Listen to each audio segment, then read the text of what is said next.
Shit, hold on. All right. Okay, we are. Can you guys hear me?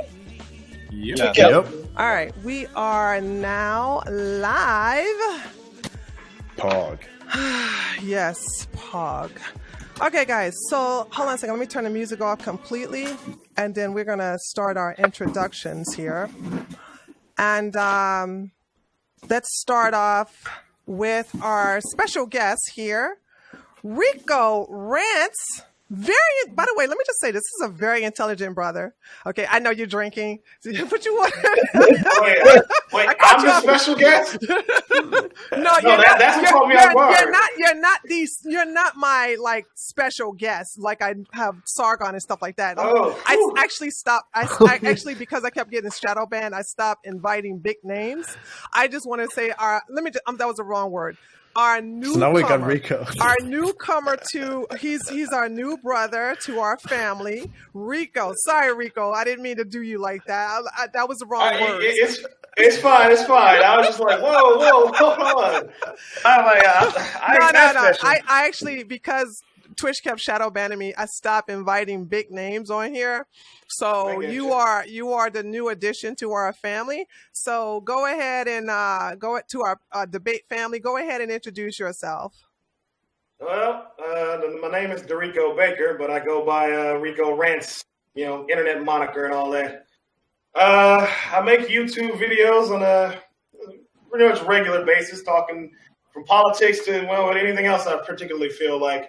And my goal is essentially try to talk in a way that speaks broadly enough for anyone to understand, and ideally in a way that cuts through the false dichotomy with which we discuss, politics in general. So that's my thing. Check 1, 2. Okay, great. Yeah, we can hear you. Last username. All right, great. And next on the list is Grimace.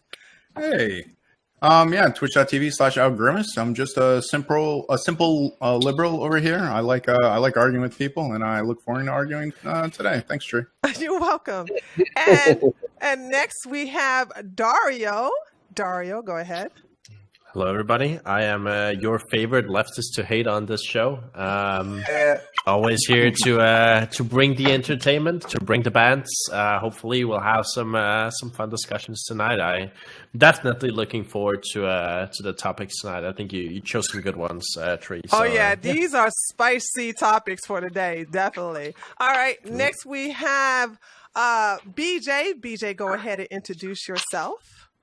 Big Bad Bear Jew. You can find me the same name on Instagram and on YouTube. I don't make that many much videos anymore. Just pretty much appear exclusively on Tree of Logic's podcast. Yay! That's right. All right, and next we have Last Username, who's going through his kitchen right now. Go ahead, Last Username. Introduce yourself. Hey there, I'm Last_username. Hold on. Don't worry, I got him. Let me mute. Turn your mic. Go ahead. Last Username. Oh yeah, I'm Last_username here on Twitch, and good to be here. I'm a libertarian and going to be arguing for freedom today. Okay. Next we have my brother from another mother, Rafiq. Rafiq, go ahead and introduce yourself.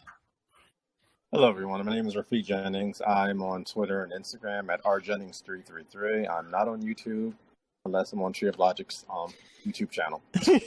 That's true. And we have another new addition to our family. I went and got this brother because he was mine. My Hispanic brother down there from Florida. Okay, the Republican Nation. Go ahead and introduce yourself. What's up, guys? My name is Jace Haber. Obviously, I'm Republican. I mean, it says it everywhere behind me. So I run a podcast, really.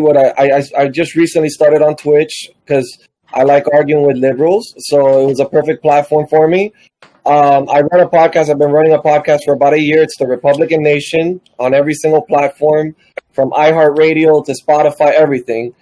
And I'm just here to learn, to hear other people's opinions, and see where it goes from there.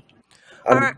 Okay, thank you. We welcome you here. And last but not least, up and coming conservative, we have Archer. Archer, we had a good old time on his podcast on his channel last week. Archer, introduce yourself. Hi, I stream on Twitch. Archer CA. CA is in California. I'm a registered Republican, professional propagandist for the Republican Party. I'm here to red pill all of you, and I have no values. Yeah. All right. So just a normal Republican then. Wow, mask off. Yeah. Listen, I don't By the wear way, that. you should change your name on Whereby, Archer. Shit.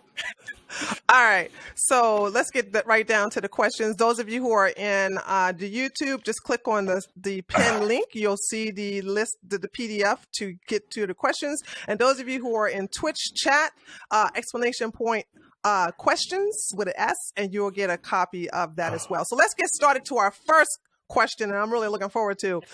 On July the 14th, Terry Crews took to Twitter to fire shots at Pornhub.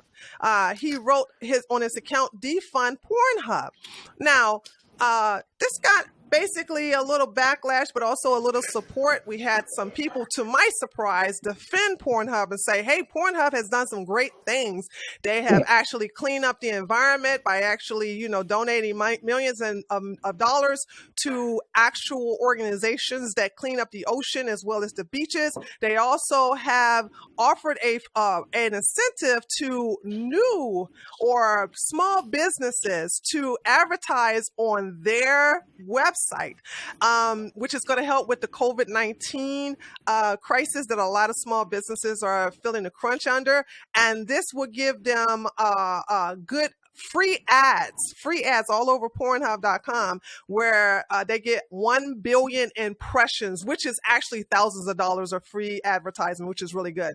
But others say that Pornhub is really bad because it is used for revenge porn. It also it basically incentivized sex trafficking. It also caused a lot of problems with men because those who are find themselves addicted to the site, and it caused loneliness. Now, we all understand that Pornhub is not funded by the government. So advocating for the defunding of this very lucrative private business is very unrealistic.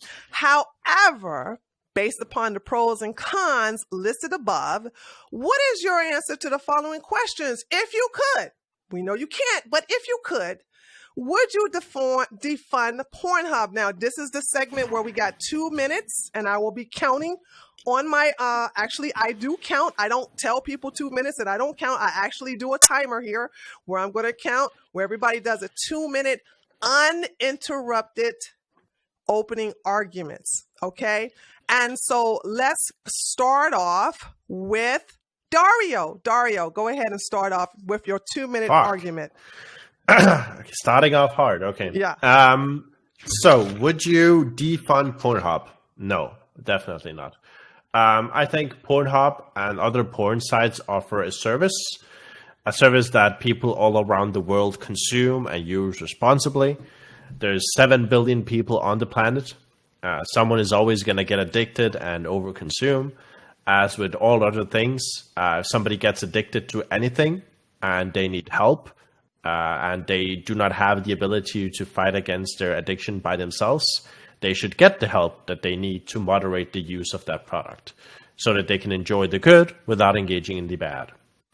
So just because somebody gets addicted to stuff like porn, or even more simply sugar, you don't want to restrict or ban that product, right? You don't want to restrict or ban sugar. You educate people and help them if they have the issues. There's no reason to limit people's personal freedoms if they're not at harm to others. If illegal shit is going on, like sex trafficking or underage shit or whatever, investigate that, regulate that shit, or put them on higher surveillance or demands to run their service if illegal stuff is happening, and make them more accountable on their platform. Yeah. All right. Very good. All right. Next up is Grimace. Go ahead. Your turn. Sure. Wow, Dario, that was a throwback to when you and I went in on Sargon a few episodes ago.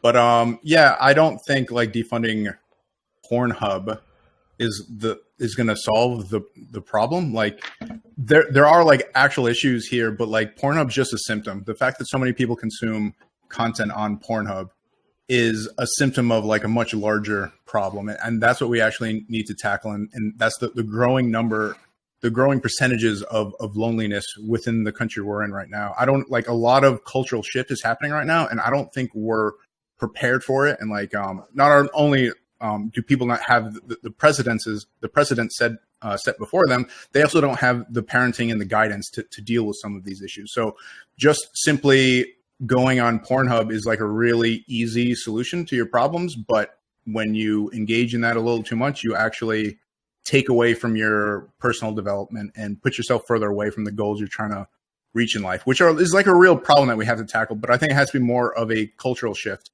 So if we are dealing with things like sex trafficking and revenge porn, I don't think Pornhub would be the site we're talking about. Of all the sites out there, Pornhub's probably not the one you want to go after in this case.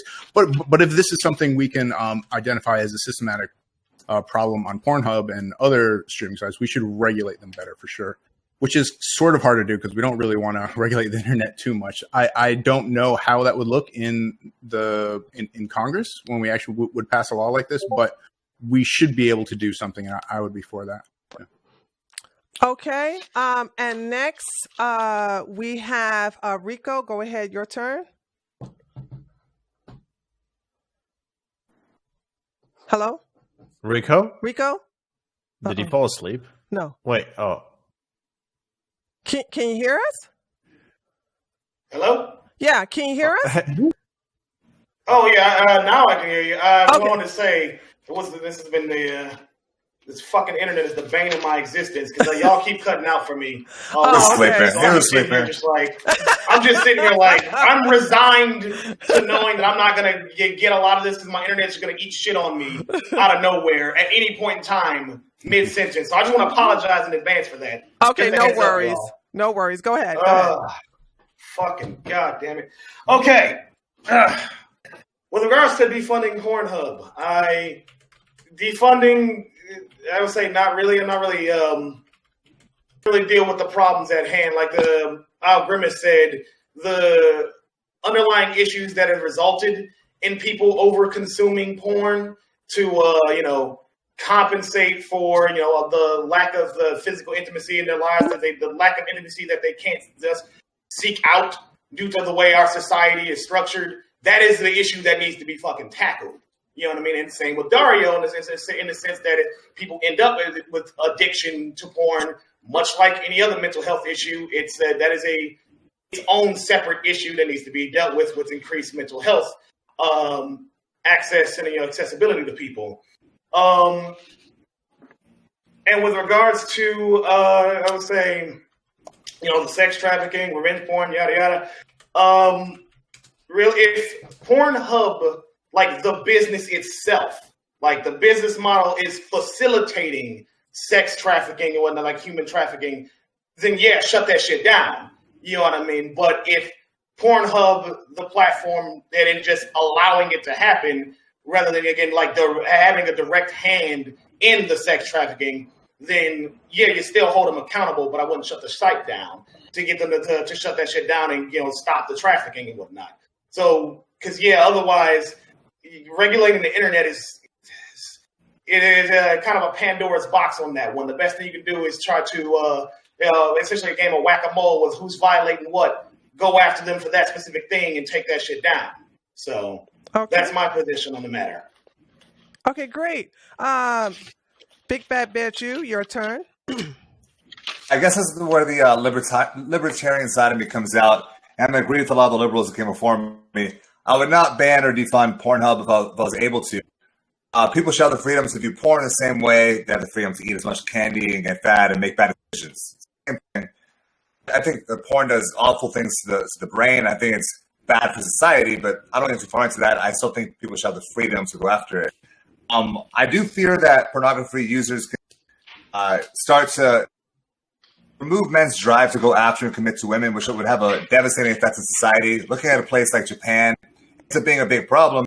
And even here, people are having much less sex than they did in the 90s, which, I mean, if you break down the data, maybe it might not be a bad thing. But if we have the slow decline, again, like Japan does, and that affects fertility rates, that could obviously be bad. The big concern I have, and one where I would step in if I could, is the posting of revenge porn and sex trafficking. Many girls who get involved in porn, they get lied to, tricked, pressured, performing acts or things that I want to, or their videos, they agree to be in a certain scope, like, oh, this will be only this private website, and it's blasted throughout the internet. And Pornhub and sites like that should have some sort of verification method. I don't know exactly what it'll look like, where someone posts porn, or they post porn if it comes from the studio, it's verified, or from amateurs, it would have to be verified on both sides of it, from both performers. So you know that one person who's posting it isn't necessarily posting it if someone who has a consent for it to be out there. And the producers of porn should face liability, criminal liability, if they act outside of the scope of agreed contracts. So if they say it's only going to be on this site and it gets blasted everywhere, and they should be open to some form of liability. I'm sure they already are, but I would want to see something increase. There might be something to do with age verification or something like Pornhub. I do not know how that would work because most people are not comfortable putting their IDs and uploading it to Pornhub in order to log on. Okay. But we do have a problem with young kids watching porn as well, which is facilitated by Pornhub and other sites. All right. Last username. So first of all, I think we can all agree, despite any other disagreements, that none of us actually look at porn since we're all amazing at sex and can have as much sex as we want. That said, I don't think that we should try to prevent. No, I would not defund Pornhub. I think people have every right to be naked on the internet if they want and to look at other people naked on the internet if they want. If it's addictive, I don't care if it's addictive. Everything that's good is addictive to some extent. I'm tired of that excuse, like for scaremongering. Who's addictive? Who cares? Everything's addictive. I would be very hesitant to support any kind of regulation of pornography, particularly in America, because politicians love to use anything having to do with sex for like demagoguery and horrible. It's impossible for politics to have any sort of sensible, rational discussion about pornography. So I would not count on any laws being sensible around pornography. And really, the only ethical issues I have around it are issues about like people being put on Pornhub without their consent, like revenge porn and stuff. There's ethical issues there, but for the most part, I don't have any real problem with porn on the internet. So there you go. Okay, Rafiq, your turn. It's my turn. I have the libertarian position on this as well. Yes, pornography is detrimental to mental, emotional, physical, and sexual health, but Pornhub is the symptom, not the cause. Why do people watch pornography? I mean, the studies are out there on how bad it is, but it's easy for incels to watch porn and do the hard work required to get a real woman. I mean, I admire groups like Fight the New Drug and educate people about it, and that they don't have religious undertones, because I think the most ineffective way of reaching people is saying, don't do this because God didn't say so. Also, people sharing their experiences help, but as the old adage goes, you can lead the horse to the well, but you can't force them to drink. And I applaud Terry Crews for using his social media outreach to educate people on the dangers of porn, but I think he's misdirecting his energy into the funding of Pornhub because it's close to cancel culture, and it seems like he might have a personal vendetta against Pornhub, even though they're just part of a conglomerate of pornographic websites owned by MindGeek. And it's great that Pornhub does get back to the community. As far as giving those ads to the small businesses adversely affected by COVID-19, and that they're cleaning up beaches, but it doesn't take away from the fact that Pornhub pollutes the minds of the masses who decide to engage in their content, but yet the slogan, "My body, my choice," applies to Pornhub. That's all I have to say. Okay, and we have Archer. Archer, you're next. So I wouldn't defund it because, I mean, the means to which to defund it would have to be physically blocking bank accounts from United States citizens or going into some direction towards that way. And I don't think treating porn like contraband is a good idea. I would suggest funding research into the effects of porn addiction. I think that's far more fruitful. And if a viable solution comes out of the result of that research, I think then you go from there. But yeah. Okay, and Josh, you're next. You mean Jace? Jace. I'm sorry, Jace. Okay. Well, Sorry, Jace. Jace. As a current user of Pornhub, and I've used Pornhub several times. Everybody's pretty much entitled to masturbate. I don't see anything wrong with using Pornhub when you start trying to control people's bodies or what they do with their bodies. I mean, you're violating their amendment rights. I mean, I don't see anything wrong with it. The people that are consuming it, they're not affecting anybody. The people that are doing porn, they want to do it. It's not like they're being forced to do it. As for trafficking, that's a whole different subject. I'm pretty sure Pornhub is one of the last websites. The FBI is all over this stuff. Child pornography, unlikely to be on any website that you can physically find. The FBI is monitoring all that. As for revenge porn, I'm pretty sure that there's a law, because I'm pretty sure Kim Kardashian reported hers to the FBI, and the FBI was able to shut down the majority of the pages that were posting her video or whatever with Reggie. So that being said, I mean, people masturbate. I've been using different porn websites since I was like a teenager, since I was in high school. I mean, shit, I think I had my first orgasm on a computer screen. I don't know. I don't remember. But, I mean, I don't see anything wrong with it. I just don't see, like, the addiction or anything. I mean, I don't know. It's just, to me, it's just like a ridiculous argument. I don't know, to defund anything of that nature. I don't know. It's just weird. Okay, so now I am put in a position, and this is why I'm so good, where basically you all are agreeing with each other. So now I'm going to We're a bunch of fucking coomers. Yeah, you guys are coomers. So now I'm going to have to flip the script. I have never had to do this before, but that's what makes me a good host. You all basically agree on something. So now I got something in reference to Pornhub and porn that you will not agree on. So let me flip the script. On Twitter, porn is allowed, but hate speech is not allowed.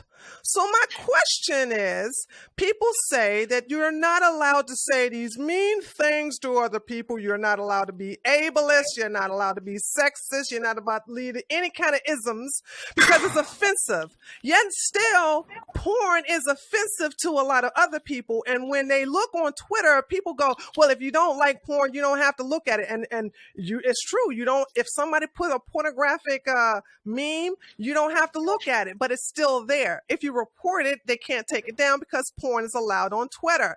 So my thing is, why is there such a hypocrisy? And by the way, this is free form, so we're not going to go doing open arguments. I'm just going to, because now everybody is agreeing with me. Now I'm going to flip the script. So since you all are okay with porn, my question is, why is it acceptable? Why isn't the same argument for the existence of porn to be on Twitter and not hate speech?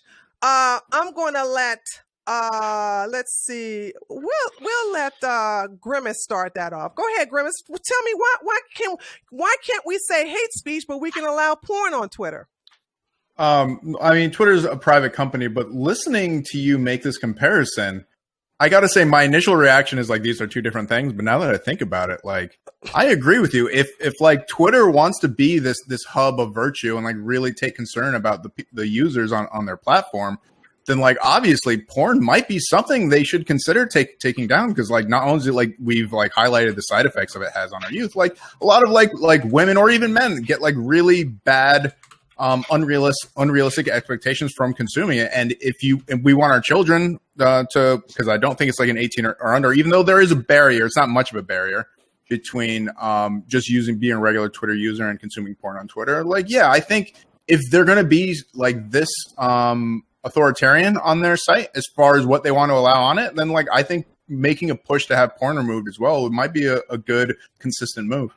Yeah, that's what you want is consistency. Because again, if the argument is that porn essentially makes people uncomfortable to see, you haven't consented to seeing this porn or whatever in the same sense when things that are purported to be hate speech, then yeah, same logic.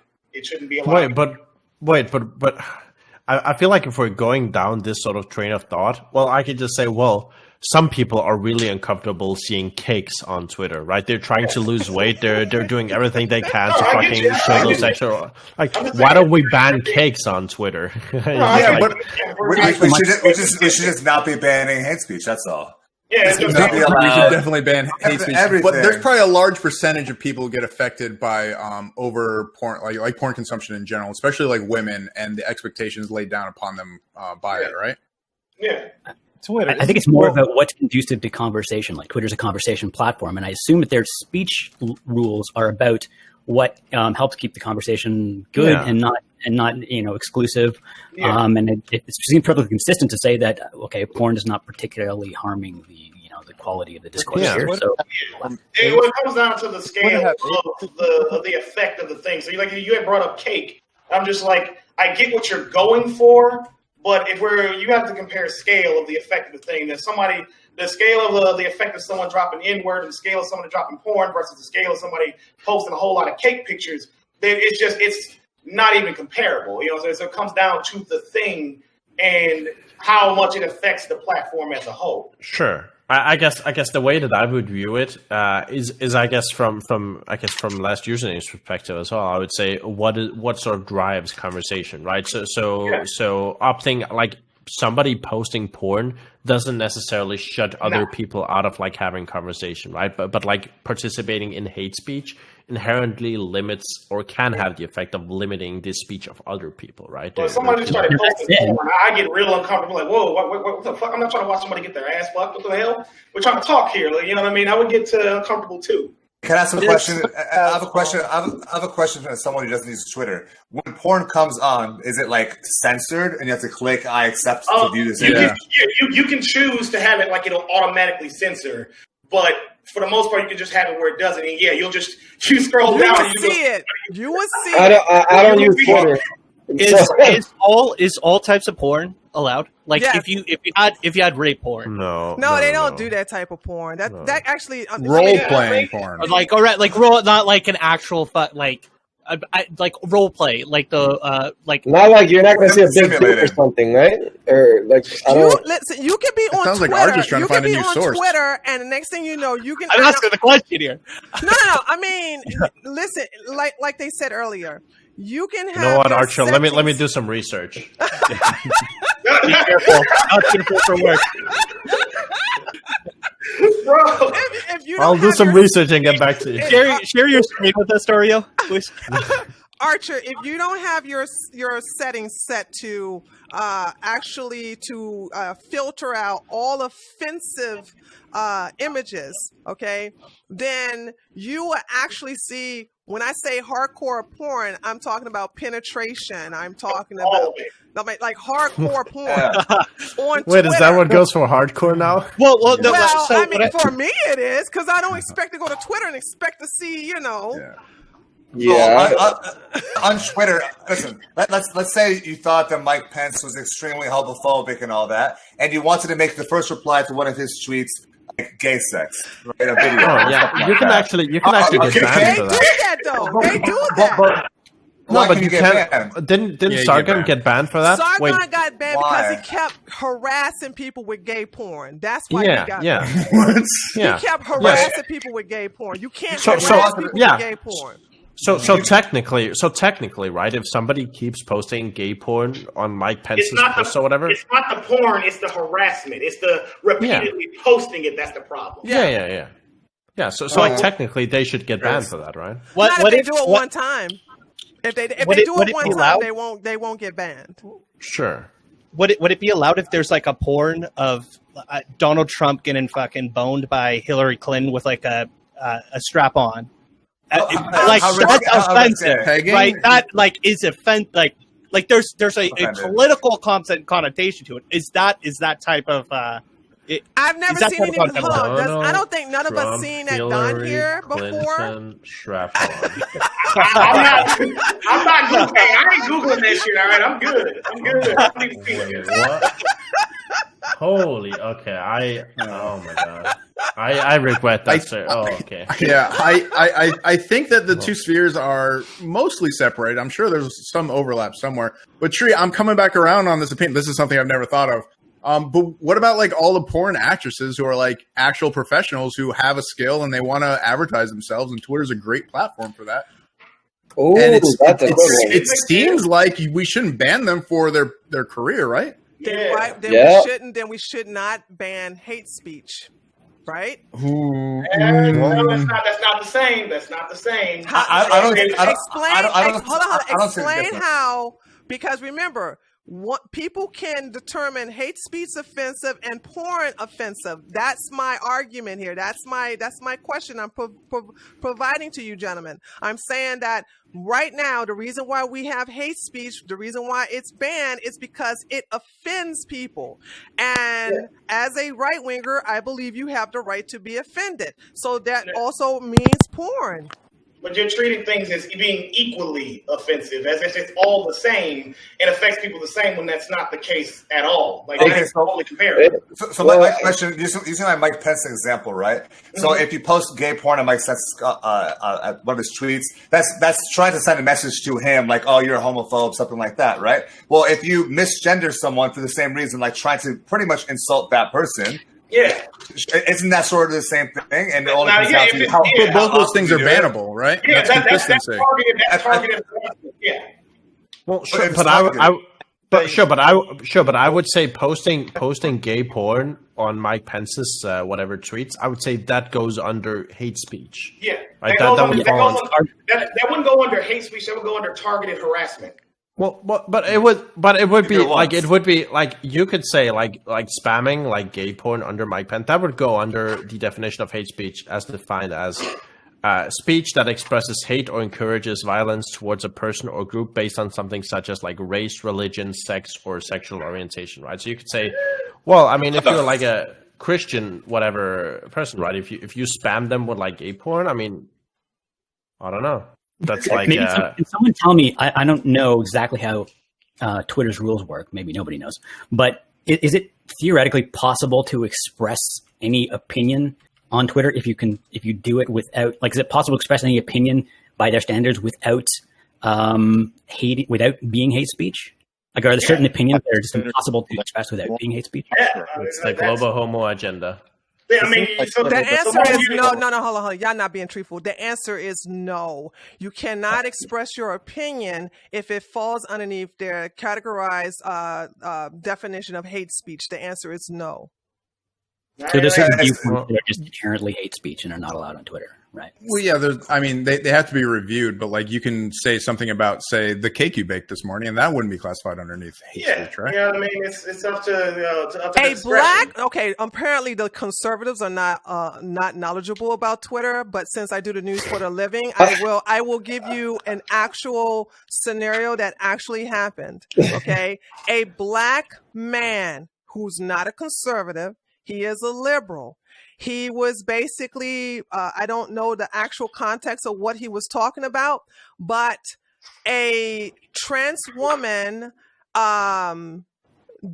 basically challenged his position.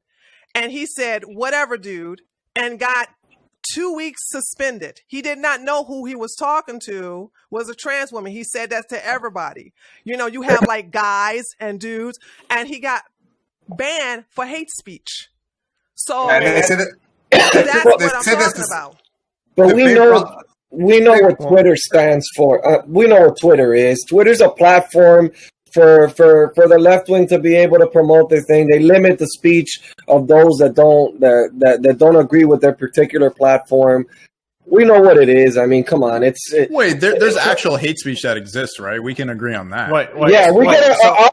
Obviously, their hate speech exists, but we know that they're tougher on anybody who's conservative or leans forward. I disagree that hate speech exists because you can't define it. Y'all know what I disagree about that. Y'all know what Parler is? It's essentially the conservative equivalent of Twitter, and the same thing when it went about, where they have terms that they had the same, quite literally the same terms of service as Twitter. In fact, even more strict than Twitter. They say like terms of service are going to exist no matter where the fuck you go. But that's not the argument, Rico. The argument is the hypocrisy. And Parler is by the way, I totally agree with you. I did an exposed video on Parler. I totally agree with you on that one. But getting back to Twitter, I want to get back to Twitter. There's a hypocrisy here. Hate speech is offensive. Porn is offensive. One is acceptable. The other is not. Yeah. They're not fully offensive. I'm pretty sure that if I post, I have a Twitter account. I'm pretty sure I can experiment. I'm pretty sure if I post right now that I'm against gay marriage, I'm going to get banned by tomorrow. I don't think so. You don't think so? Yeah, say a little bit stronger, maybe. Yeah, it matters like how you say it. If you say, I think that marriage is between a man and a woman, I don't think you're going to get banned for that. No. Yeah, I don't think so. If you Wait. The way we're talking about this is arguments is that I don't think you're going to get banned for that. We all know that there is this bias against the viewpoint. No, okay, wait. So I'm not really a Twitter user, so I couldn't tell you. So before we dig too far into this, I just want to say so we're all on the same page. I don't think that Twitter enforces what I would consider to be hate speech laws of like any kind. Like Twitter just does whatever it thinks it's going to bring themselves the most money. His name is Zuby. Zuby is a black male who actually was banned for 2 weeks for hate speech. I understand. Whatever Twitter calls hate speech doesn't mean that I will agree with what Twitter defines as hate speech, right? Okay. I think when Twitter bans someone or whatever, they do it to protect their corporate interests, right? I don't think they're trying to be the arbiters of like social justice. I disagree because listen, for some things, yes, but when it comes to misgendering, like that whole entire idea is a very small percentage of the population. No corporate interest is like, oh, we want you to ban misgendering because it's going to hurt our advertisements. Yeah, that's no. It is no. The question, and they'll definitely hit up advertisers for things. That is how it works. They're protecting their bottom line, same as it ever was. It's just a corporation. To say Twitter is just acting for its own like monetary purpose, of course that's part of it, but there's definitely like the whole entire corporate culture is very leftist. Again, when it comes to misgendering, that's not a topic that the vast majority of American people agree with, saying, okay, you should get bans for misgendering someone like Zuby did, right? But that's a left-wing idea that is rising. Corporations came to the conclusion that it is a significant enough issue that they will ban you for it. Yeah. It doesn't matter what their culture is. They have a responsibility to their shareholders. Like they have a responsibility to the company. You guys are making this false argument. Wait, is this when it comes this is economics 101. When it comes to their policies, how did it help their shareholders answer Donald Trump's tweets? They found out that makes them more money to do so. Oh, come on. It's a calculation. You can't justify everything with saying it probably made more money. No, that's not how it works. They have an economic interest in being consistent with their rule enforcement because it costs a lot of money to enforce these rules. They get a lot of pushback when they're inconsistent. So it makes sense. Like, we have rules, we have morality for practical reasons ultimately. So it's not hard to see why such a big platform as Twitter would have a very, very strong economic interest in being consistent and ethical. But that's not at all what anybody was saying here. We're saying that they're inconsistent with everything. And so again, when it comes to Donald Trump, they don't censor like the Shah of Iran, right? That's just an example of the political bias. It's all nothing to do with their corporate interests. Well, it's all a matter. Distinction between economic interest and moral interest. Like they could be trying to be consistent for economic reasons, right? That makes perfect sense. I don't understand what you're talking about. Them trying to be, they're not trying to be consistent with who they ban and all that. Everyone on the right gets bans. Everyone on the left, you can get away with saying a lot more on the left than you can on the right. And the policies are skewed in a way that people on the right can't say the things they believe because it's against the rules. Wait. I want to ask one quick question. Like, what would it look like if one side used more hate speech than the other? Wouldn't it look just like this? Hate speech defined by liberals will, of course, have more conservatives saying hate speech. Sure, if those conservatives that believe in hate speech as much as liberals, they would say, "Oh, if you say that evangelical Christians, if you say that God doesn't exist, that's hate speech." I don't see why question. Do you disagree? It depends on how you define hate speech, obviously. Wait. Do you disagree with the like calling for violence, for example? calling for violence That's is not illegal, hate speech. and That is yeah. literally illegal. that's Come on hate now, speech. don't- That's per illegal. definition. Who decides? Hate speech That's is the hate speech from the Cambridge Dictionary is defined as public speech that expresses hate or encourages violence towards so- a person or a group based on something such as race, religion, sex, or sexual orientation. If there's an That is the immediate definition of if hate there's an speech. immediate threat of violence, that's something that's illegal that shouldn't be allowed on the platform. But when it comes to That's hate speech. That's hate speech. Yes, You're no, just it's defining not hate speech. I don't like hate speech does not have a definition, and we have Twitter's definition of It does. which is You can look against it up. conservative. You can look it up. No, it Cambridge does not have Dictionary. a definition. Listen, Well, wait, hate sorry. speech does not have a definition Here you as it's go. used in any legal context or any other context. Okay, hold on. Now let me give the definition. There you go, dude. Okay, I'm looking at Merriam-Webster. Hate speech that attacks a person or group on the basis of race, religion, gender, and sexual orientation. Of course, there's no standard definition, Dario. Of course, it's- and this that's not a legal That's concept either. consistent. Wait, that's consistent. No, Said nothing about violence. but you cannot active violence. Come on, Very active good violence issue. is against the law. But for me to call you a R word No. is not against the law, and No, that is no, no, hate no, no, no. speech. No. Encouraging violence. I'm not Nothing to do saying with that definition. attacking someone. I'm saying encouraging violence. Encouraging violence does not have anything to do with that definition because there is no Yes, it definition does. of hate speech. By the definition in the Cambridge Dictionary. By the definition in the I Cambridge think you Dictionary. guys have the same definition. Yeah. It's all, I said there is no definition. Go ahead, Archer. Go ahead. so we can all agree upon the same definition. But like the thing is people interpret attack or hate completely two different ways. Like if I want to have a conversation, a earnest conversation on is there more than one or more than two genders, someone can interpret that as me trying to attack a whole group when in reality I'm just trying to have a conversation on it. And in the immortal words of Joseph Biden, I would say there's at least three. Okay. I say, Okay. my That's question about how many minutes. Hold on. We are not going. We are sticking to. This is what makes me a good moderator. I'm sticking to the topic here, the hypocrisy. So let me go back to another question. Okay. My thing is this. All right. When I call someone an R word, that is, even though I'm joking, or I could actually be like trying to be mean and call someone the R word. That is considered hate speech. That is not threatening. That is not acting violent. That is basically calling them a bad name. So I don't know what the R word is. Hold on. What are you guys talking about? Hold on. You can't say Republican. Does it end with a T? Hold on. No. It sounds like it begins with a D. And the reason why I'm not saying it, hold on. The reason why I'm not saying it is because I have been told we can't even say the fucking word here on Twitch. That's why I'm saying the R word. It sounds like y'all are arguing against content moderation itself, but that's going to exist no matter what platform you're on. That moderation, like the owners of the content, the platform. Do you agree that it's themselves. inconsistent? Do you agree with it? That's I wanna get back because you guys are not looking at the inconsistency. My thing is, it's not consistent.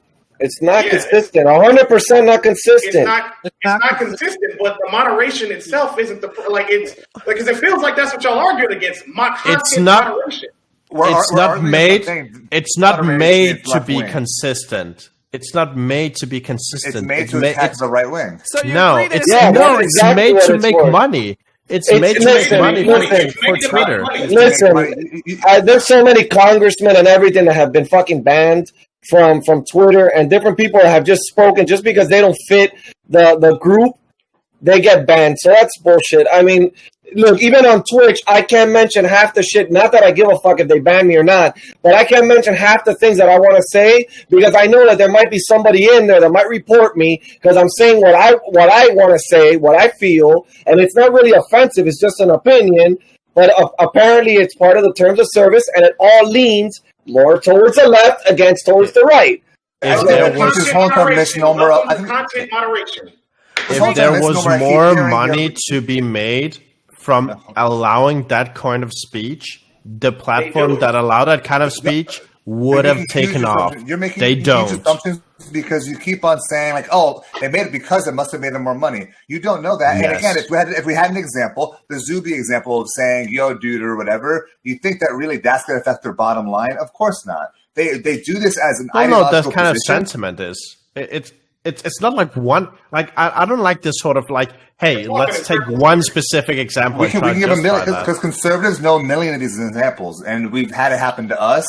And we've seen it, so we don't have to.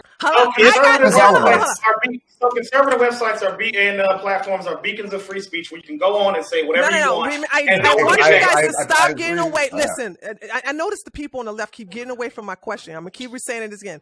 Why is porn allowed on Twitter but not hate speech? Don't stop going to other platforms. We're not talking about no other platforms except for Twitter. Okay? Because we're only talking about Twitter. And I want to say I got permabanned off of Twitter for ableism, which is against their terms of service under hate speech, because I called David Duke a racist grandpa. I got the tweet. They sent me the tweet and they said that I am an ableist and I have went against ableism. So what I'm saying is that, okay, if that's fine, you guys can listen, especially to Rico, I want to ask this directly to you.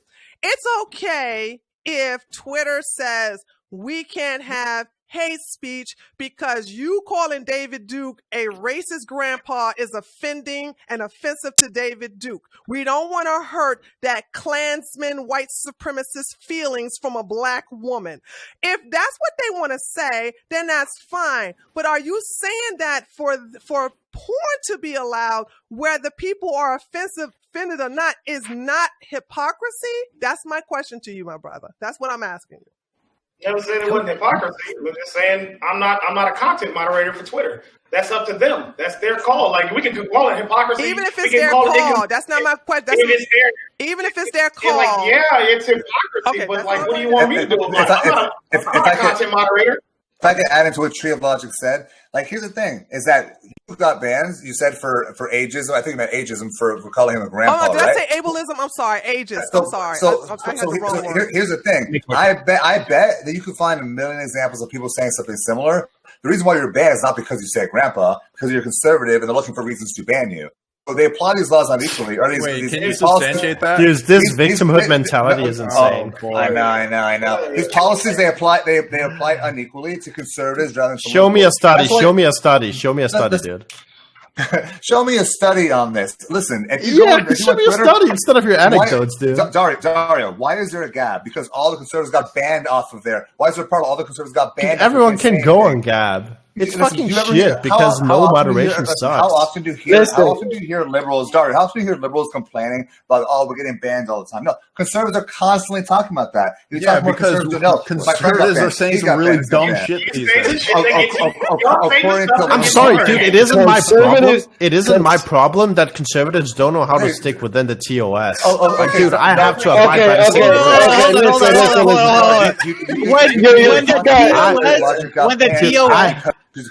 Dude, I have to abide by the same rules, dude. I have to limit myself every single day, dude. Every single day, I want to call people all kinds of slurs, and I limit myself, dude. Okay, if I can, liberal fucking privilege. Holy shit! I mean, it's like when you agree, like when you agree. Right, with the terms of service, right? If you agree, intrinsically agree that gender is unlimited, like you can have unlimited. I don't have to disagree with that. Service. No, I don't have to agree. I have to abide by it. Those are the rules. The rules are the same. If you break the rules, well, it's on you, dude. Fucking don't break the rules. Okay. So if you're into politics and you're on Twitter, racist grandpa is a offensive term. Yeah, I said ableist. Hold on a second. Hold on. I was wrong. I said the wrong term. It's ageist. Thank you, Big Fat Benji. It's ageist, not ableist. It's ageist. Sorry. I find it strange that you can get banned for insulting people about their age, but not about if their looks or you can call someone ugly or short or something. Apparently, that's okay. Listen, you should have called David Duke a racist ugly piece of shit. There you go. That's Wait, that's look fucking- at It's the like a rule aftermath. not to protect the person being insulted, but to protect other people, I guess. Except you kind of, if you call someone ugly, are you also insulting the whole There's group of ugly people? Well, certain no, it's not protected against the classes. rules. Listen, there's protected classes. You can insult short people, you insult fat people, ugly people.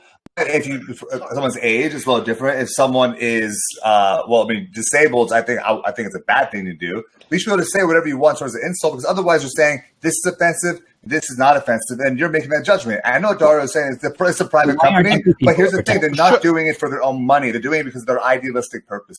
Well, sure, but this is I completely but this agree is the with thing, Big right? Bad. The ideology is the big fucking dollar sign, okay? That's the ideology, okay? No, it's it's not not. leftism, it's not progressivism, it's just whatever they think is going to make them the most money at the end of the day. okay, so- Look at Those are the rules. the aftermath of Nick Sandman, the MAGA kids, right? And the Native American guy who's banging the drum, and a kid is just standing there and smirking What is because that he doesn't have want to to do with react. what Look at the aftermath of how on Twitter, when people were saying throw this fucking kid in a wood chipper, Oh shit! and said, "Oh, I want to punch this fucking kid in the face." Reza No Aslan fucking- said that. Reza No. Aslan said, "I'm going to punch him in the face." I've never seen a face more punchable. That's No, okay. Dude, As a matter of fact, David is a racist If you, grandpa. dude, that was As a a fucking matter- shitty thing to Mario, do. okay, perfect. As a matter of fact, I can give you a perfect example. The girl whose dad got killed, the police officer that got killed, she posted a picture on Twitter in less than fucking 30 minutes after she posted it. She had over 100,000 people telling him, "Oh, say hello to your dad. Oh, I forgot he's fucking dead. Oh, harassing Wait, the fuck out of But her." those people were banned, though. No, they No, it weren't. wasn't. Are you No, sure? they No, were no, not they weren't banned. No. As a matter of fact, she had to get in contact with the governor, and she had to. The police department's trying to get involved because Twitter didn't do a fucking thing. Wait. I feel like wait. The victimhood and nobody reported. Wait, why are we stuck defending Twitter? Like, I'm I'm not not defending defending Not Twitter. defending Twitter. No, I disagree. No, I disagree. Listen. Fuck those people who were fucking violent against the fucking kid. Okay, he's a fucking kid. Okay, Listen, but we're saying I it's disagree. inconsistent how they apply the policies. No, it's not. no. It's not inconsistent if you view Dario. it from the lens of making money. Dude, it's It's coincidental. The girl happens to be the daughter of a police officer. Right now, we know that there's a war against police officers that is being driven politically. And you're going to tell me that they allowed all those people to just harass her like that? They couldn't block the messages. They didn't do anything. They left it live for people to continue attacking the girl. They didn't moderate it. They didn't do shit. Wait, Is hashtag sitting around this still thread and allowed they're on like, Twitter? I fucking really love seeing this little girl get her fucking her world destroyed in these comments. Is that what you think is going on? That's exactly what's happening to that girl. Oh boy, That's exactly what's. Why is Oh, there's hashtag nothing. It's a ACAB? fucking Why is fact. Okay, Why is can I just hashtag answer? ACAB allowed? Can I just answer Tree's question? Okay, like the reason why I think hate speech is banned and porn isn't is because I don't think it's about being offensive. Okay, it's about keeping people on the platform and interacting with the platform. Hate speech stifles conversations. The reason why you got banned is because people mass reported you, probably like David Duke's followers or whatever. It's not like Twitter fucking raining Twitter down the loves pain. white supremacists that they constantly talk shit Yeah, about. if they- I mean, so Yeah, therefore, dude, this is- white this- supremacists run Twitter over a Dude, black woman, right? This, That's what dude, you're this, saying? no, wait. This happens literally all the time on Twitch as well. Like people fucking get banned by fucking Nick Fuentes' fucking people just going in and like mass reporting I've people. never seen They're fucking- anybody attack. You got to show it to me. You got to show me someone who attacked Nick Fuentes and they were permabanned. All I'm One hearing is pro- you name complaining one about prominent content. liberal that's All I'm literally- hearing is you it's complaining literally- about no, content. Destiny. Dario, There ain't no name- platform that doesn't do this. Like, what do y'all? What's the issue? What is the issue? No, Listen, that is there's different degrees. Listen, this is a good question, Rico, because I want to play this to Dario as well, because he's the economist here. Let's take the policy. You said there's no policy. Yeah, I'm the economist. You said there's no platform that doesn't do this, right? Facebook still is biased towards conservatives, but much less so than Twitter, right? They've made a decision to say we're not going to ban political speech. Listen.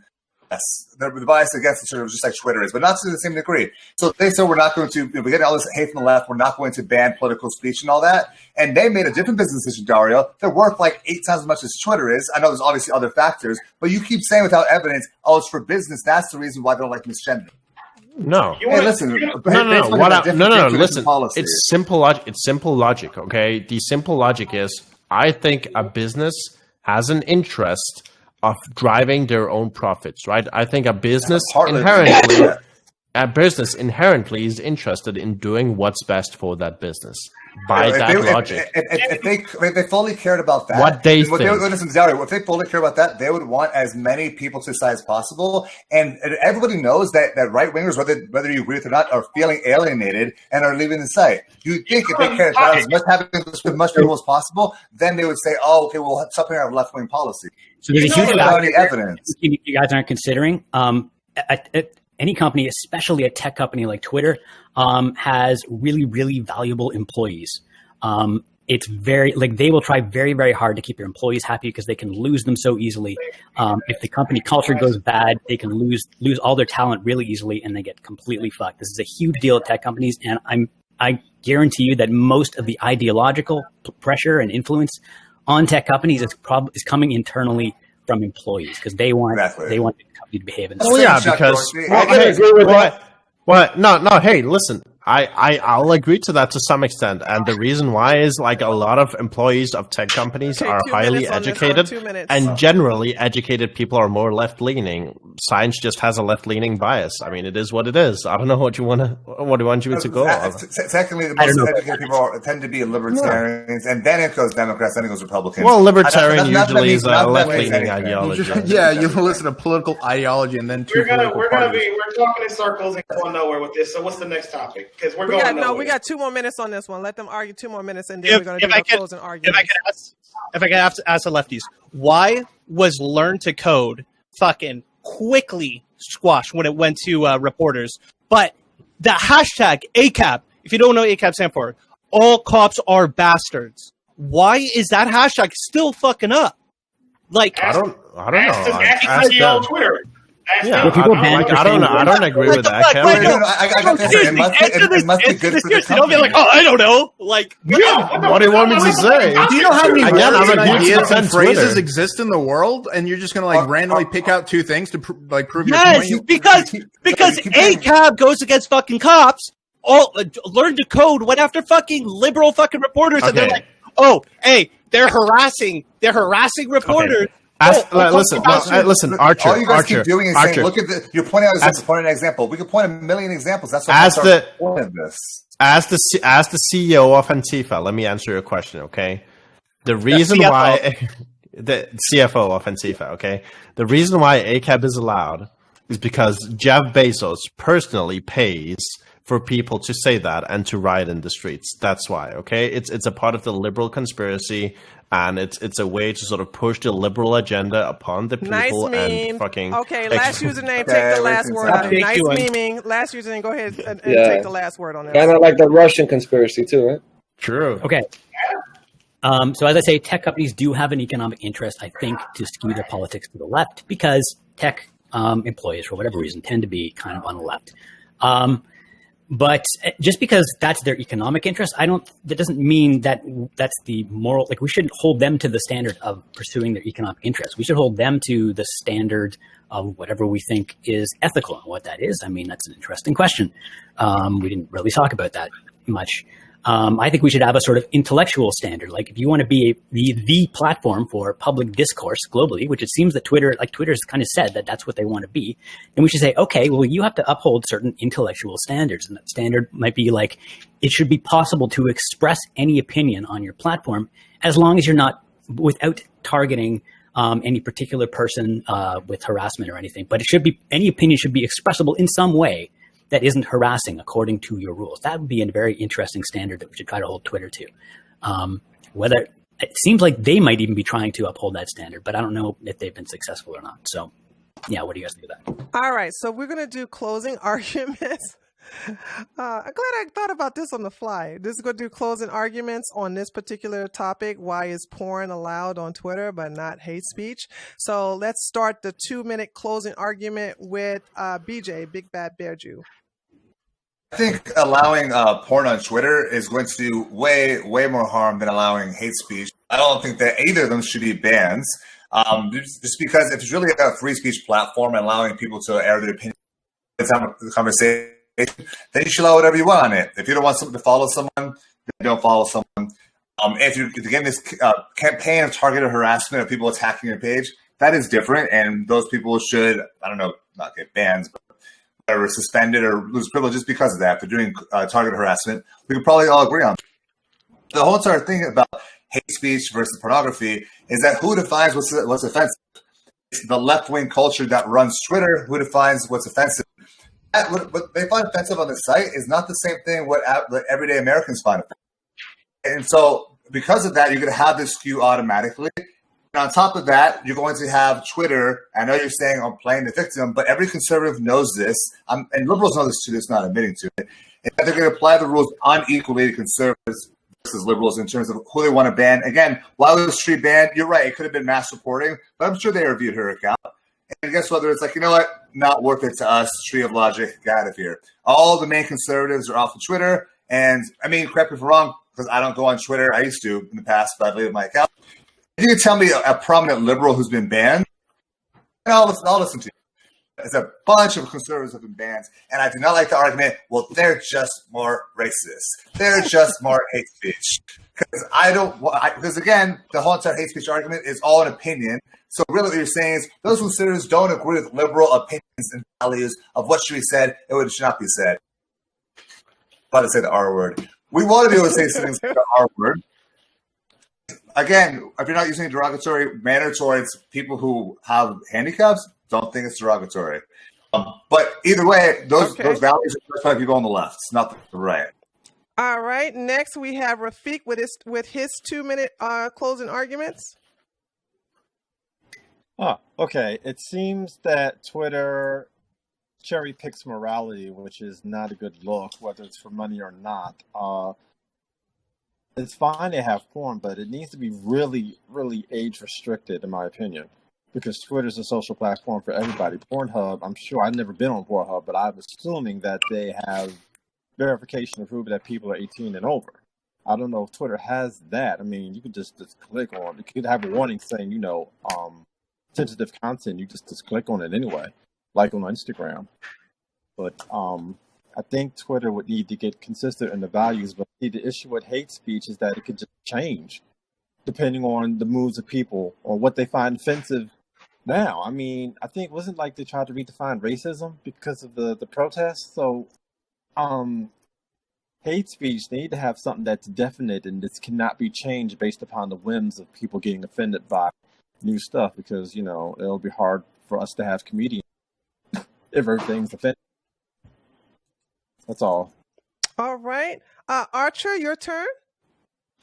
Yeah, I mean, this is obviously hypocritical. But I think what this comes down to is that the left is groups on the left do a phenomenal job of organizing boycotts against certain people in the past who have said things that they don't agree with. And they've flipped the conversation around to portray these people as acting hateful, or they take people who are actually hateful and apply it to the whole group. And so Twitter's obviously affected by this because they want that fucking advertiser money. They don't want people to boycott. They don't want a bad reputation to Twitter. So the left is using the fucking conservative groups on the left are using this to their advantage fucking greatly. And if the right, I guarantee you, if the right had a successful boycott of porn, it would be it would be banned off the site. I almost guarantee you that. Okay. Okay, great. And Jace? Okay.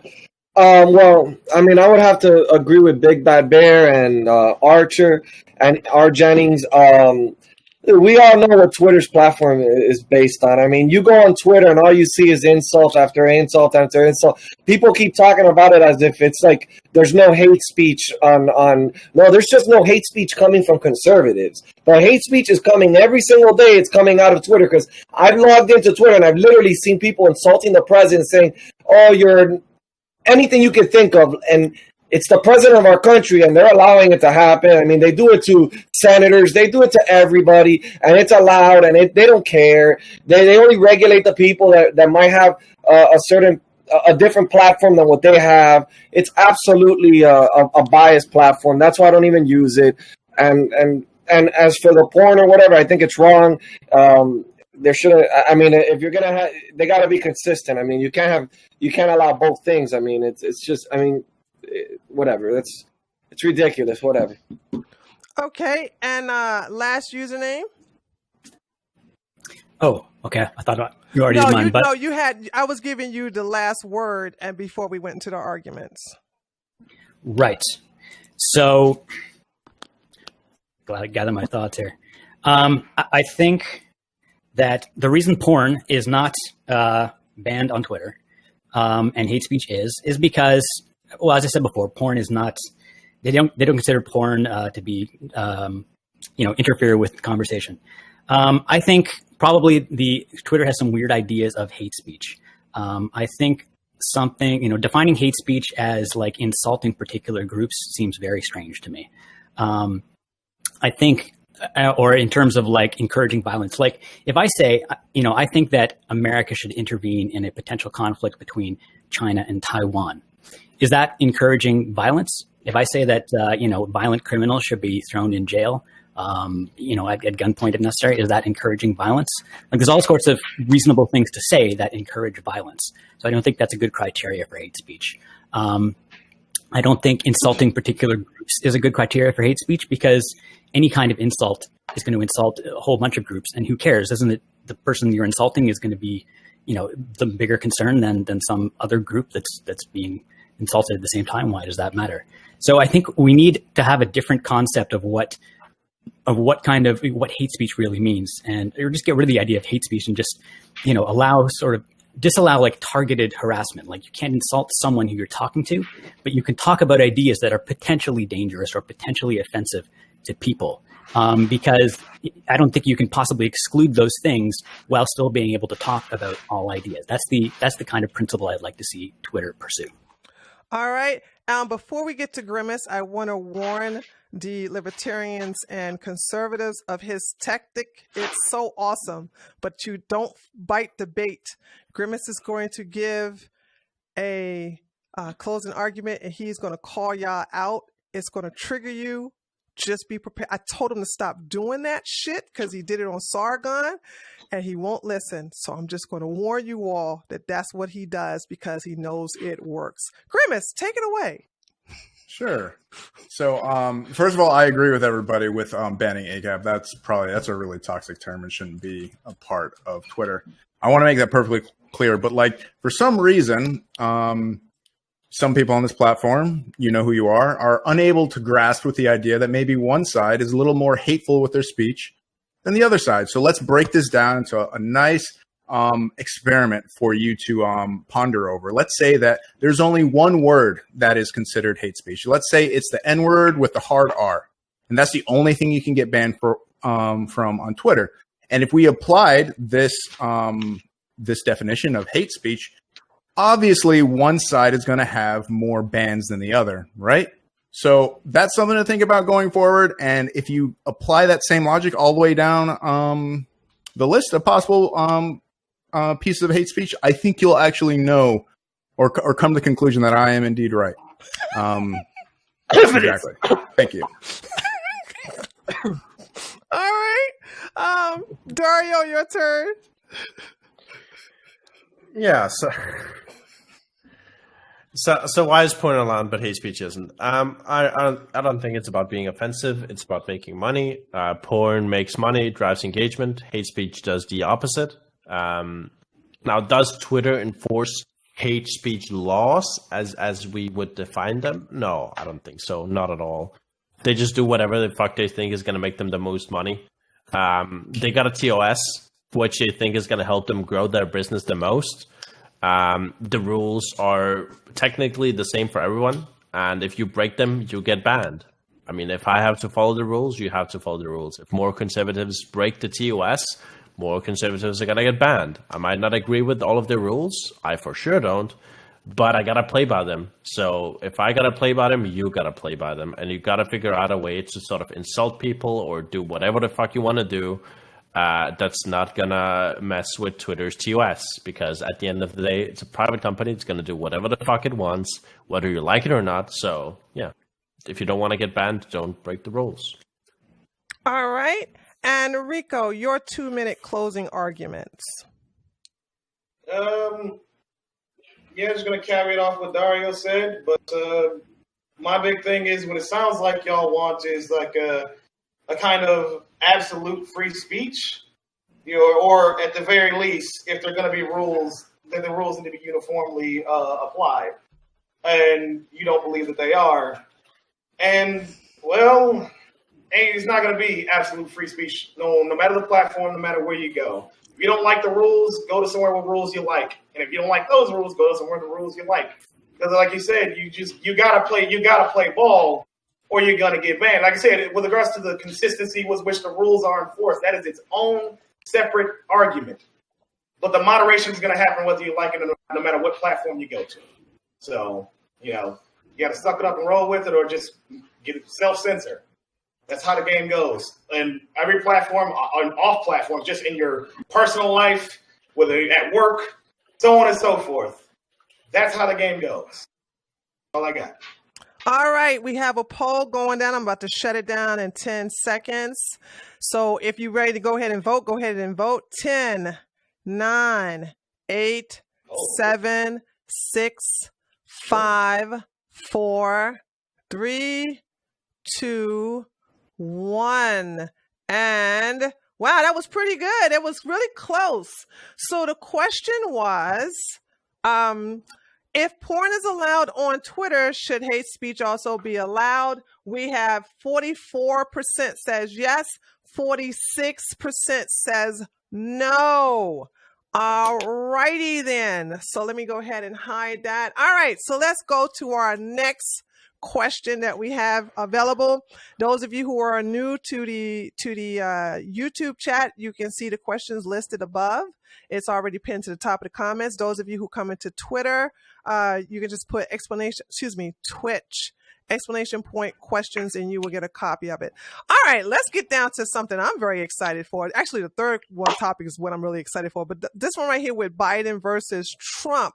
Now, we all know that the big debate is coming, honey, okay? So Joe Biden's campaign said that the former vice president will participate in three fall debates with President Donald Trump. The first one will be in September at the college campus is unknown at the time.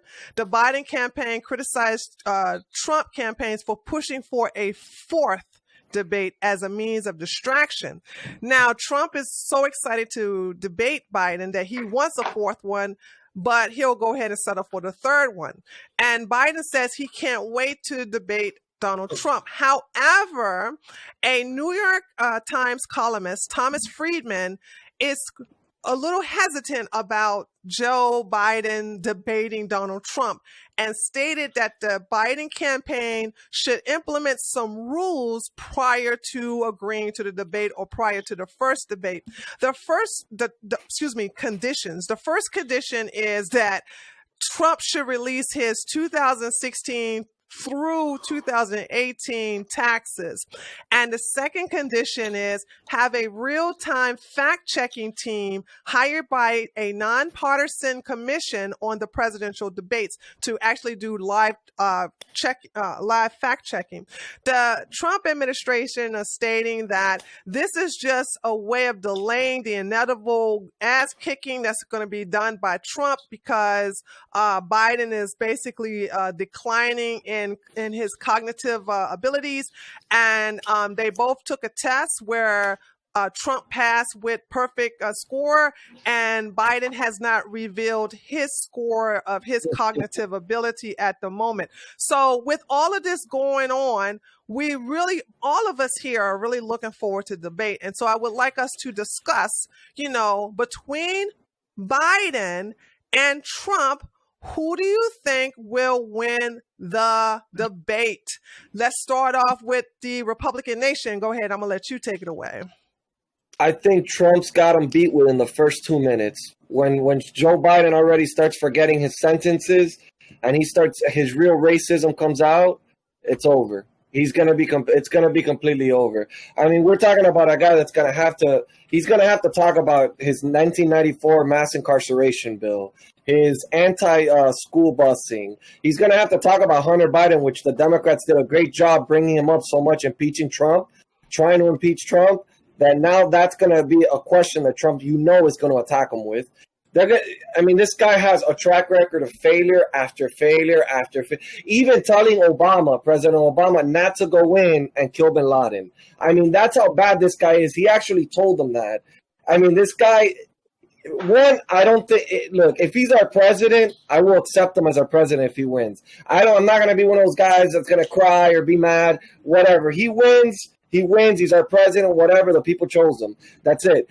But do I believe that he's capable of being president? Absolutely not. Do I think he can even stand a debate with Trump? I think after the first debate, they're just going to tell him, listen, forget it. Don't even debate anymore because, you just made a fool out of yourself. I don't think he can keep up with Trump. I don't think he was struggling with his own Democrats, and they weren't even hitting him hard. I mean, they were avoiding all the questions that they should have been hitting him with, and they were dodging him, and they were like, come on. I mean, the guy, his history speaks for himself. He was friends with the senator, the Senator Burr or whatever. That guy, we know his background. I mean, Biden is not for the people. He does things that any other place would be unacceptable for a Republican or anybody else to say that if you don't vote for me, you ain't black. How did not everybody jump on that? Like that's such it's crazy to me that this guy's still it's just insane to me. This guy can't. He comes out of the basement every once in a while. We get to see him. It's insane. Whatever. All right, Archer, your turn. 2 minutes. Yeah, I think Biden has this in the bag. Biden is a no malarkey type of individual. And when when Joe Biden said that the kids in the pool, when his leg hair would get all bleached, and the kids would come up and they would rub his legs, and he would let the kids bounce on his lap. I was like, damn, this fucking election is in the bag. It's done. Biden is gonna win. No malarkey. 2020. Let's fucking go.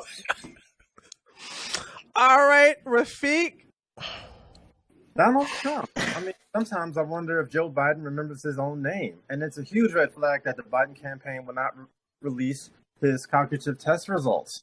If that New York Times columnist wants to have conditions that Trump releases his tax records, I say the Trump campaign should add conditions that Biden campaign releases his cognitive test results. Is this Trump tax records the Obama birth certificate to the left? Did no one learn from Rachel Maddow's Trump tax return fiasco, or even further back, Dan Rather with those forged W. Bush Texas Air Force National Guard documents? When one is blinded by the emotional states of fear or hatred or any emotion, logic and rationality goes out the door. Given the current polarization, I'm not sure we can actually find somebody truly non-biased. Probably somebody under a cave who doesn't know who Trump or Biden are. But Joe Biden wants to debate Trump. I say let him go for it. And if Kanye wants to be in the debate, that would even make it even more wonderful shit show to watch. But Trump will still get. So that those who don't want Joe Biden to debate, or those who want to add conditions deep down, are afraid that Joe Biden will mess up big time. That's what I think this is what it's really about. That's all. All right. Last username, your 2 minutes. I think both of these candidates are seriously declining in mental agility and have many big yikes things. Say many yikes things every time they get in public. these debates are going to be an absolute shit show. I doubt it will make much of a difference to the election, but it's going to be damn entertaining. Who will win? I don't know. I don't even know what you mean by win. I think everyone loses with these fucking debates. But I'd say probably if you're just seeing it as a reality TV show, Trump is probably going to come out, like higher status at the end of the debate.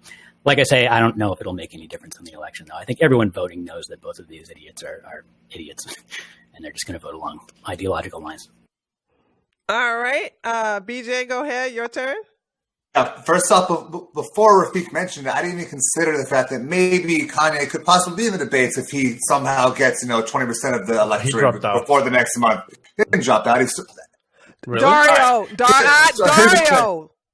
Sorry. I reclaim my time, please. Yeah, you can go ahead. So you can start all over again. Go ahead.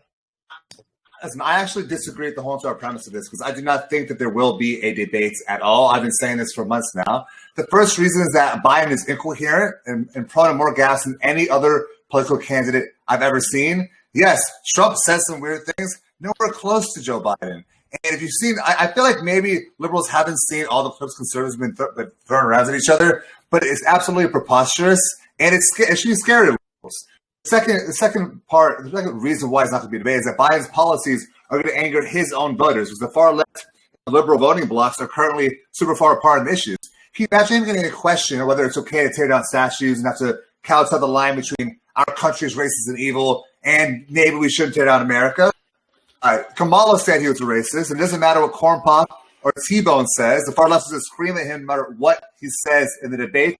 He's going to tear up on his own side, on top of the delusional things he talks about. The third reason he won't debate Trump is that Trump's going to squish him. Even if Biden's right on policy, which is not, if Trump's on stage, his on-stage charisma is too great for anybody to handle. That we saw that last election, 2016, with every Republican and Hillary. Again, even if it doesn't know the policy, he knows how to debate people, to look strong on stage and embarrass them. That's his thing. And you put Biden in his current mental state against Trump, and it's completely going to flip the polls around immediately. That's why I think the only chance of Biden ever winning is not through the debates at all. And his handlers know this as well. So I highly doubt there will be any debates, no matter what they're saying now. They're going to come up with some excuse. They're going to say, oh, the tax records, we need it for the past 20 years. Oh, we need debate moderators to fact check in real time. And we need it to be Don Lemon and the Cuomo brother over there fact checking the debate. They come up with every excuse possible. So I don't think it's Okay. All right. And also, Dario, just to fact check you, Kanye is not out of the race. He had actually a presidential campaign rally in South Carolina. So he is in the running today. Fact check me. Okay. Sure. Rico, go ahead. It's your turn. 2 minutes. I agree with everything the last username said. I yield my time. All right. Dario, your turn. Can I take his time? No. Go ahead, Dario. Your 2 minutes. All right. First off, before I dig into these specific debates, it's important to just recognize and point out that there is no actual evidence that supports the fact that debates in recent times do anything positive for candidates that are already well known. There's actually evidence to the contrary. The most recent examples we have of presidential debates are as follows. The 2016 election, if you look at the data and polling before and after the debates, as well as the people that were asked who watched the debate, who do you think won the debate? Hillary Clinton won every single debate by 20+% in most polls. And her numbers increased after every debate. However, as well, no, Trump still won 2016, so it didn't matter. For the current Democratic primaries, after every single debate, the numbers didn't change almost negligibly, right? The only big changes were for candidates who were very unknown. So people like Andrew Yang grew after every debate, but that was just because people recognized him more, not because he performed well in the debate. And they all normalized after a couple of weeks. It's should Biden agree to a fourth debate? I'd say no. I'd say saying it's a distraction is pretty accurate. He doesn't need to because he's ahead. And it seems they're mostly for posturing. It doesn't change much in the mind of the average voter. And in terms of mental decline or whatever, I personally think it's pretty disgusting to imply that either candidate has a huge mental decline or dementia or other forms of serious mental disease or whatever. There's no evidence of such at all. and it's frankly like evidence of ageism, which is pretty common, unfortunately, against like old candidates. I think Biden has generally done pretty well in recent debates, especially the last one against Bernie. So I think he's going to win because all he's got to do is he is the front runner. All he's got to do is just deflect criticism. Okay. That's what he does best. Oh, bonus meme. The mental test that Trump boasts about is literally stuff like, can you recognize a lion? Up. Yeah, he watched the Chris Wallace video. Can you remember 5 words? That's the test, by the way. Grimace is your turn. Yeah. And and the test is literally like his paid for doctor in 2018 just said he aced it. So I don't really know what this is all about, and I don't know why you guys are latching onto it so goddamn hard. But Trump as a candidate in 2016 was somebody who was an unknown. Nobody really knew what was going on, and a lot of people, I guess, are really angry that we had a black president for such a long time. But now he has an actual body of work we can criticize. We can criticize it pretty easily. Just the fact that we're all here and pretty agitated, and the fact that the entire country is getting more and more divided. We can look at his outrageous lies, like the first thing he said about the crowd size, making lies about voter fraud. He's still making the claims about windmills causing cancer, climate change being a Chinese hoax. And there was that Sharpie on Hurricane Dorian he lied about for some odd reason. The whole thing, even when he like did that tweet about Kofefe, instead of saying, yeah, I just messed up a tweet, he's like, oh, it was like a secret message to like the people who know, probably like QAnon or some dumb shit like that. And that he also lied about not having a deal with Russia, right, at all. And when we knew up until 2017, he was seeking that tower. He's also had terrible leadership moves, like abandoning our Kurdish allies. He's been simping for Putin since day one. He's been cozying up to other dictators. He's then gone on to agitate our allies, and he's had the worst possible response to COVID that could have possibly happened. Something that's going to be affecting our country probably for the rest of my life and for the rest of, I guess, all of our lives. And not to mention he has had multiple scandals, including his Michael Flynn getting arrested for those crimes and then being pardoned by Trump, who he committed the crimes on behalf of, which is a clear abuse of power. And we should all be furious, everybody here on this panel, but I doubt it. There's various members of his cabinet resigning for their various scandals. We know people like Scott Pruitt.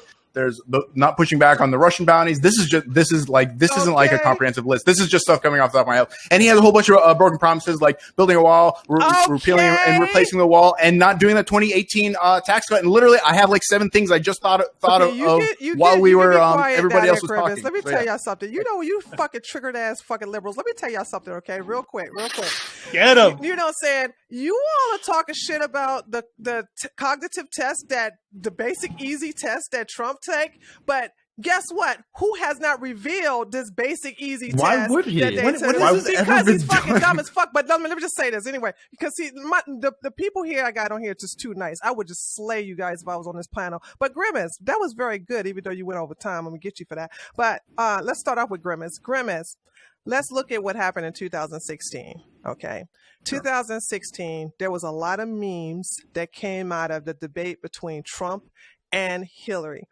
You know what I'm saying? The wrong, and I'll put you in jail. And she ended up looking stupid to the point where she had to, don't type in the, remember, Rico, type in the text chat, not the whereby chat.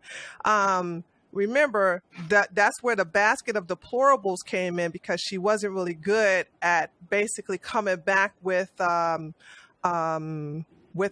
comeback on Trump. Now, Hillary Clinton, although a very aggressive alpha woman, was not able to deal with Trump actually memeing. Okay.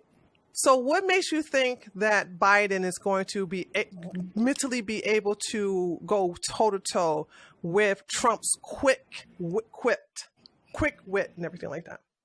Right. So like you could just say that in 2016, like Trump had nothing to keep him on a topic, and it's really easy for him to go from place to place on different topics. But now like Biden can literally let's just stick to the topic, right? Kind of like we were doing on the first question. Like why are we talking about this meme right now? Why don't we talk about your actual results and what you've actually done?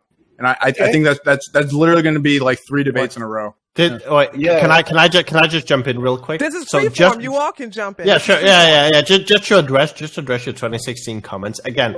All the data that we have available shows that the majority of people think Hillary Clinton won all of these debates. And I know if you live in like a conservative echo chamber, you want to think, oh, Trump is such a good debater. Trump is so much more woke, so much more mentally prepared than Biden is. If you look at recent polling from Fox News,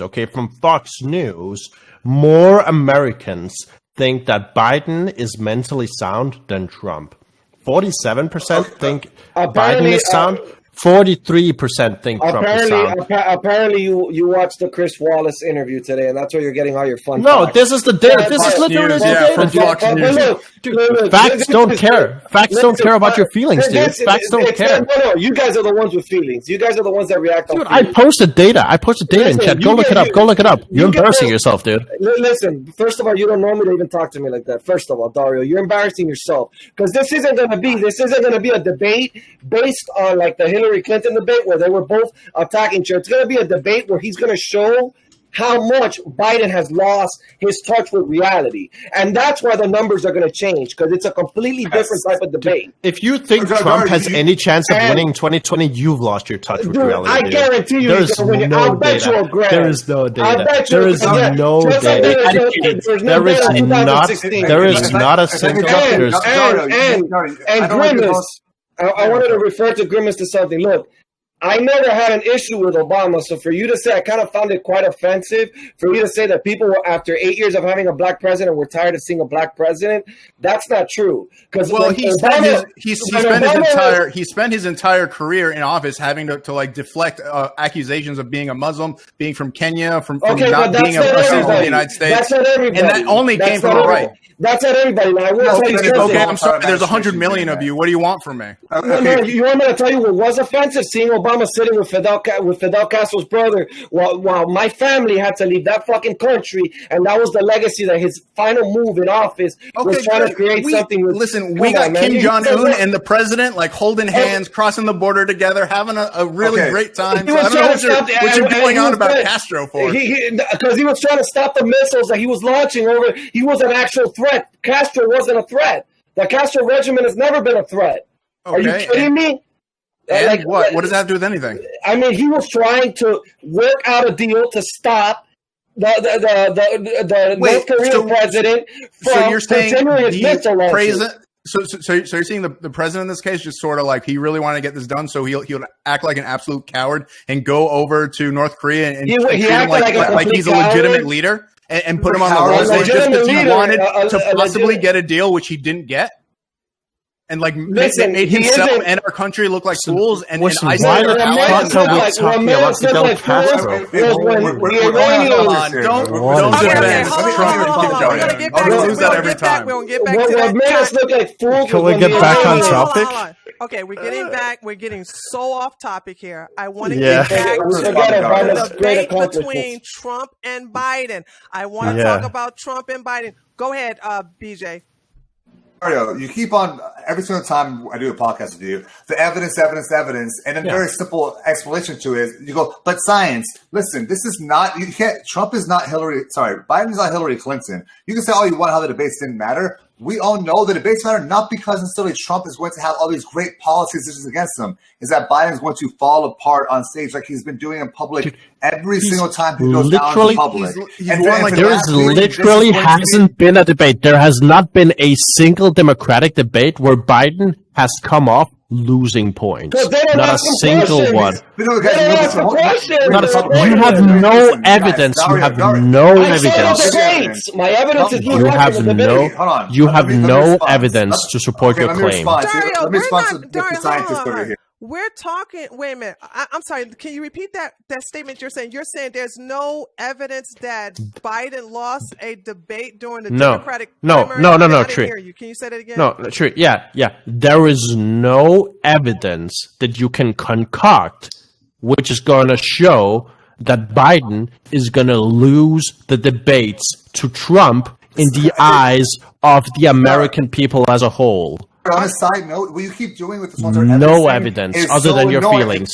Dario, we are all predicting the future. That's also a point. When I make predictions, I make predictions based off of data. not just like whatever I think is going to happen. Well, Dario, I'm if you're listening to gonna right now. if you're going to There's no based on data, then I need to ask the question. I'm just asking a question. How many debates did he win against Bernie?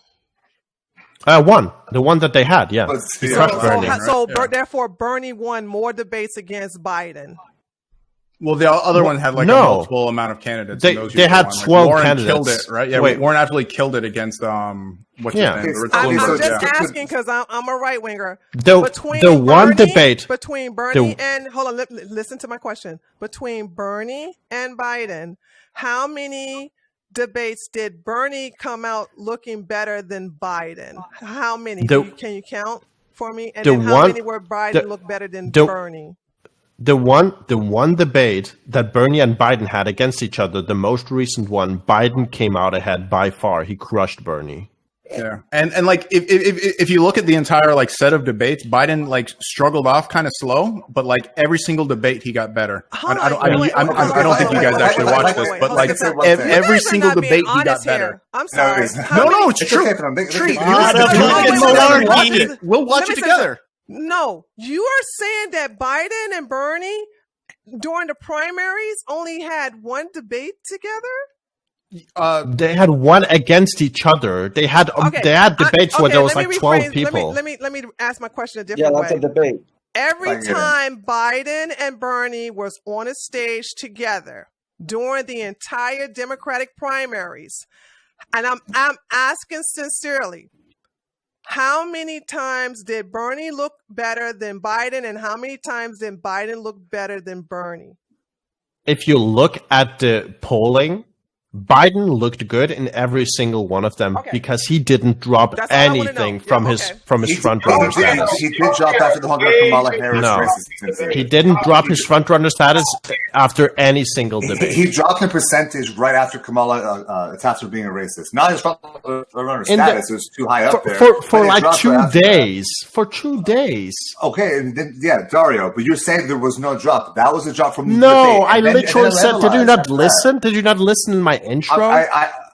Do you realize that there's not going to be a debate 2 days before the election, right? Like I said, if you look at how the debates influence the election over time, there's no influence. Okay, I know you repeated it a million times and saying you have evidence for it. Here's the whole thing. I posted the evidence. Dario, can I talk? You've been talking so much time.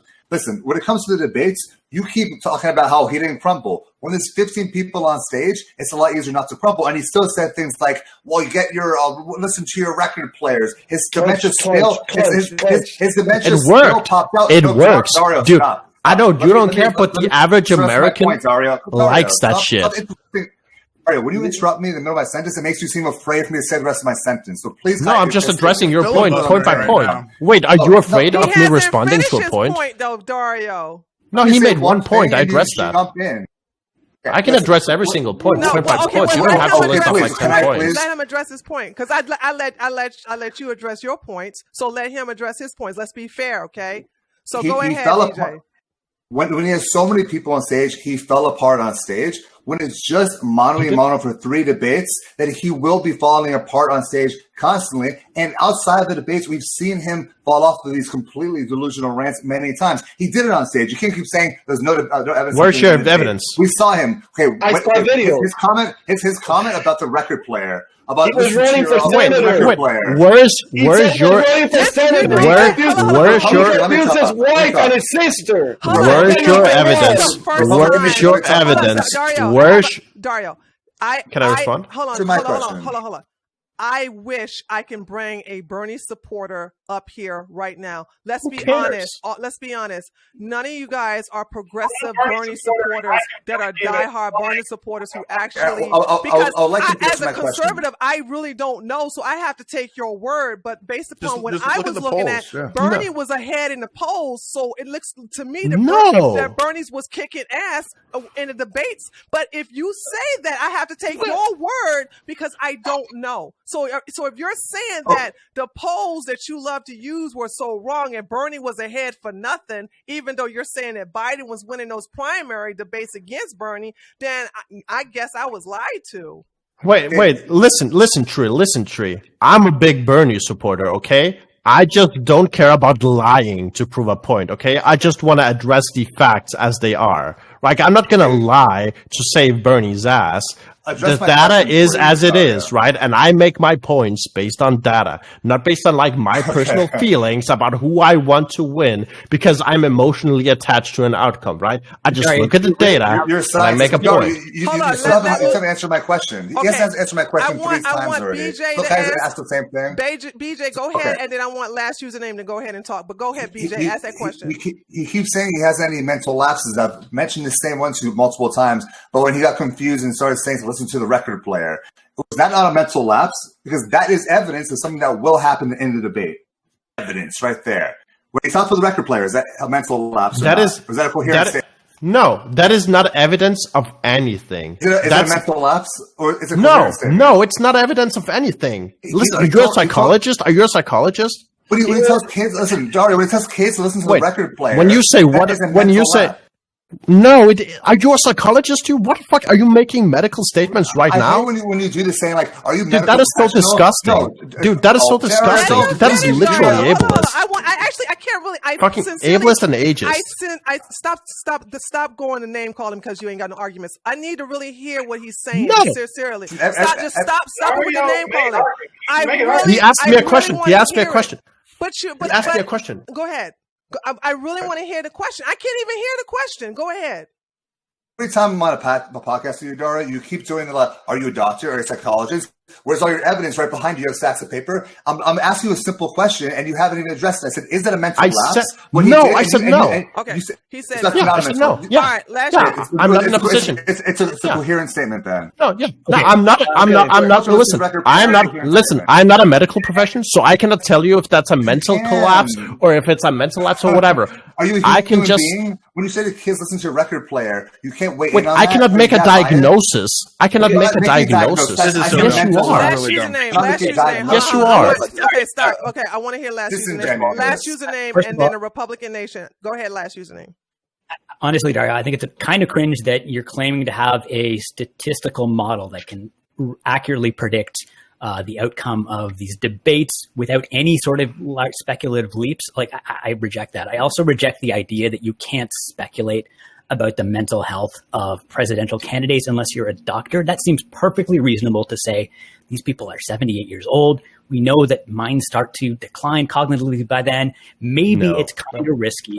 There's nothing, you don't have to be a doctor to speculate about that. I think that's an unreasonable standard. Okay. Is there evidence that's name? Okay. No. Can I respond? Yes, you can respond. Go ahead. I'm sorry. Go ahead. Fine. No, go ahead. I'm being fair. Go ahead. Yeah, respond. sure. Obviously, I've never claimed that I have a statistical tool that is going to predict that Biden is going to crush Trump. I never stated that ever. Okay. The only thing that I have data to prove is that the debates in recent times, in 2016 and in the Democratic primary, there are 2 recent times that there's been high-profile debates. The debates have changed, like, over time, have changed nothing about the outcomes of what is comparable to 2020 at all. I'm trying to make predictions, right? We're trying to make predictions of 2020. That just shows you right there that your predictions are incorrect. Because if you're saying that Hillary Clinton won the debates and they had her leading, I'm not saying lost the election. So obviously, your fucking predictions are wrong. And hold on. I'm going to make my point. I'm going to finish my point. And as for Biden being coherent, listen, this isn't like one little incident. He fucking called himself. He was running for senator. He fucking forgot when he was after the primaries or whatever, when he won. Forgot what state he won. He fucking mixed his fucking mother and his sister with his wife. He also said that a bunch of fucking people over like how many 150 million people died from COVID-19. He also fucking said that over Kamala Harris in the debate that he did so well. He said that the only black congresswoman, the only black senator endorsed me or whatever. Kamala Harris was right there next to him, and she's a fucking senator. Yeah, he's made more than one mistake. I mean, I could show you a YouTube video that'll show you his entire fucking platform of him running through this whole shit, and it's been happening consistent. Like, if you have consistency like that, there's obviously something wrong with him. Okay. Can I respond? No, wait. Can I respond? Go ahead. Okay, Dario responded, and I want Grimace to just quick response. Okay. So quick response. I have never said, like, looking at debates, I don't say that I know who wins or loses the debate, okay?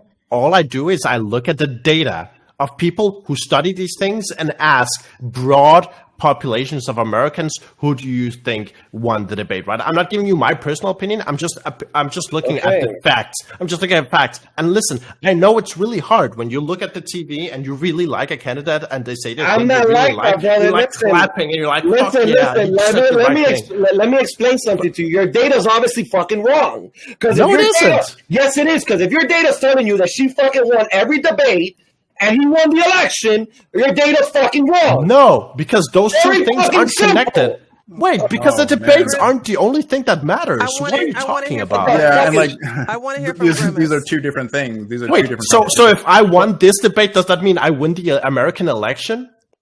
That doesn't matter, dude. Exactly. Yeah, that's a non sequitur. The debates don't have any influence on who wins the election. That's my point. But the polls as well showed him losing by double digits during this time of the year. Last year, during this time of the year, 2016, he still beat Hillary Clinton. Yes, because polls change.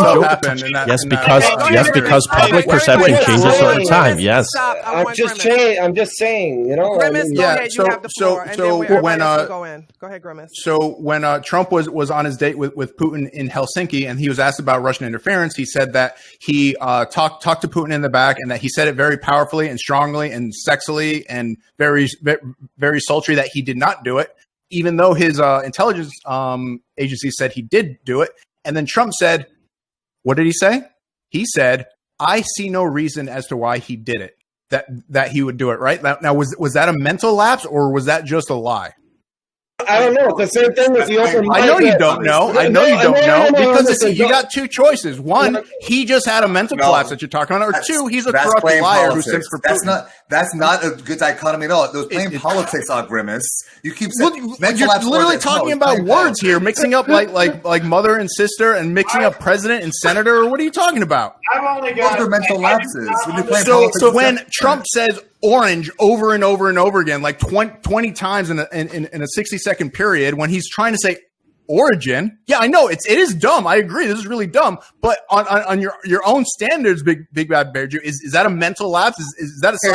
I'll answer that, because the example I brought up was him saying, "Children, go home, listen to your record player." That is different than mispronouncing a word. That's different than playing politics. When you tell kids, how is it different? One of the things makes sense. Yeah, it makes sense. Yeah, children should get a bigger vocabulary. Children should get a bigger vocabulary. Listen, I understand it doesn't make sense for you, but Biden appeals to the voting demographic. Okay, and you're not in the voting demographic.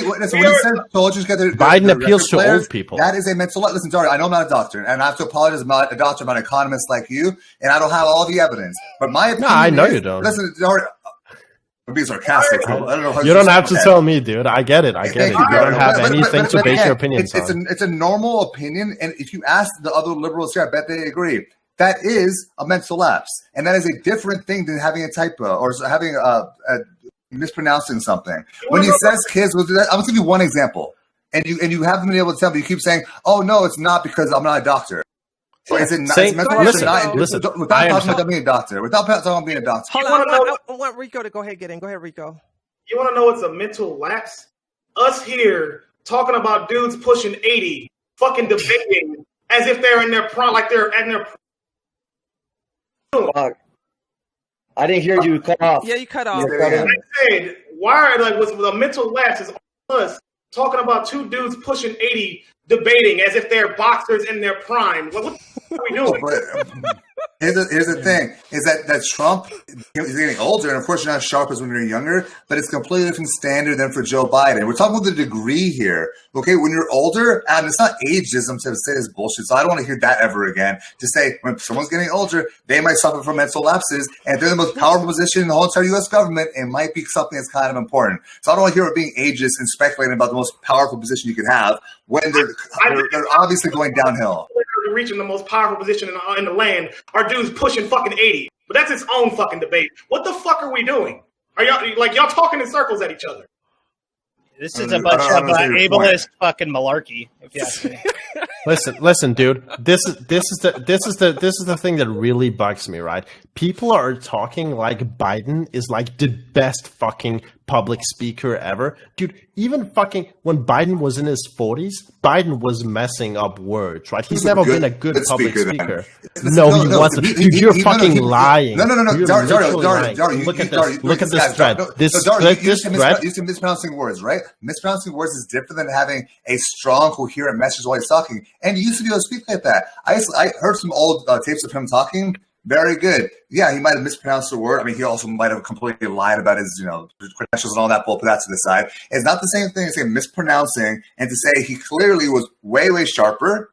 And now he's going through a mental lapse, which is scary to anybody that sees this rational. Well, if you look at the oranges of that video and that claim you just made, can you substantiate it regarding that he lied about his credentials? Because that's a really weird thing to show throw in there. Sure. I'll do it right now. Okay, so he said he graduated like top of his class. Oh wait, no, actually, never mind. You're talking about Trump, aren't you? You're talking about Trump right now. I'm talking about Joe Biden, and I'll give you some more of that. Joe Biden also plagiarized in college, and when he ran for president later on, and he lied about those things. Did he lie? I don't know about Trump lying about his credentials in college. I know Joe Biden did. He said he's got a scholarship. He got a full scholarship. He's very smart. He finished top of his class at Wharton. But by the way, every time I talk about Joe Biden, you start making some weird Trump example that's only kind of related to it. I appeal to Jeff. Is that a weird example? Like the exact same thing, except Trump said it? So what did he do? What did he do? What did Trump say? Trump said he finished top of his class at Wharton. Listen, where did he finish in his class? Nobody knows. The lawyers called him up. Okay, there we go. Then. People who graduated at Wharton said that he definitely did not get anywhere close to it. And they have an actual list of graduates listed by who was at Wharton all the way down. Trump was listed the fourth from last.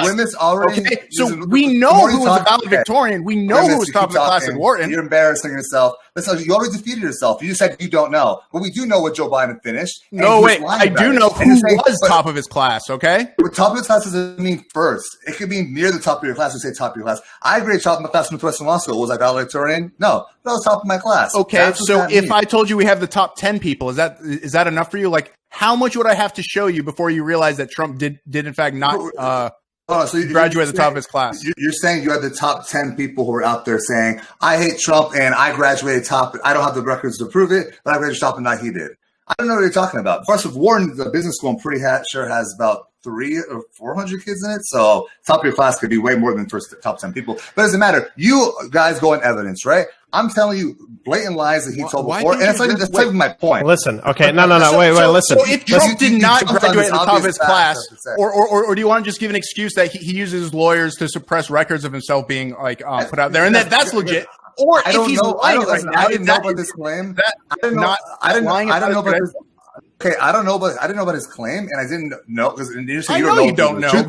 You say you don't know the truth about it. You said it out loud. I'm gonna yell about this. I said I don't know the exact number because he lawyered up immediately after he made that claim. It doesn't matter. But guys, listen. My point it does matter because you're making the claim that Trump lied, that Biden's lied about his. It's true. There is true. And your boy has also lied about that, and he's also lied about a whole bunch of other shit that if you guys want to talk about, I'll go into it. Tell me the proof that you have where he didn't graduate top of his class. We have the valedictorian. Oh, wait. So are you guys going to retreat to like what is top of your class? Is that the top 50%? No. Where's the proof? Valedictorian is at the top of your class. Can I wait? Just to bring this back. Hold on, Dario. So what's the contention between BJ and Grimace? Is it because there is no proof, or is the wording is different because Trump said that he is at the top of the? I'm really please, Grimace. I'm gonna let you explain it, and then I'm gonna let the other two, so people don't think I'm. Tell evidence too, please. Sure. Like, besides the fact Trump has his own niece testifying that he's paid people to take his SAT classes for him. He's also don't use his niece who came out recently to try to slight him. Don't use his niece now.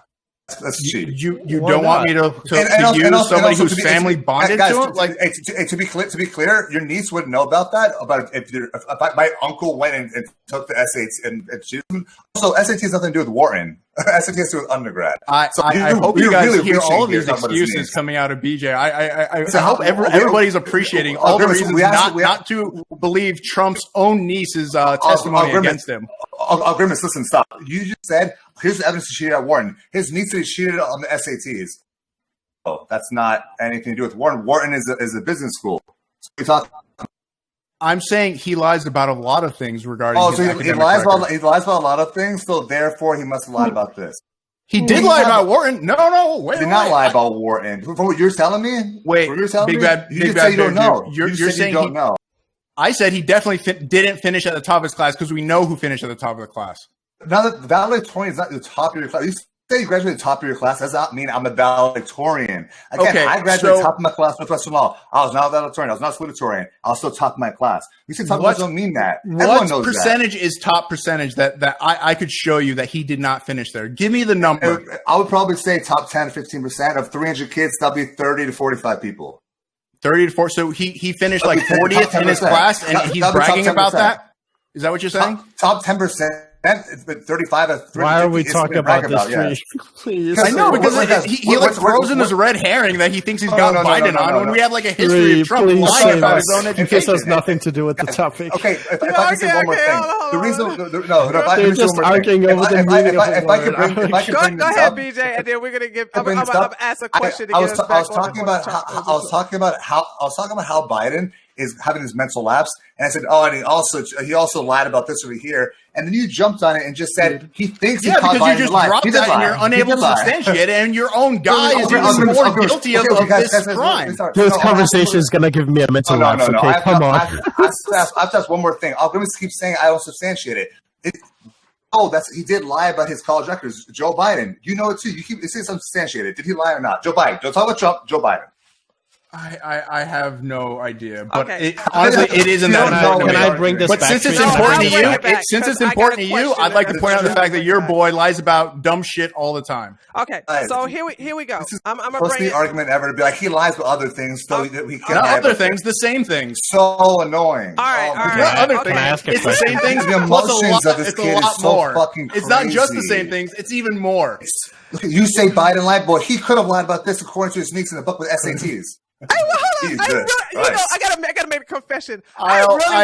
Anybody in chat knows what's going on here. I love to see Grimace. He got Trump derangement syndrome, and it's kind of sexy. So I'm afraid I'm being a little biased here because when he goes on his crazy Trump rants, I just love watching him just goddamn get crazy about it. So I'm sorry. I apologize. Anyway, let's get back to the question that I want to get to a question here, and I'm going to give you a scenario. All right.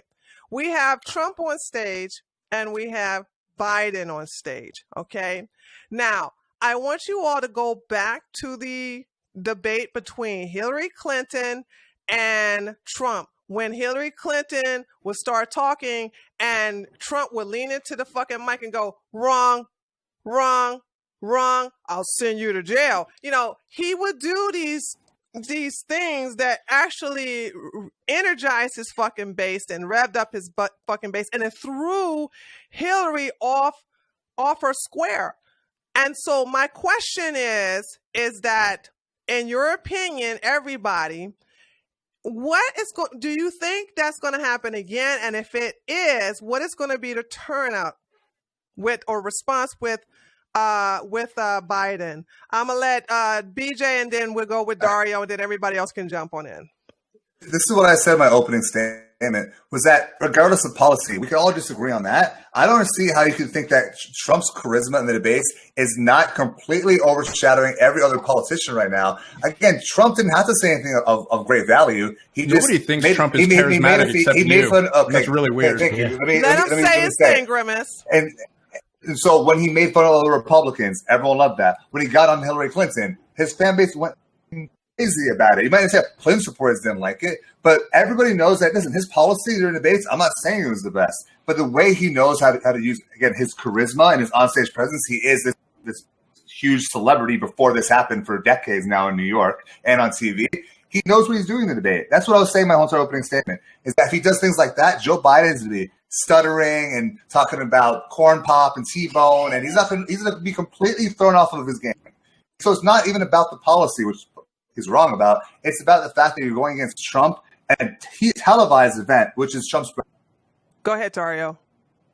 Yeah, I mean, I understand where you're coming from, Big Bad Bear Jew. I also, like, if I was stuck in your echo chamber and I only looked at, like, what I personally think is funny and, like, oh, he said the wrong, oh, he did the wrong. Unfortunately for you, the average American doesn't agree with you, right? And I have the data to prove it. So I just posted in chat if you ever get the chance, just go through the... Yeah, I know, it hurts, right? Because your feelings say something else. Most people are Democrats. I'll go ahead most people are Democrats. Wait, hold on. Like Dario, you posted where? Did you post it in chat or you posted in text chat? Because I want to make sure everybody... chat. Okay. I posted in Twitch chat. Okay, that's I fine. posted in Twitch chat. Great. Yeah, so you can go through there and you can look at analysis of every single presidential debate in 2016, and you can see that Hillary Clinton won every single debate by double digit by people who watched the debate, right? People that watched the debate were asked.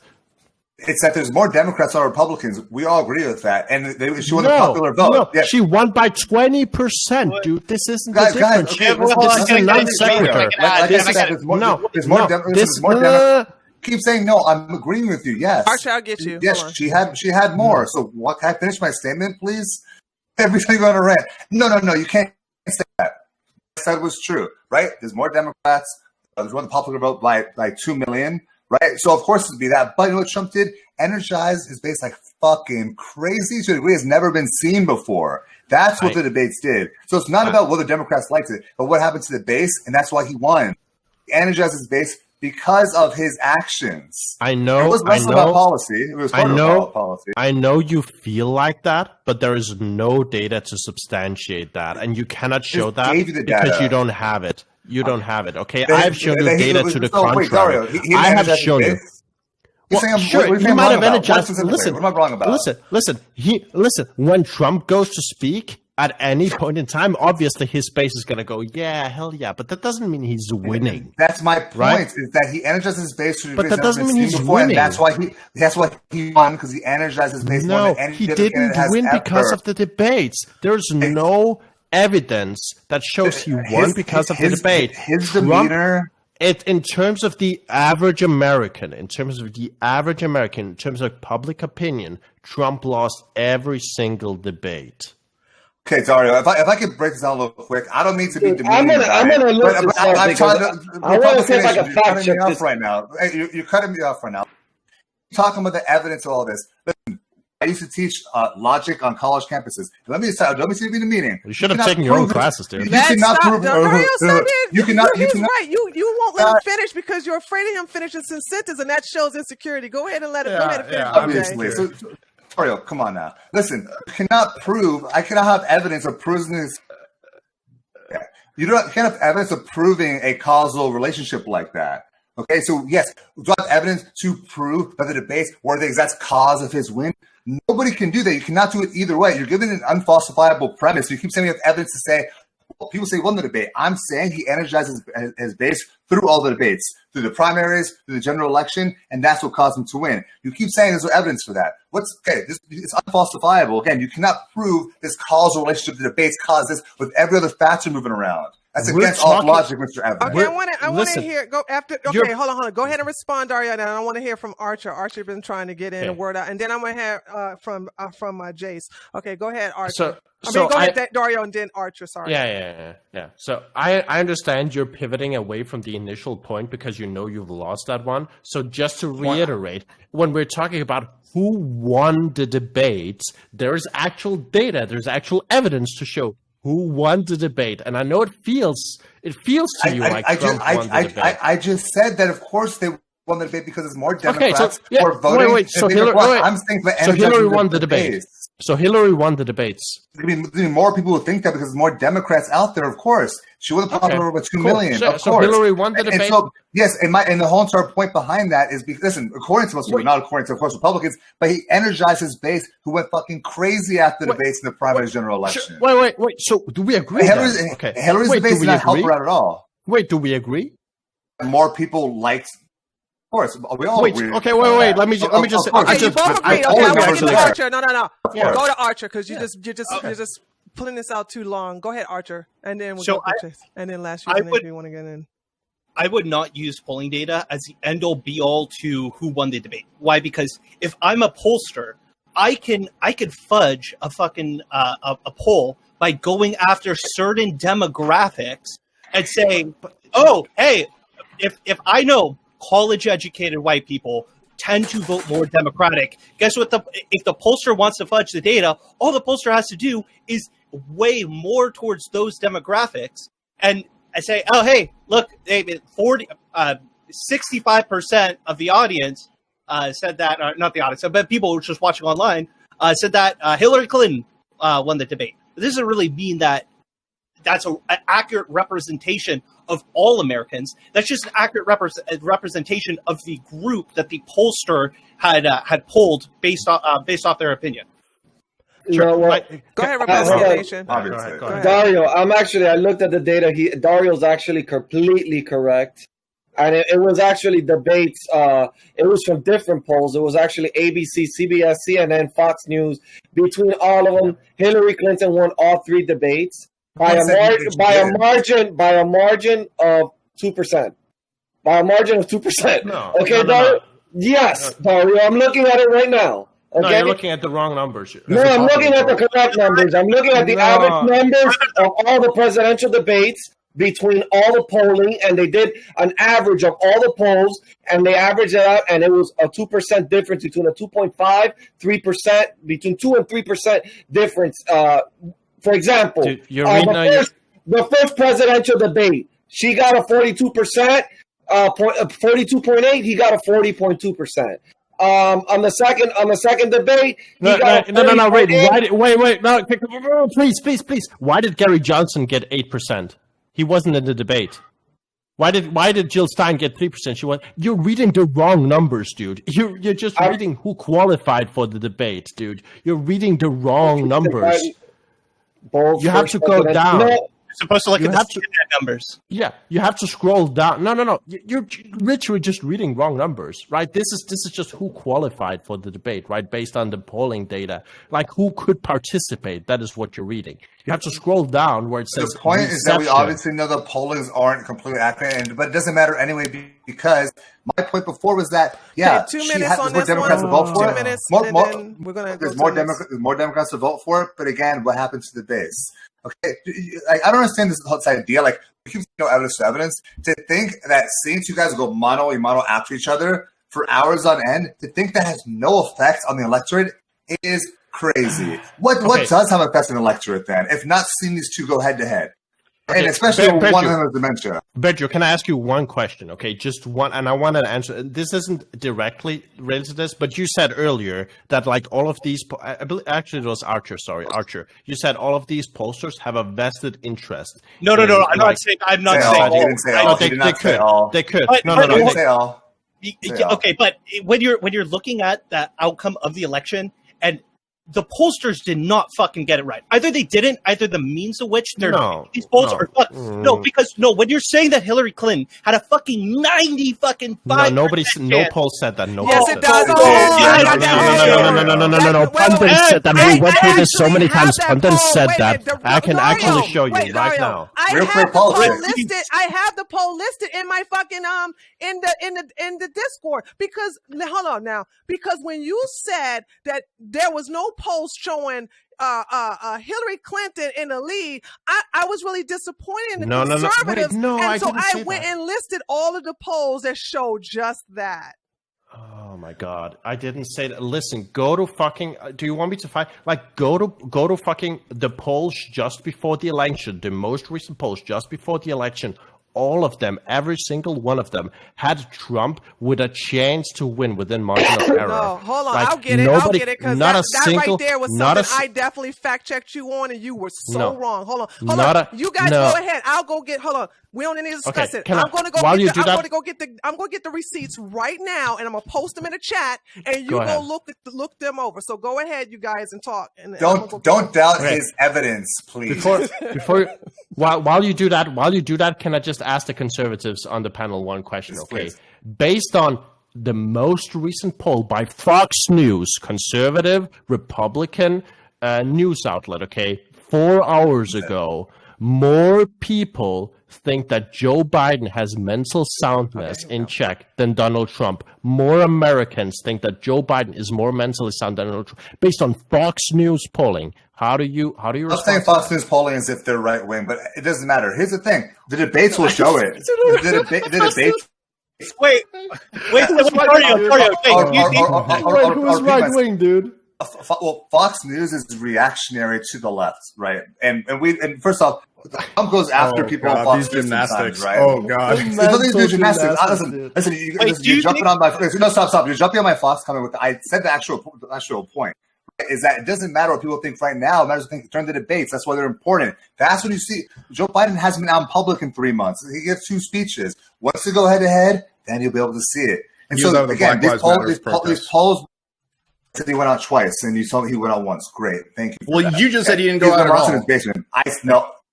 Grimace, you cannot listen worth the shit. Every time I debate, you go. I said he's been out twice. Is what I said. He said twice. Thank you. When was just now? Yes, now. I said that, and you always do that, by the way. You said, you said 0. No, listen to what the fuck I'm saying, man. You always want to jump on some false flag. I heard you say that he hasn't been outside in 3 months. Why did you say I said twice. I said twice, and it was an exaggeration because we all know he has been going out and doing interviews like he would be. And you can say coronavirus all you want. Trump's been out. The other candidates would have been out right now. Joe Biden's not out for a reason. The same reason why I don't think it's through the debates. And if he does, he's going to get fucking squish mushed. That's why. Hell yeah. You'll be able to see the mental lapse that we're talking about. I know I'm not a psychologist. I'm not a scientist. Can you explain to me the oranges of that claim? I don't even know the oranges claim you're talking about. I know you don't because you're in an echo chamber. You never see that. No, first of all, Grimace, I didn't vote for Trump. I listened to all sorts of media. You keep saying I'm an echo chamber without any fucking evidence whatsoever. You so much that you're orange is mispronunciation. It sounds like, and wow. All right. Wow, it's crazy. Okay, I'm talking about orange and oranges. Origin is two different words. Peeling back hair things. Oh, wait. Sorry. Can I add this one point real quick? Yes, go ahead. Okay, so in that Fox News post, if you scroll all the way down to the bottom, there's a part for methodology. So the methodology for this is includes 1,104 randomly chosen registered voters nationwide.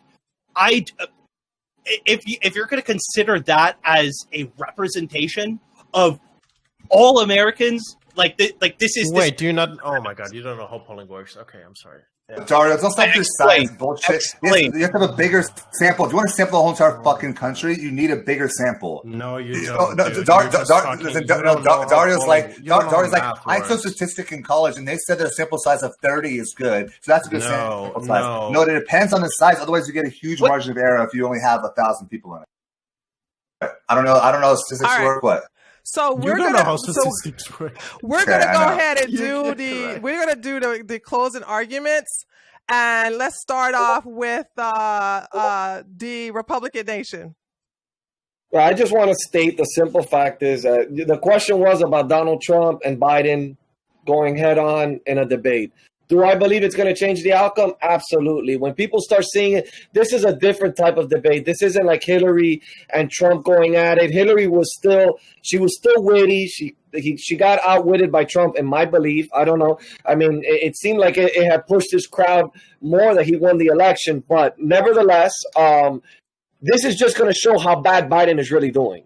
Mentally, this is just going to be, it's not going to be a debate. It's going to be a disaster for Biden. And this is why they continue to dodge the whole debate situation. This is why they're avoiding the debates. This is why Trump wants more debates and they want less debates. This is why the New York Times released that article requesting certain things. They're trying to give a signal to Biden. Hey, listen, try to do something to get yourself out of these debates because you're going to fucking lose everything we've worked for to try to fucking get you to win this election. He's going to lose the election. I am telling you, I drive around all over my city. I go into every single area. I run a podcast. You can talk about your little stupid fucking stats that you watch on your fucking computer there sitting in your house where you don't fucking interact with humanity. But I actually interact with humanity and I go interview people in every different spectrum. And everybody supports Trump. Whether they're black, Hispanic. I mean, he's got a big following. People are just staying quiet. People are just relaxing, and they're going to end up going to the polls and doing the exact same fucking thing they did to Hillary Clinton. All right. And next we have Archer. 2 minutes. Listen, there's a lot of malarkey here tonight, okay? And, you know, what I said tonight, just that's malarkey, okay? Biden is going to fucking win this, okay? And if you believe so, I want you to text 3033330. That is his text number. I'm sorry. All right. I'm sorry. Okay, next is Rafiq. Rafiq, go ahead, your turn. I believe the polls. I believe whatever CNN, Fox News, any news media outlet tells me. If the people love Joe Biden and the guy Garnett, the people love Joe Biden. No, I think Trump will crush it. That's all I got to say. All right. Short and sweet, like I like it. Okay, last username, your turn. Let me just say that when you are watching these debates, just remember that these two crazy old men tearing each other apart, babbling on, rambling incoherently. And when you're going to vote for one of them to run your country, just remember, this is democracy.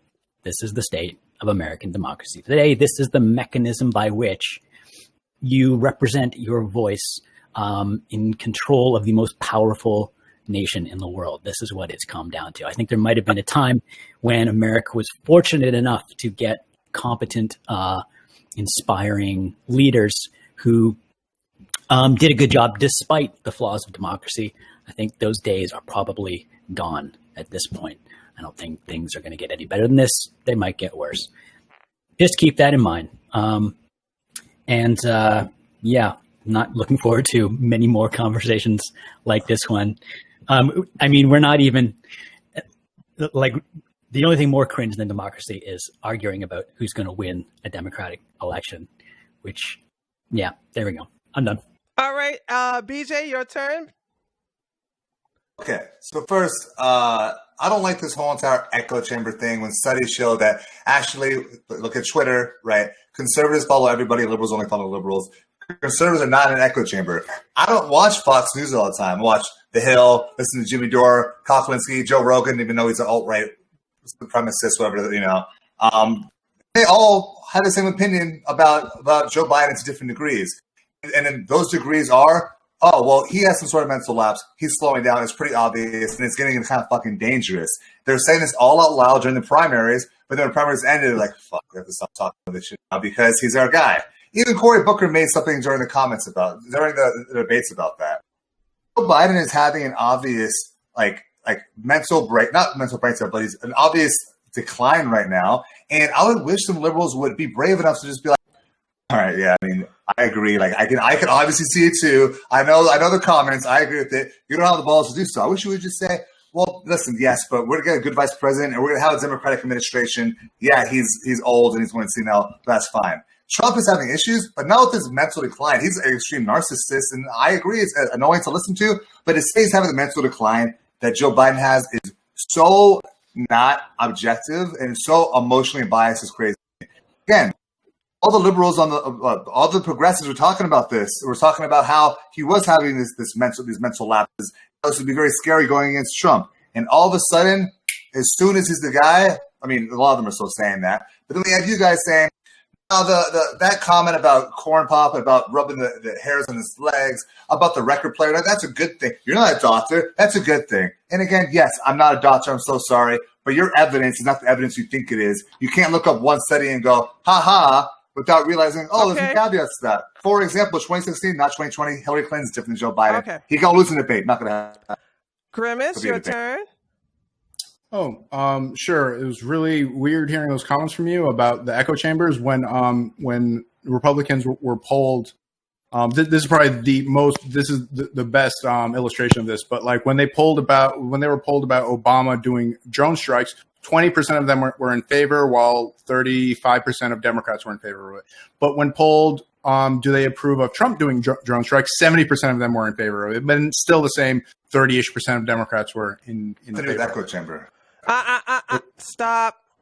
I So, told you he triggers. I told you that's his trick. It's fine. It's no, because this is all about Big Bad Bear Jew and his misinformation for people here in chat. So I'm going to link you guys something in chat right now to take a look at. We have the commencement sheet of what actually happened at Wharton in 1968. We have cum laude, magna cum laude, and was it sum cum laude?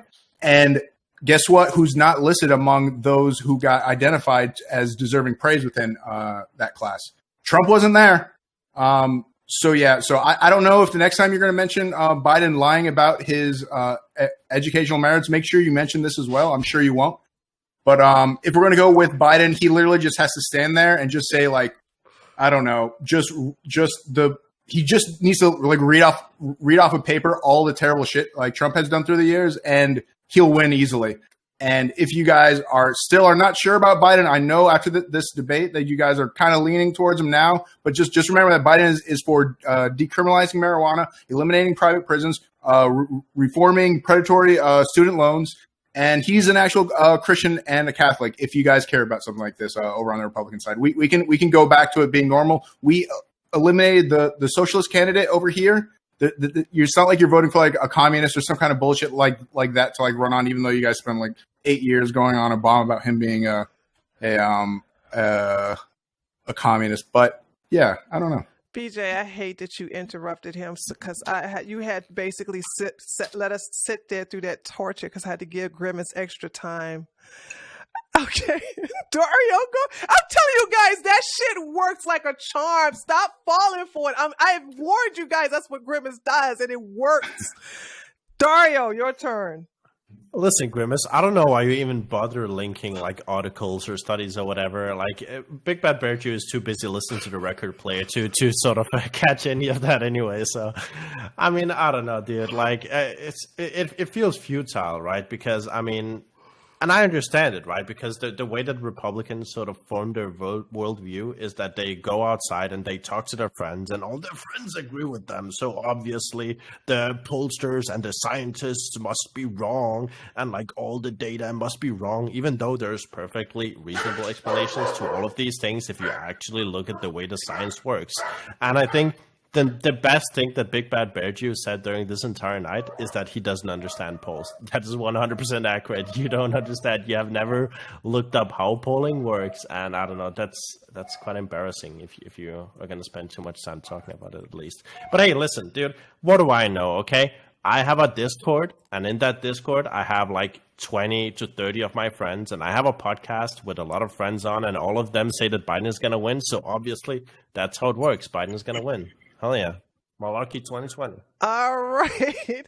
We got the poll going on, and I'll be shutting it down in 10, 9, 8, 7, 6, 5, 4, 3, 2, 1. And the question was, who will win the debate between Trump and Biden? 19% said neither. 28% said Biden, and 52% said Trump will win. All right, so let's go to. I retract my old statement. Trump is going to win. The polls have shown it. It is what it is. All right, so let's get to a very, very controversial topic. That basically something I have been talking about a lot here. On Twitch ever since Bernie was running, and I was trying to educate my audience that anti-Semitism runs rapid in the Black community, and I was explaining to them why the Black community as a group, as a voting bloc, will not back Bernie because of their anti-Semitic views. And this was something that was very new to a lot of people here on Twitch who watch my channel. And so, as we know, Nick Cannon, who is a follower of Louis Farrakhan, and Louis Farrakhan is beyond a doubt anti-Semitic and very racist. Okay, we understand that. I don't even think that's up for debate. And he had his podcast where he was talking to Professor Grift in reference to Black supremacy. And what I mean by Black supremacy, he was stating that white people, especially white Jews, are closer to animals, and because of their lack of melanin, that makes them subhuman. And what I mean by that, he equated them to savages. Now, this was very racist, and this is also anti-Semitic as well. But the way he got fired from Viacom. But what angers me is that he did not get fired for his racist attacks against white people, equating them to savages, stating that, and if you all know who listen to me, I used to be a member of the Nation of Islam. I taught you guys the teachings of the Dr. Yaqub, and I told you how that goes, how that teaching actually shows in black supremacy. Terry Lewis had warned everybody on Twitter, listen, Black Lives Matter is going to equal to black supremacy. And when Nick Cannon came out and he refused to apologize initially, Terry Lewis said, I told you so. Okay. Now, what I find, and if you guys look in the question that I sent you, you'll see there's white communists people in America who also favor and support Louis Farrakhan. I don't understand this way of thinking. And anti-Semitism is growing at a rapid rate in the black community, especially in New York, where we had a lot of Jews are shot, and they were shot by black Hebrew Israelites. And then we had a woman who was also a member of the Nation of Islam who also viciously attacked a Jewish elder.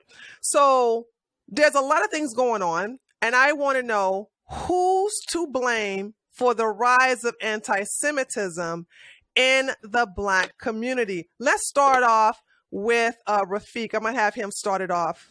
I don't know if I can finish this in 2 minutes. I'm into you. I know it's going to be hard, but try. And I'm familiar with the Hebrew Israelites. Okay. All right. Anti-Semitism dates back to ancient Egypt. Per Robert, I can't say his name. Okay. Anti-Semitism is the longest hatred. To explain the rise of anti-Semitism in the black community, we're going to have to look at its origins and antiquity.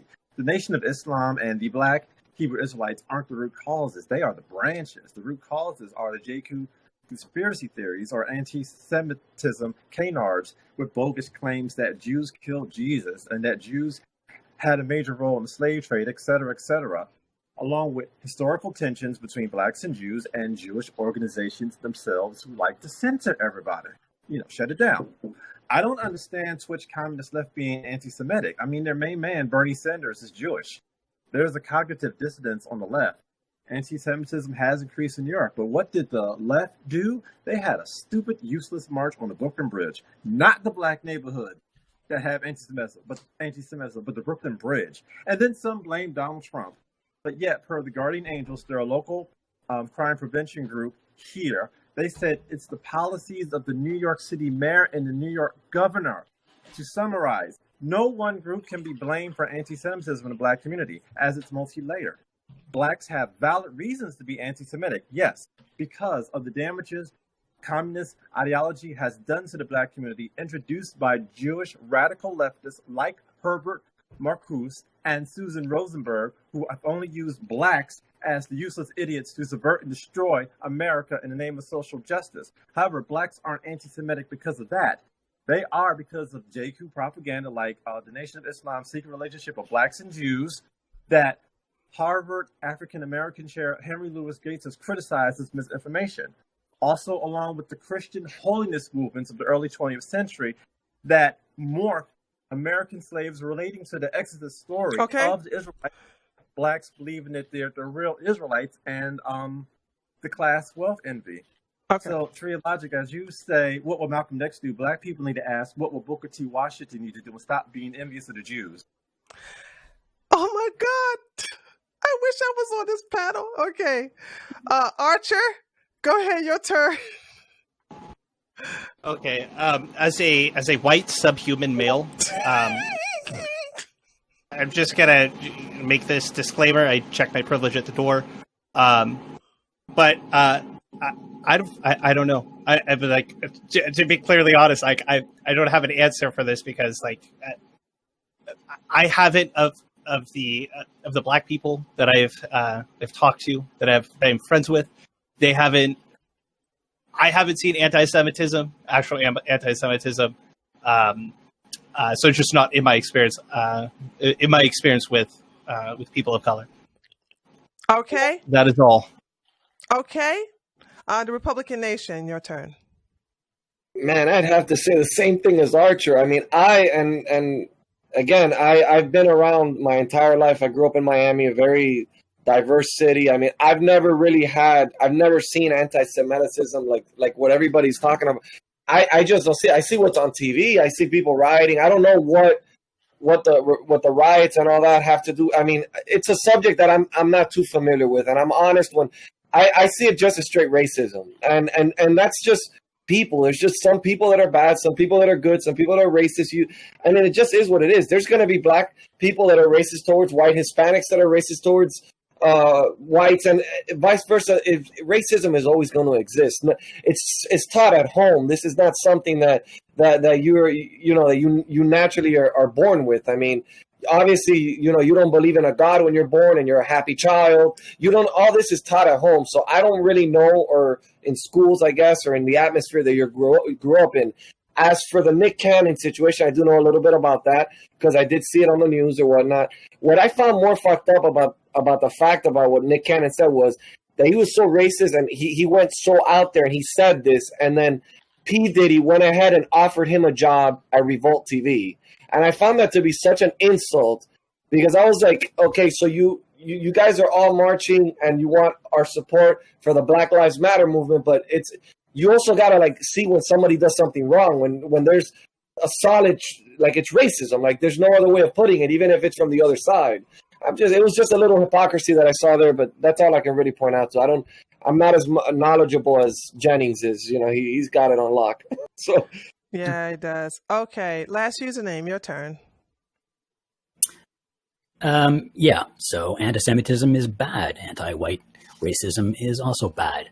The question claims implicitly that anti-Semitism is rising in the black community. I'm curious to see evidence of that. I'm not aware offhand of any evidence that is rising. I understand. I can actually, I'm sorry for interrupting you. You can reclaim your time. I will definitely give you those statistics after the show. I have them in my folder for you. Sorry for it. You can reclaim your time though. You get extra time for me interrupting you. Okay. Well, I mean, I'm not particular expert on this, and I just want to see the evidence of it rising and how big it is. Yeah, I don't know much more to say on it, but I'm curious to discuss it. All right. Well, do you have anything to say in reference to Nick Cannon? Did you see that? Me? Yeah, you. I heard that he said some pretty obviously anti-Semitic stuff. What is your opinion in reference to him only being vilified for the anti-Semitism, but not the racist attacks against white people? Right. I think there is definitely a strand of anti-white racism that's kind of becoming popular and normalized, and probably isn't, universally sort of condemned as much as it should be, as much as racism against other races is. And that's not good. I think people should be consistent. And I don't think there's any reason to allow, tacitly permit racism against any particular race, regardless of what you think of that race. I mean, racism is racism. So. Okay. BJ, Big Bad Bear Jew. Since I'm Big Bad Bear Jew, I might have a little perspective on this. Yeah. I have a big old Jewish star tattoo on me, right? And I got when I was 18. When I got it, my parents, who were lifelong Democrats until 2016, at the time were like, oh no, watch out for the neo-Nazis. It's dangerous, all the neo-Nazis, right? To this day, never been a neo-Nazi. I'm proud of the Proud Boys organization, never been a neo-Nazi. But when I lived in Chicago for 6 years, I got plenty of black people just seeing me on the street and yelling at me for being Jewish, saying, I'm not a real Jew, I'm going to be put in slavery soon. Now, that's Chicago. In Chicago, I don't know if it's where Nation Islam started or just a hub of it, but I grew up in South Florida, to a really poor ghetto school, tons of black people, never heard any sort of anti-Semitism. Maybe it's just a regional difference, I'm not exactly sure. Louis Farrakhan is a big part of this evil, and his theories I mean, about the fact that say blacks are the real Jews, Jews are termites and bloodsuckers. It's all the same sort of David Duke ideology. But one part of this is to blame is that it's the media and it's white liberals who kind of put black people down this lower pedestal and say, we can't criticize you, your opinions. Oh, yeah, you see something bad, but it's okay, you're black, you can get away with it. And that's racism itself to say, we can't criticize you. Because of that, if you put anyone in the atmosphere where whatever you say, we're going to apply to you, then you get some pretty crazy viewpoints. When Nick Cannon said, like, every white person that saw that was like, oh, shit, if I said that about Jews, my whole entire life would be over. If you say about white people, it's a little bit different, and obviously there's a double standard between insulting Jews and insulting white people. No one gives a fuck if you insult white people, but they do if you insult Jews. And so there is definitely a growing rise in anti-Semitism, but a lot of it you just don't see. When I was younger, I did jiu-jitsu, and I saw a black dude with an Olmec tattoo. And long story short, Olmec tattoo stems from the belief that black people were the first to conquer the Americas, which is part of this whole entire black supremacist belief system. Okay. And it definitely is growing, and it's in large part because people don't criticize black people for those sort of comments. Okay. Grimace, your turn. Sure. First, I also grew up in South Florida. We should compare notes. So I think that the anti-Semitism in the black community comes from where all anti-Semitism comes from, and that is the Gospel of John. I don't know if you guys have read it, but in the Gospel of John, it mentions the Jews 71 times compared to a total of 16 across the other Gospels. And if we go a little further, we also can see, well, if you go by the JQ, there's like a whole bunch of analogous situations that happen in the Gospels that you can project on like the current JQ matters. But on top of that, in the Gospel of Matthew, when the Jews realized that Jesus was actually God, they said, Jesus' blood be upon us and our children. Like this has been the literal source of anti-Semitism throughout history because if you're a Christian, guess what? The Jews committed deicide. They killed your God. And that's been used as the justification for the oppression of Jews since this happened like 2,000 years ago.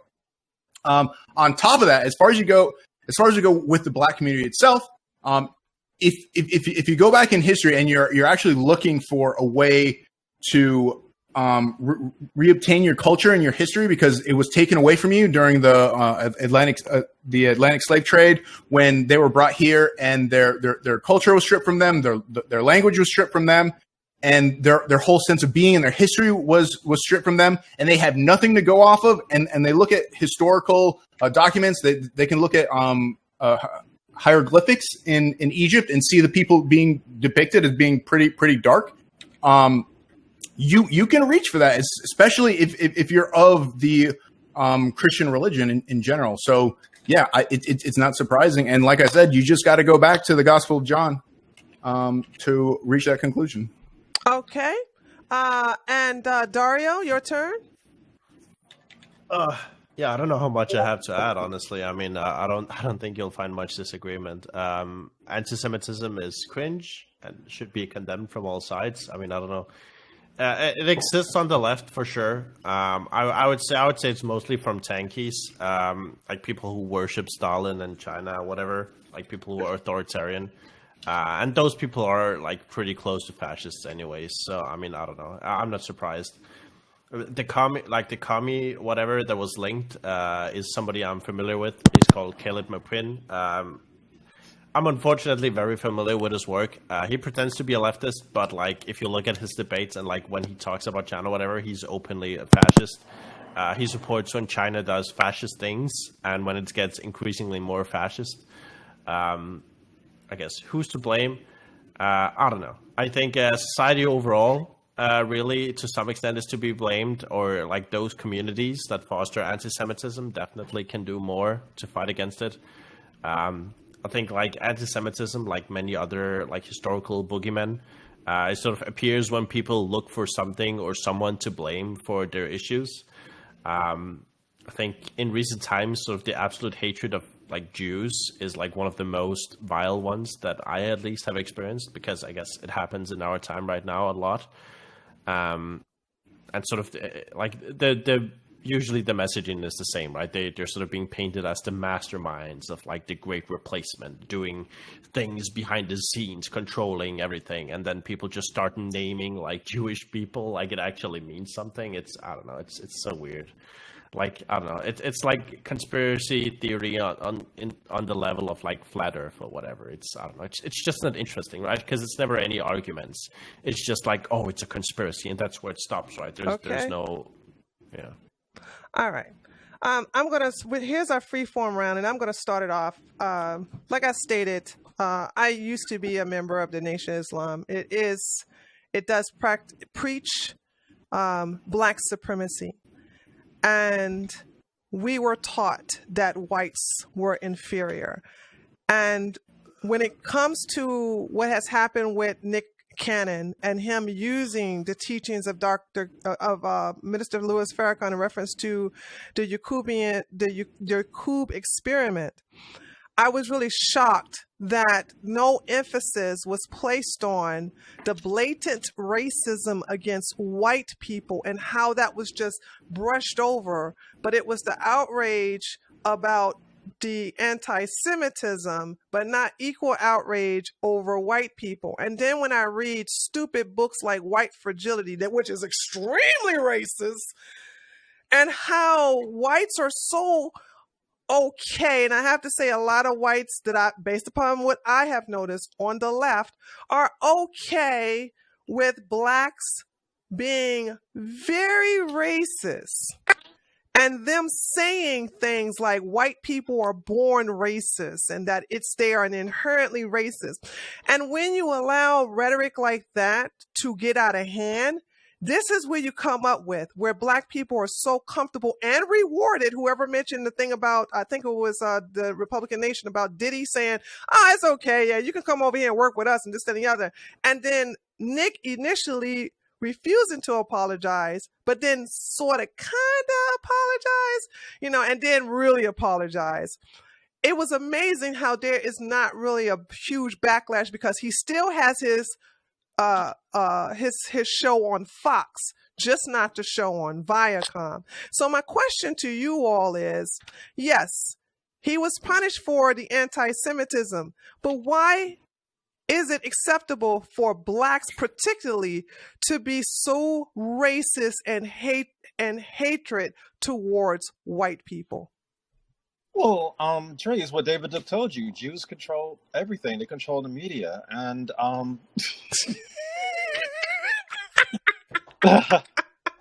and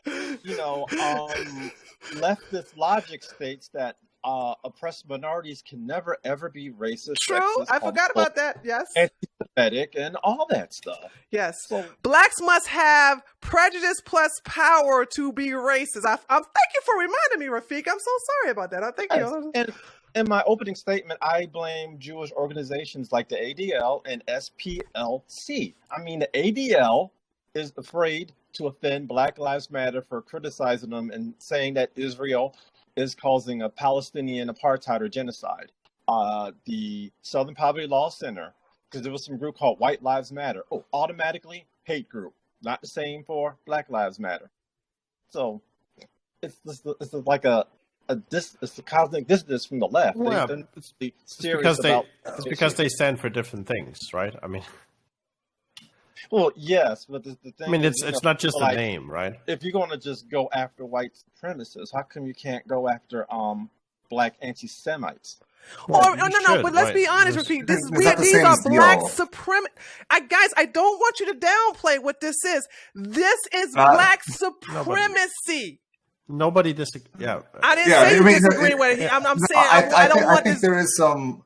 To answer what you had said, I think there is some downplaying. Because Grimace, I don't know if I kind of misinterpreted what you're saying, but you're talking about how blacks had their culture stripped away, 100%. But it sounds more like excuse making when you start to relate it to, so they should all this evidence that maybe they could think and look towards the fact that they're the real Jews. I disagree with when you don't have any history, you will look for history for yourself, right? But I still think that's a justification, an excuse for something that's very bad. So I'm not justifying it. It just sounds like you were. So I apologize if I said that. I think that black supremacy and how they treat anti-Semitism is different than how white supremacy sees it. So I think that on the white supremacy side, they are more about the whole entire Jews control the media, Jews control banks and all that, which means, but not to the extent that they think there is. When it comes to the black supremacy side, I do think it comes from the whole entire Nation of Islam, like we're the real Jews. Jews are kind of inferior. We're superior. And I don't know. And maybe you guys can correct me. I don't think it has anything to do with Christianity. You said the Book of John.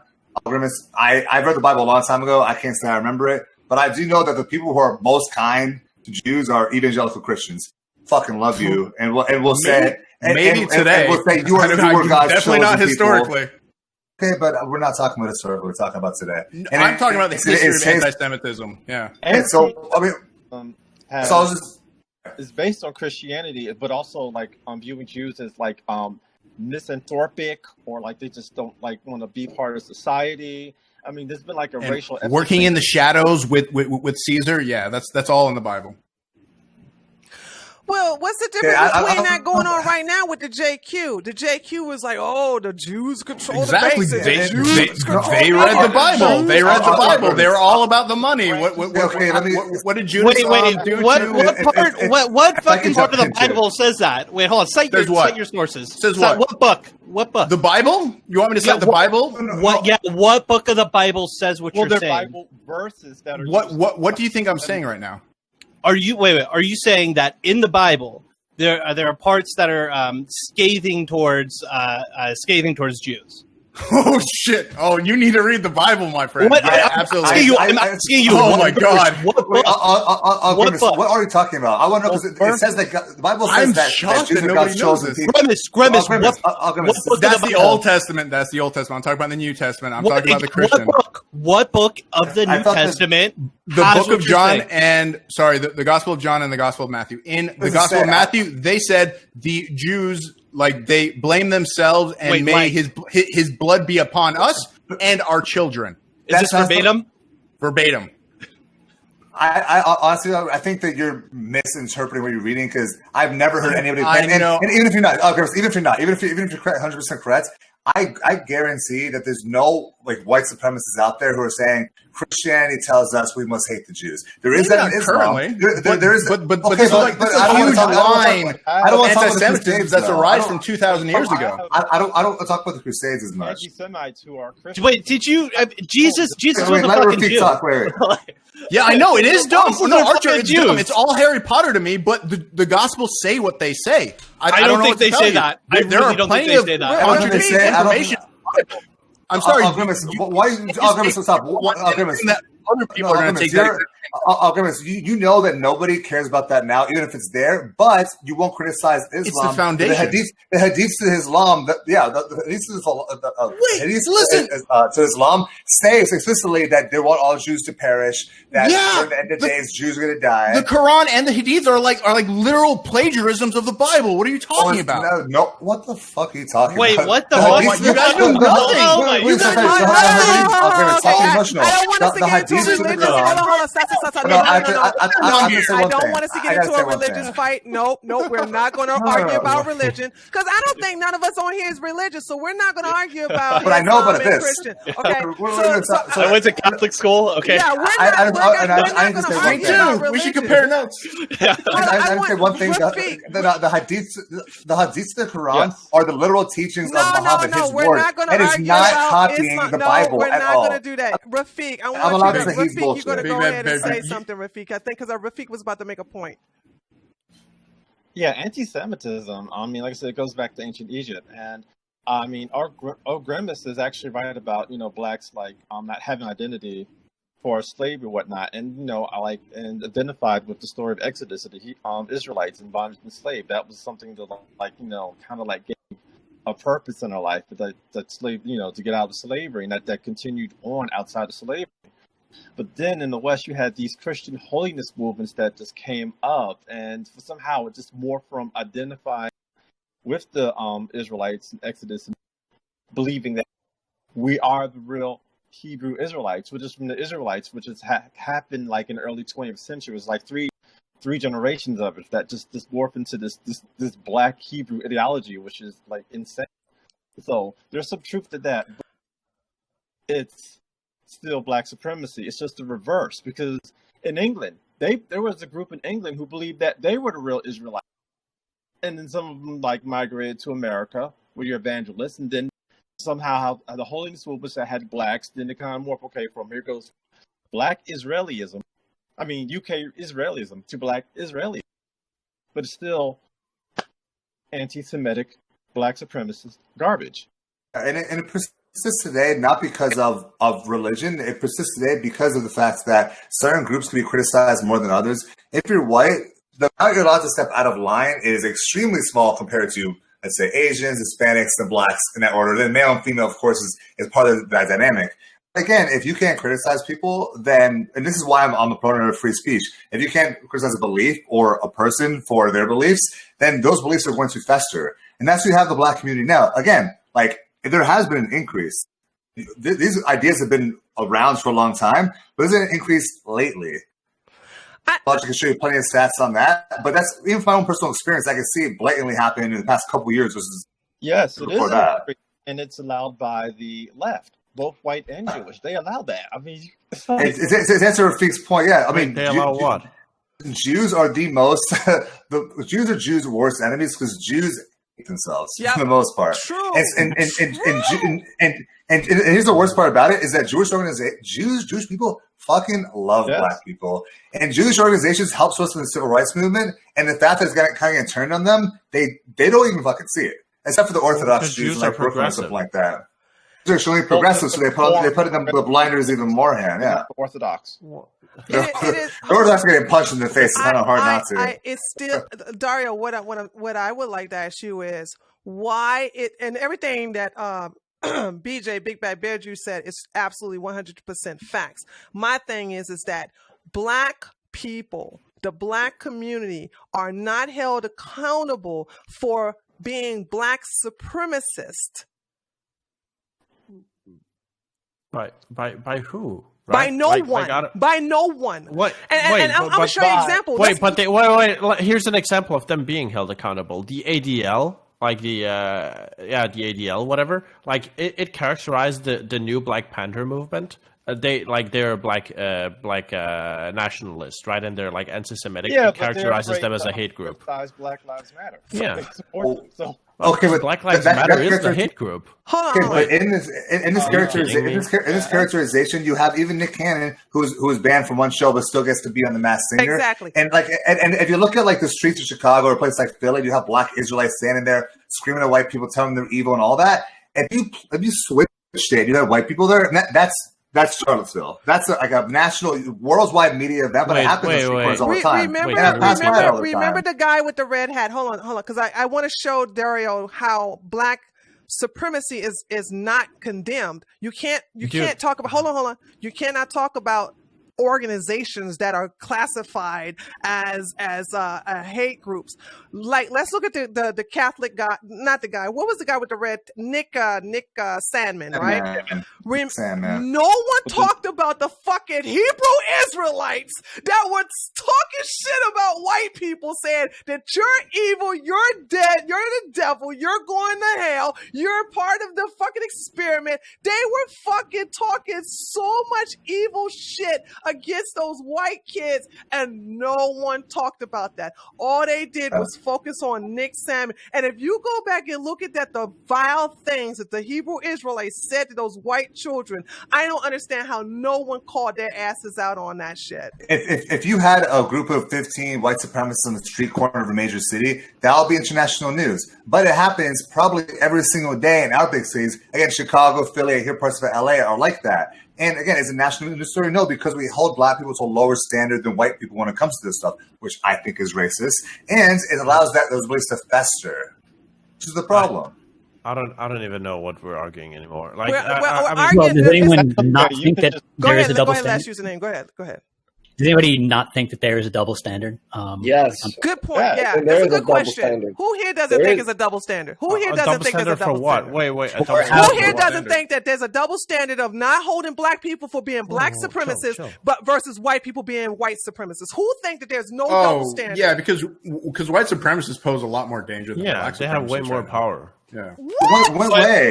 Where do you see white supremacy? It's really easy to say like to condemn any kind of supremacist. Really easy. What's one white supremacist in the United States that has power? KKK. Donald Trump. Who's more power? Who's more power, David Duke or Louis Farrakhan?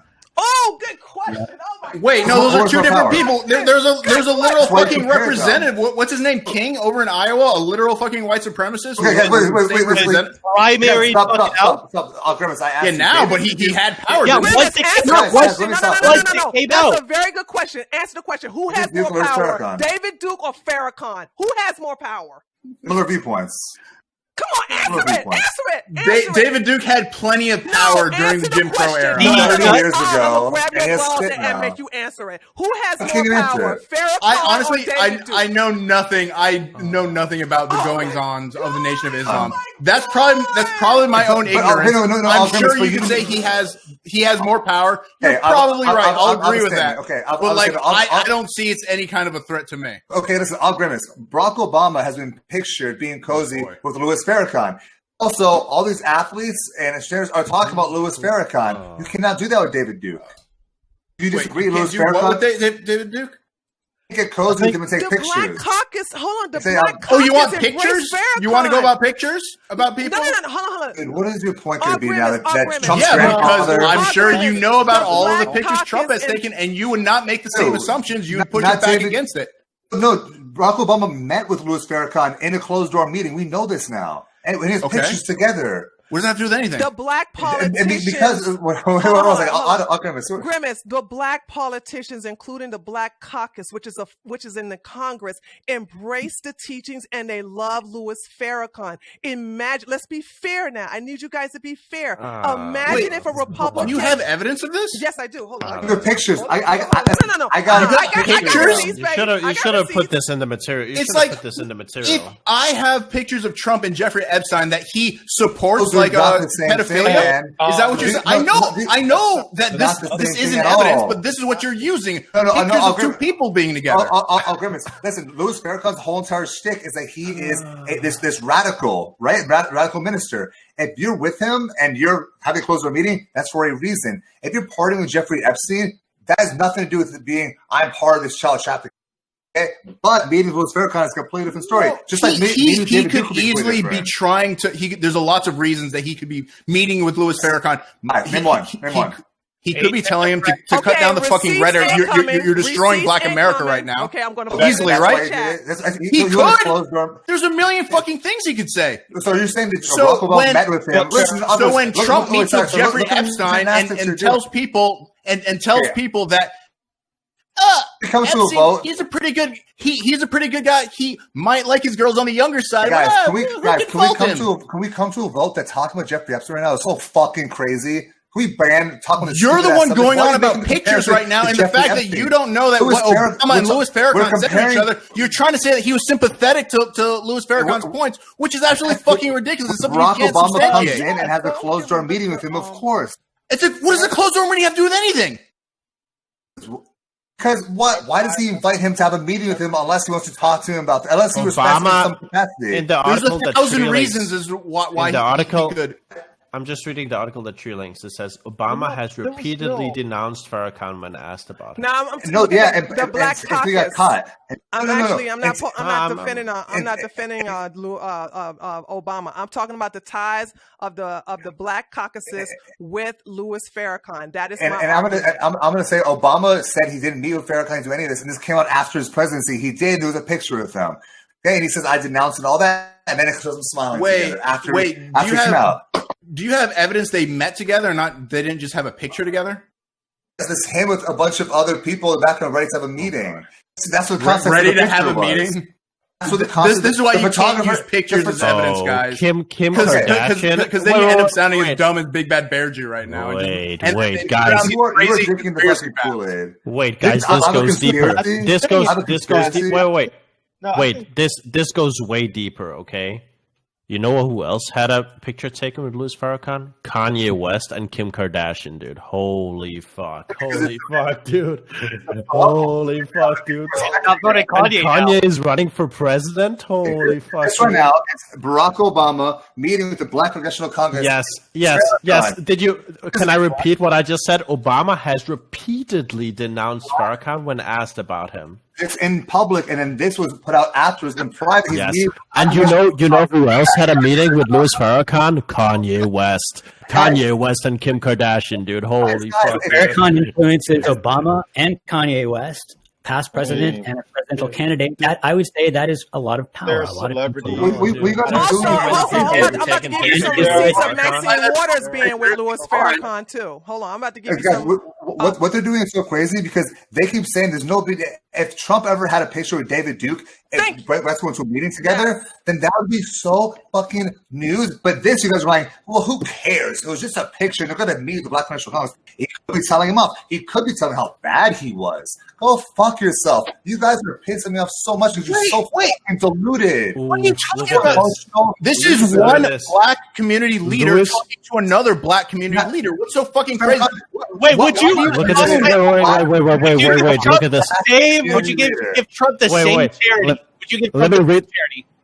Let me read something. I found another article, okay, from Politico. It says, Louis Farrakhan praises Donald Trump. Nation of Islam leader Louis Farrakhan praised Republican frontrunner Donald Trump for refusing donations from Jewish groups, dude. You were grasping for straws. No. Hold on. That's a straw man. Hold on, that's a straw man. If you I did a video. I did a video on that. Actually, I'll go get my own video.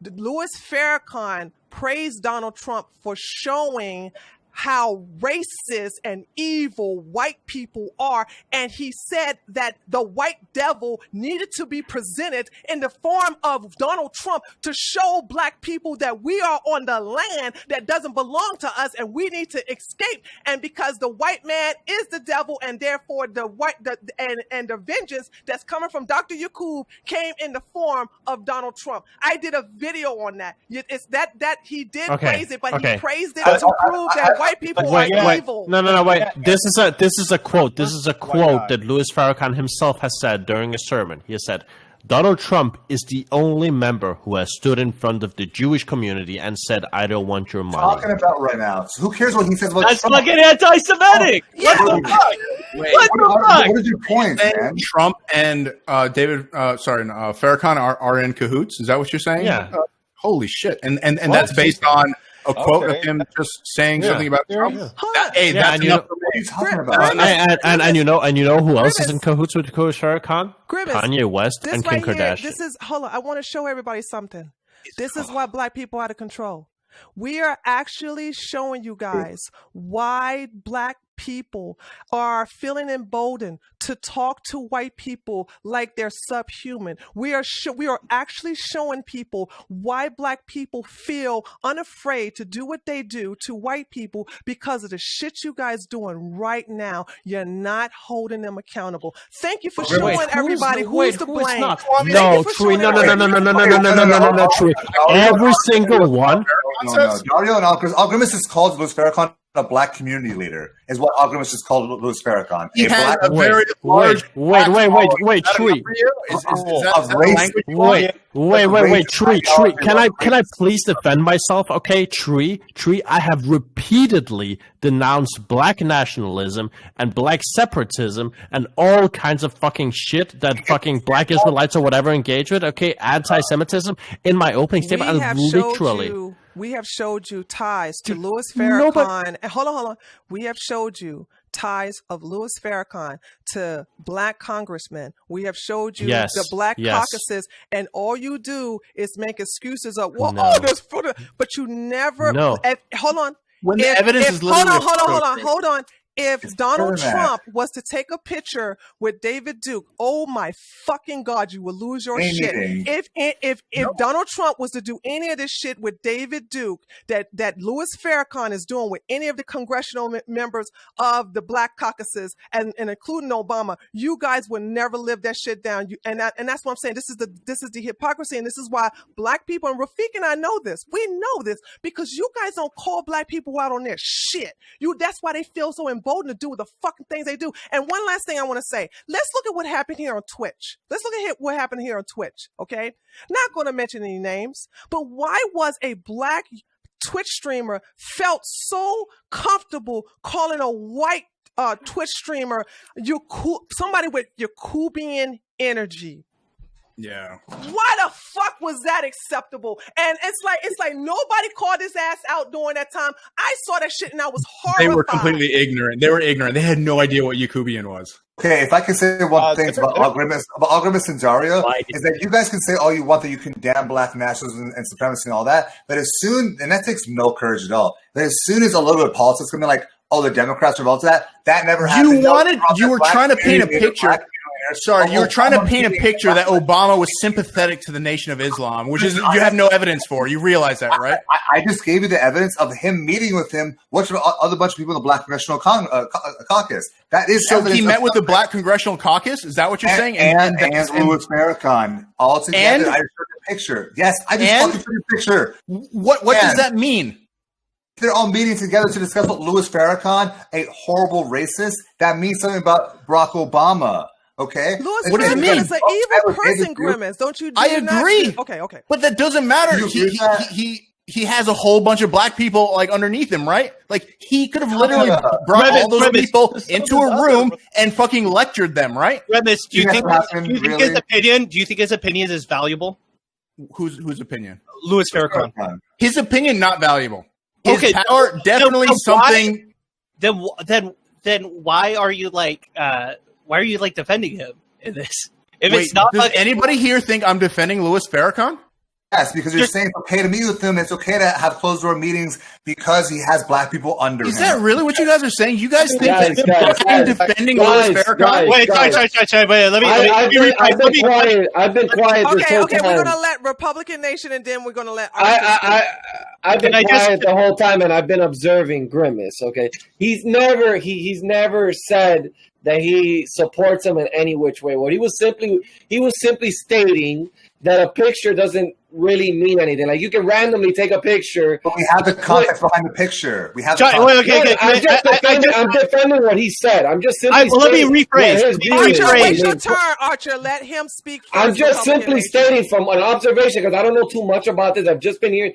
I've heard both him and Dario both attack and say that anti-Semitism is bad. Whatever. I've heard them both say. It takes no courage to fucking say that. It takes courage to say that when it matters. But hold on. Let me finish my point. My point is that he's just saying that a picture doesn't mean anything. He brought up the Jeffrey Epstein thing, like trying to say, okay, Donald Trump took pictures with Jeffrey Epstein doesn't make him a pedophile. It doesn't mean that Donald Trump went to his island and had sex with little girls. He's trying to prove a point that maybe he randomly took a picture with a guy. Politicians do this shit all the time. That's not what fucking happened, Republican. Okay, that's exactly what happened. No, Republican, thank you.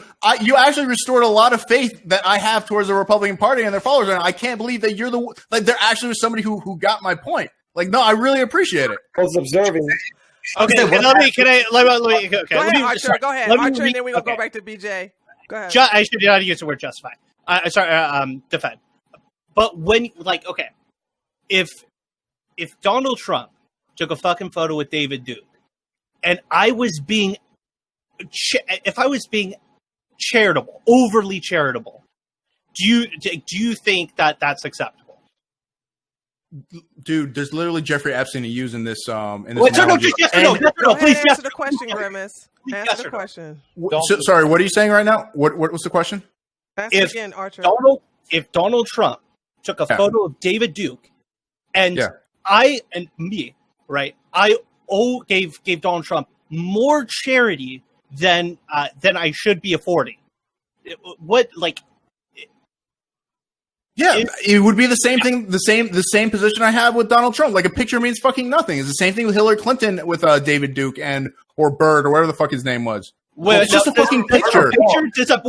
But a picture doesn't mean nothing because a picture's recording a fucking event that happened. Okay, but you cannot spin anything as far as your narrative goes. As far as like these two people are in the same room together and they got a picture together. That's as far as you can go. Hey, Donald, what exactly were you doing when you met with David Duke? What did you talk about? What's going on here? I think that would be a pretty reasonable question. That would be something to ask. That would be something to talk about. I agree.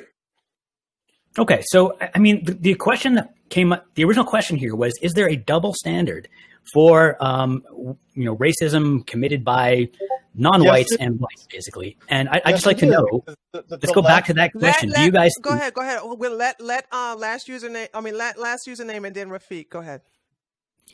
Do you think that Louis Farrakhan has more influence, or people are less critical of associating with Louis Farrakhan than they are of associating with someone like David Duke?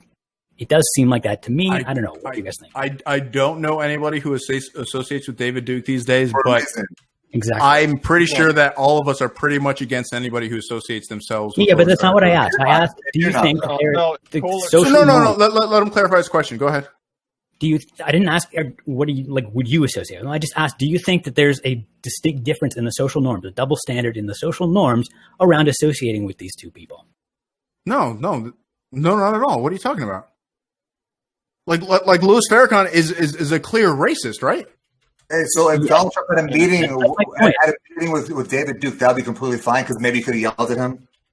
I'm saying there's a problem with the popular perception of these two people and of how unacceptable it is to associate with them, right? It seems like generally the public is more accepting of associating with Farrakhan than with David Duke. You don't think that's I don't see that. But if that's the case, that's wrong. I don't know what else you want from me.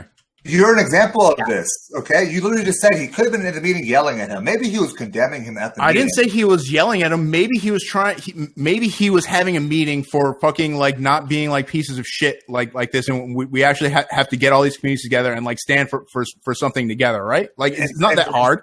So Donald Trump had the same meeting. Would you say that's completely fine? Him to have him in a closed door meeting, you wouldn't suspect anything. Well, I mean, besides the fact that Donald Trump has said repeatedly that he hasn't known David Duke when we know he has, makes it a little crypto and a little bad faith. So I don't know what to believe out of Donald Trump. It's fucking bad faith. It's a perfect example. This is a perfect example because Obama's denied connection to Louis Farrakhan. He doesn't have a connection with Louis Farrakhan. You literally have a picture of him in the Black Caucus. This is your argument. You said, he previously said he didn't know David Duke. So, if they found up a room together, that'd be weird. Obama, he said, I don't have any connections to him. And then one thing Farrakhan actually says that we've had tons of meetings together. I don't know if I believe that, but they did have that one meeting for sure. We have it documented. It was a news story when it first came out about that fucking meeting. They did meet together. You can't fucking deny that and say, Donald Trump did it with David Duke. It'd be so fine. Wait, did I ever deny that they met together? Together with the Black Caucus? You kept on just saying that it could be a picture. They don't have to meet. It could just be a picture. They met, okay? And they had conversations with each other. You cannot insinuate from a picture or a meeting that Obama is pro Nation of Islam, right? I don't care. I'm not saying he's pro Nation of Islam, but he met and he at least had the respect enough for him to be like, okay, we're going to talk and discuss things.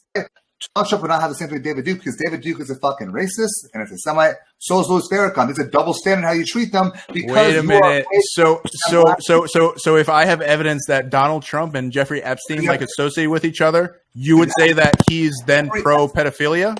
And fucking Jeffrey Epstein and him were partying together. There's a million people with Jeffrey Epstein. Louis Farrakhan's not like that. The people associated with Louis Farrakhan know what he's fucking about. Just like David Duke. If you're a picture of him, David Duke at a meeting. Wait, Trump has illustrated he knew that Jeffrey Epstein was about young girls, right? Why does this have to go back to Trump? This is about. Yeah, I don't get this. Wait, it was Big Bad Jer. It was Big Bad Bear Jew who brought up Trump, not me.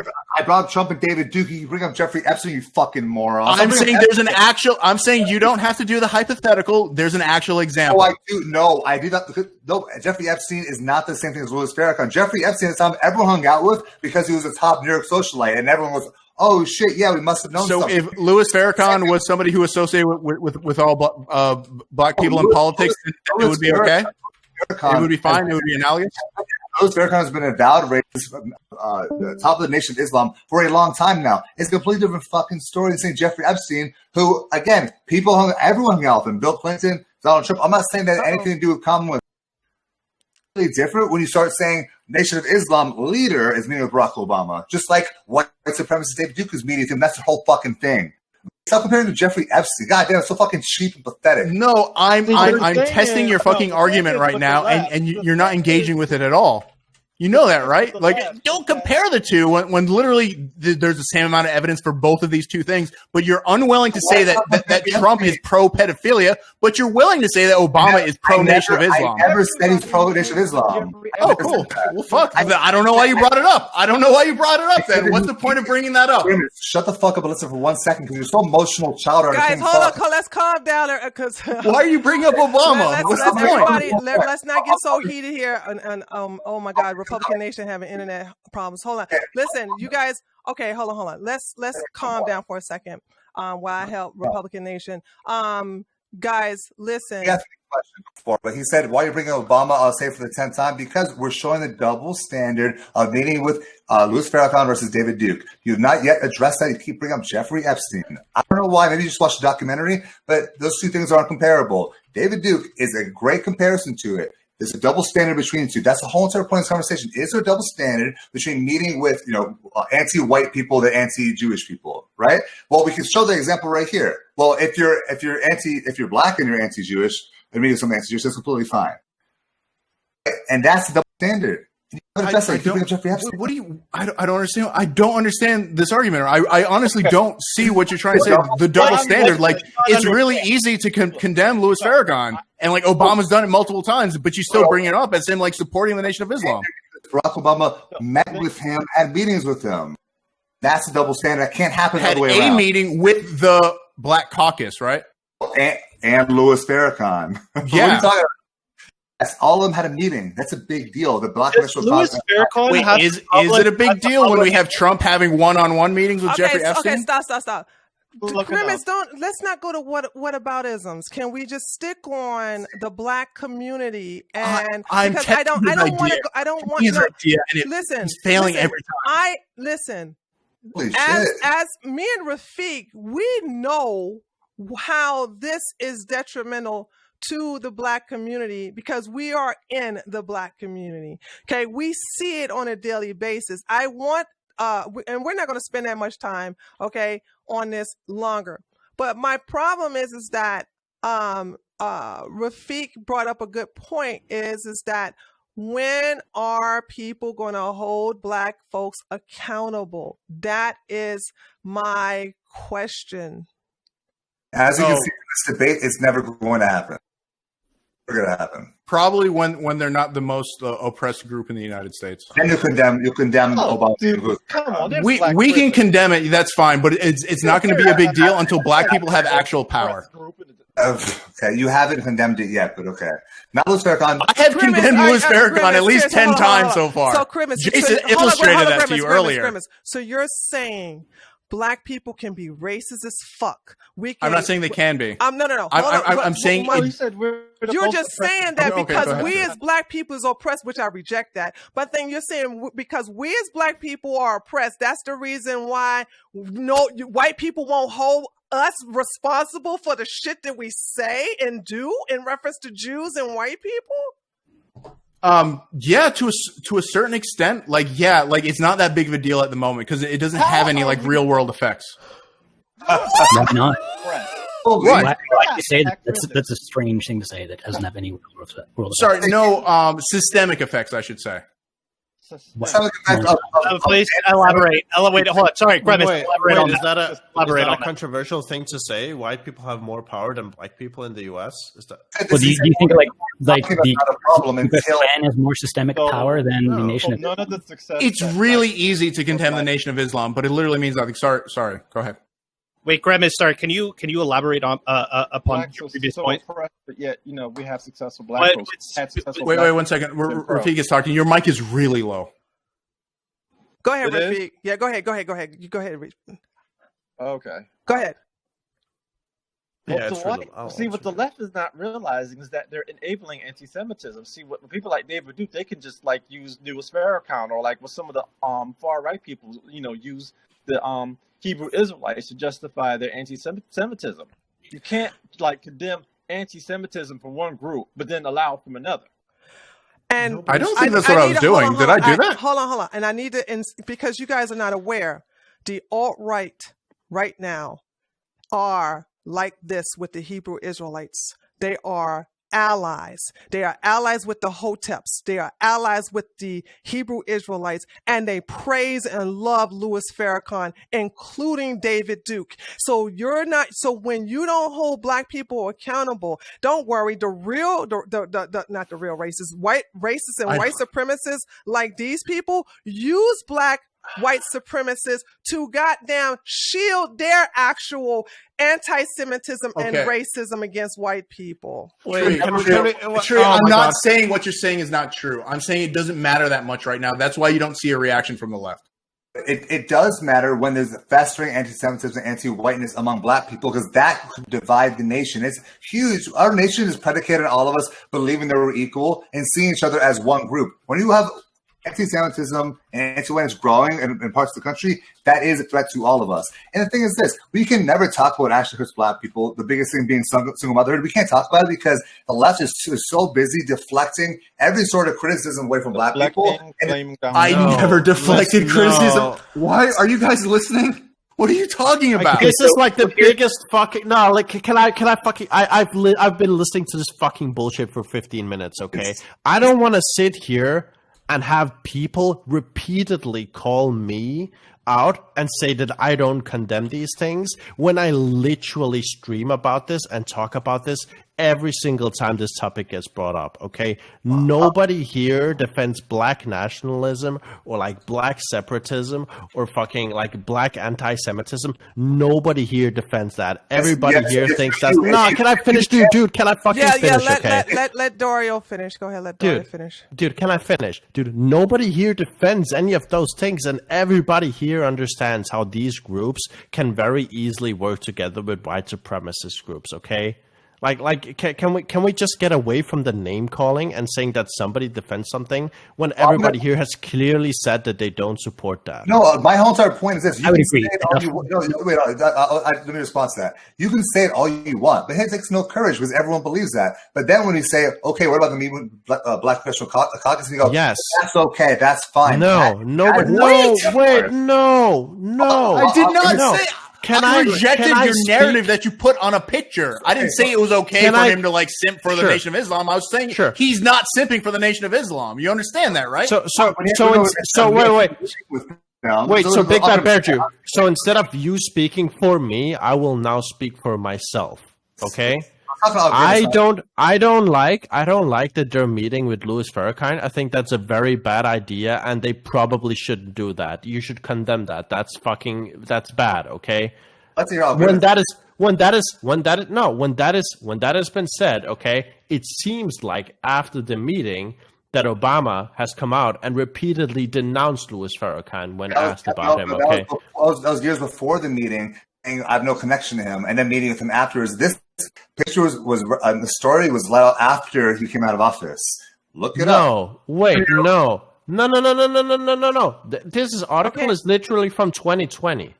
Okay, I want to get off of... They met in 2005. Go ahead. Okay, I want to get off of Obama. Hold on a second. I want to say this, and then we're going to close it up. I want to say this. And this was before Obama was a president as well. Okay, I want to ask Grimace. Grimace, hold on a second. Grimace, because this is important to me, and Rafiq, okay?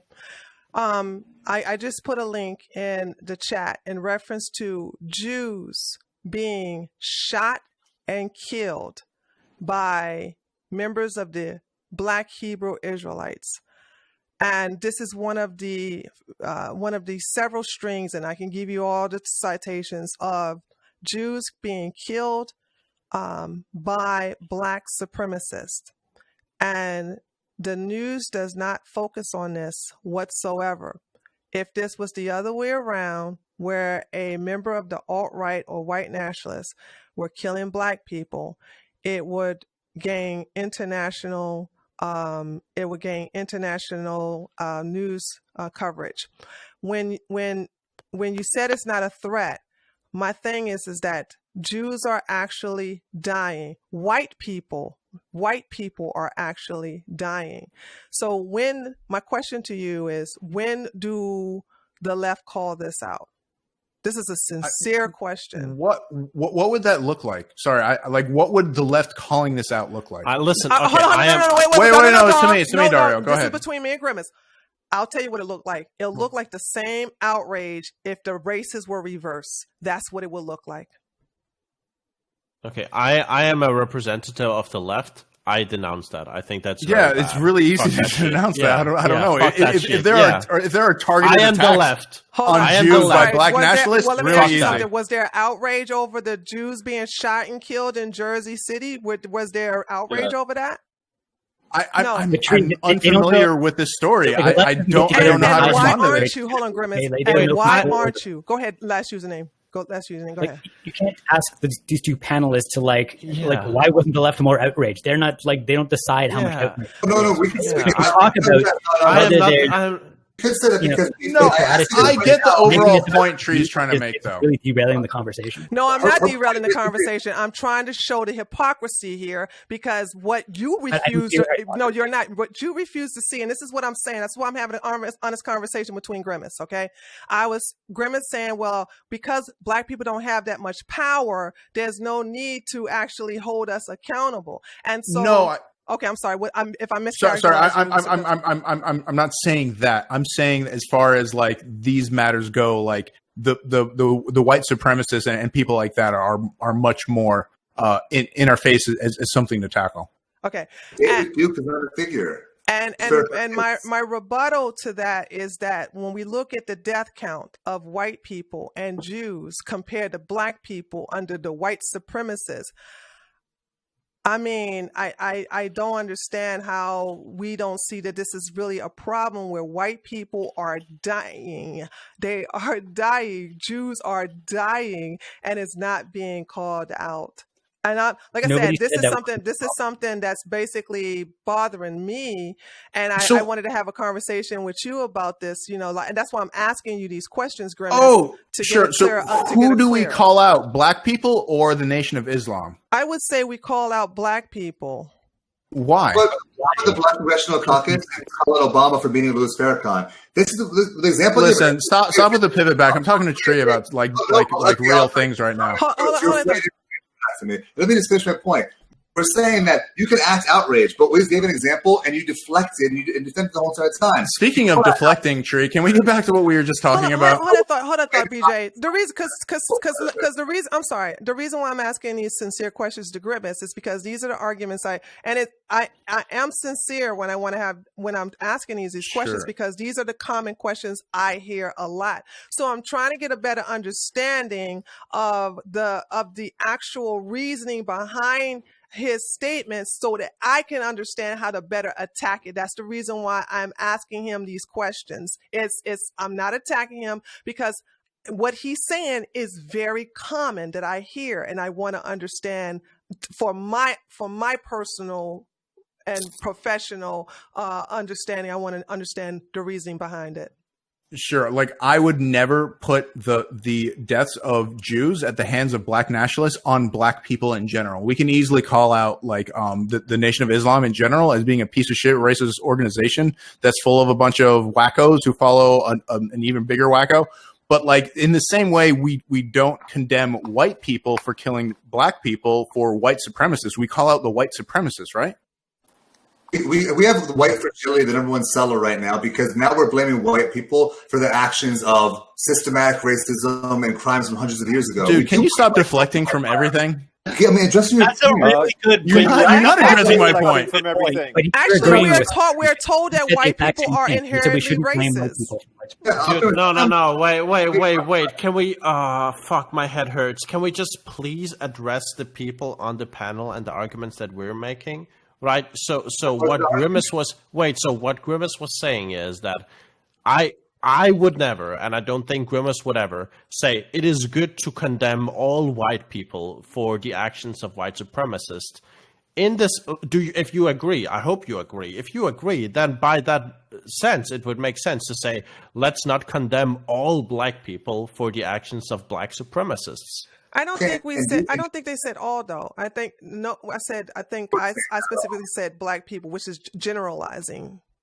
My question to you guys is that on this, I'm not saying that you guys hold this belief because, I mean, talk about that later. But there is this double standard going on where white people are being blamed for the death of George Floyd or other police killings. Yes, it is, because, again, white fragility is number one, the best-selling New York Times. The 1619 Project, all these things are blaming white people for being inherently evil. And so you're saying, we shouldn't blame the whole entire race of people for one crime. I completely fucking agree with you. But we're doing it. And you're putting your heads with a straw man right now? Is that what's they're not on? doing? Are you just We're not creating some argument to argue against because like your arguments don't say? actually work against us? I just fucking said. I said this is not about you guys. I said this is the thing going on in society now. It's just something Why are you arguing with them? But we argue. Why are we arguing? This whole Who disagrees about the double standard. Do you think there's double standard about that or not? I think the white people are being blamed for that. No, they're not. So then you fucking disagree with me. Then this is relevant. That's why I'm trying to say this, because they are. That's also our point. Who blames George? Because when George Floyd was killed, what did you see all over statues graffitied? You saw "Kill Whitey." We had "White Fragility." All these other anti-white books popped as best-selling New York Times list. Right? This is a thing that's happening now. You guys can't acknowledge. Wait. And then you agree, like, do you want me to condemn every piece of graffiti that you see on a statue? Is that what's going on right now? I condemn it. I condemn any kind of racist graffiti, Big Bad Bear Jew. He's trying to address the double standard. You said there's no double standard. Trying to address the double standard. How long are we gonna go, Tree? Hold on a second. Hold on. I want Rafiq. Hold on a second. Rafiq, go ahead, Rafiq. Hold on a second. We 5 more minutes and then we'll wrap it up and we'll do something fun. Go ahead. The left in New York did do something against anti-Semitism. They had a useless march walking up down the Brooklyn Bridge, and in that march, I hardly saw, aside from the politicians, I saw hardly any black people. I didn't see any Muslims. I mean, Al Sharpton and Linda Zazura was not at that stupid-ass march, and that's all they did. It was like, oh, anti-Semitism is bad. That's what the left does. They're not serious about confronting us because they hold blacks to lower standards. They're going to criticize David Duke, Nick Fuentes, the far right, about their anti-Semitism, but not talk about the black Hebrew Israelites. Personally, I think they get an S&M fetish of them talking bad about them. You know, have you seen videos of white folks licking their boots? Oh, please don't mention that. I mean, it's true. Have you seen this video, guys? Have you seen this picture? Yeah, I got it. Oh shit! No, I'm sorry. White licking boots. Oh. Sorry. Sorry. And the thing is, this is anti-Semitism is not going away soon, because first you have the left, the white left, that doesn't fully condemn it, and you have these Jewish groups that encourage it by trying to shut it down and not combating anti-Semitism with facts. So that's all I have to say. All right. Let me before we get into the closing arguments, right? I'm helping Republican Nation get on because I want him to have his closing arguments too. Listen, let me just say this, guys. If you felt that that anybody was attacking and accusing anyone, especially Grimace and Dario, I hear him. Yeah. Wait. Hold on. Can you hear Republican Nation? No, because I'm talking. No, he's not talking right now. Is he talking? Well, he is. He is talking. Yeah. Okay. Hold on a second. Republican Nation. The power went out completely in my building. Oh no! I'm so sorry. So I'm doing it by vehicle. Okay. Well, Republican Nation, don't worry. We'll let you do the voice, and we'll have you do the closing arguments. But okay, there you go. Are you there, Republican? Are you there? Jay, are you there? Okay. He probably can't hear because he's having problems. His entire building went out in the internet, so that's why he can't hear us and everything like that. But let me just say this, okay? For the record, and I want to say this, that by any means we are not accusing Grimace or Dario of any ill doing. in reference to black people. I just want to make that clear. I was very centered on Grimace because the things that he was saying was something I hear all the time. I want to be able to combat these arguments by getting an understanding of his philosophy behind what he's saying. Okay, that's the reason why I'm asking. And I probably would, and if Grimace would like, I will we could do it on your stream or we could do it off stream, but I'm really interested in having a more detailed conversation with you because this is important to me. In order for me to attack this, I need to understand where you're coming from. So let me just put that out there right now, that no one is accusing anyone on this panel of any wrongdoing in reference to anti-Semitism or the black community. So I just want to get that out there, get that straight out right now. Okay. All right. So without further ado, let's go ahead and do our 2-minute closing arguments. And I'm going to start off with Dario. Oh, fuck. People laughing at you. Go ahead. Yeah. I don't know. Anti-Semitism is bad. It is equally bad when black and white people do it. I don't condone anti-Semitism from anyone, and I think I think there's like evidence to it generally getting like much worse from like all sides. Like I know from like white people, like it's growing, and I wouldn't surprise me if it's growing from like black people as well. From what I managed to look up during this conversation, it seems that the ADL calls out like black anti-Semitist groups as well. It's called out the new Black Panthers for like being a hate group because it was anti-Semitic, and it called out Obama when the picture came out of like Obama meeting with Farrakhan and said that Obama should once again denounce Farrakhan as he has done multiple times. So it seems like the ADL, at least to some extent, at least calls out black anti-Semitism as well as white anti-Semitism. Yeah, I don't know. All right. Last username. Yeah.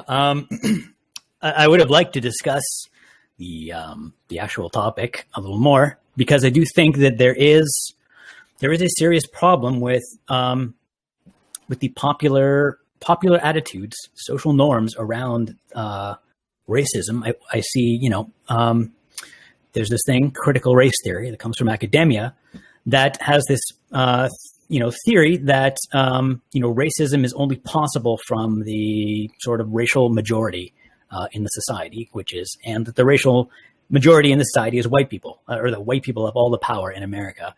And that idea, first of all, I think that's a terrible idea, redefining racism in that way. But that idea has become very popular. It seems to be spreading throughout culture. And there's this book, White Fragility, now, which is a bestseller, which has those ideas like right in it.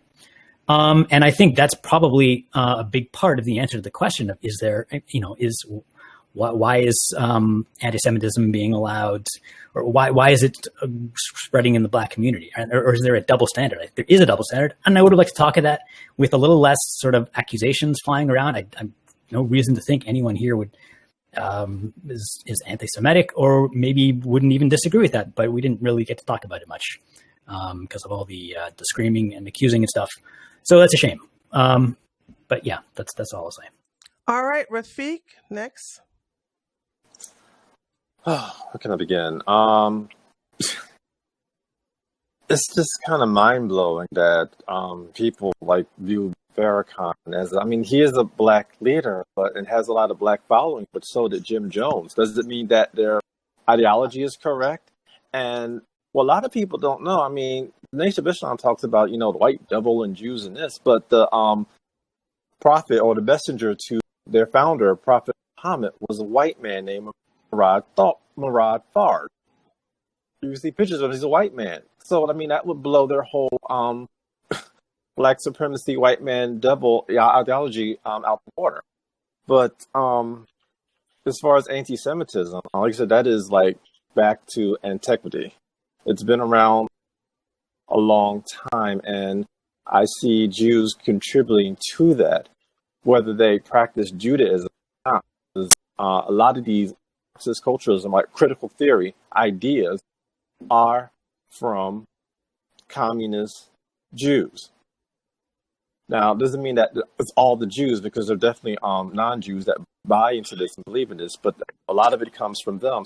See how there could be anti-Semitism on the left when a lot of the thinkers behind the left ideology are Jews. So, but until people are really willing to confront this with facts and not try to shut it down or to Trump or to just make excuses because blacks have been so oppressed, this will never be solved. That's it. All right. And Archer, go ahead. Oh, I'm sorry. Before we go to Archer, Republican Nation, I'm going to go ahead and let you go before we go to Archer. Okay, cool. First and foremost, thank you. Do we have closing statements after this or no? You can, because actually you can, because I understand that you're talking through your phone right now. So go ahead. Okay, well, first and foremost, I wanted to thank you for having me on your show. This was a great honor for me. I'm sincerely extremely grateful that you gave me this opportunity. Anybody who's watching this right now should definitely donate to her, because I'm gonna tell you, this is a lot of work. People don't realize how much work is put into this to get all these people together, to conversate together. It's very, very difficult, and there's a lot of work that gets put into this, and I know that she puts in the work. Thank you. As for the anti-Semitism, I noticed a movement lately. I mean, from what I've seen on the news, and people seem to avoid talking about it. It's almost like something that people just don't want to talk about. But I've been seeing a lot of racism, which is more towards blacks against whites, and I've been noticing that for a while now. I'm a minority. I'm a Hispanic, but I have been noticing, and I've been seeing videos of people getting jumped, getting beat down for no particular reason, just because they're white. So I think that we really, as a society, we really got to get a grasp of what's going on and try to figure out how to go in the right direction with this. As for me, I don't want my fellow Republicans to be upset that I defended Grimace, but I understood where he was coming from, because I understood the portion of the pictures. Lots of people take pictures. I mean, you could take pictures with somebody just because you don't want to say no to them at that moment, or you're with the Black Caucus and they're all taking a picture. What are you going to be, the one to say no? And you just randomly take a picture, like Trump's is taking it with Jeffrey Epstein. That being said, pictures do say can say 1,000 words. I mean, it could also. I mean, if Donald Trump took a picture of David Duke, is he a racist? I mean, it is a reason to question, but I can also see Grimace's point of view. So I don't want anybody, that's a conservative like me to think that I bent the knee or anything. I'm being honest, with what I saw. He wasn't really agreeing. He was just saying it's a picture, and then if we do the same thing that liberals like to do, which is base themselves on just ridiculous accusations without any evidence, then we're just like them. All right. That's all I have to say. All right. Thank you so much. And Archer?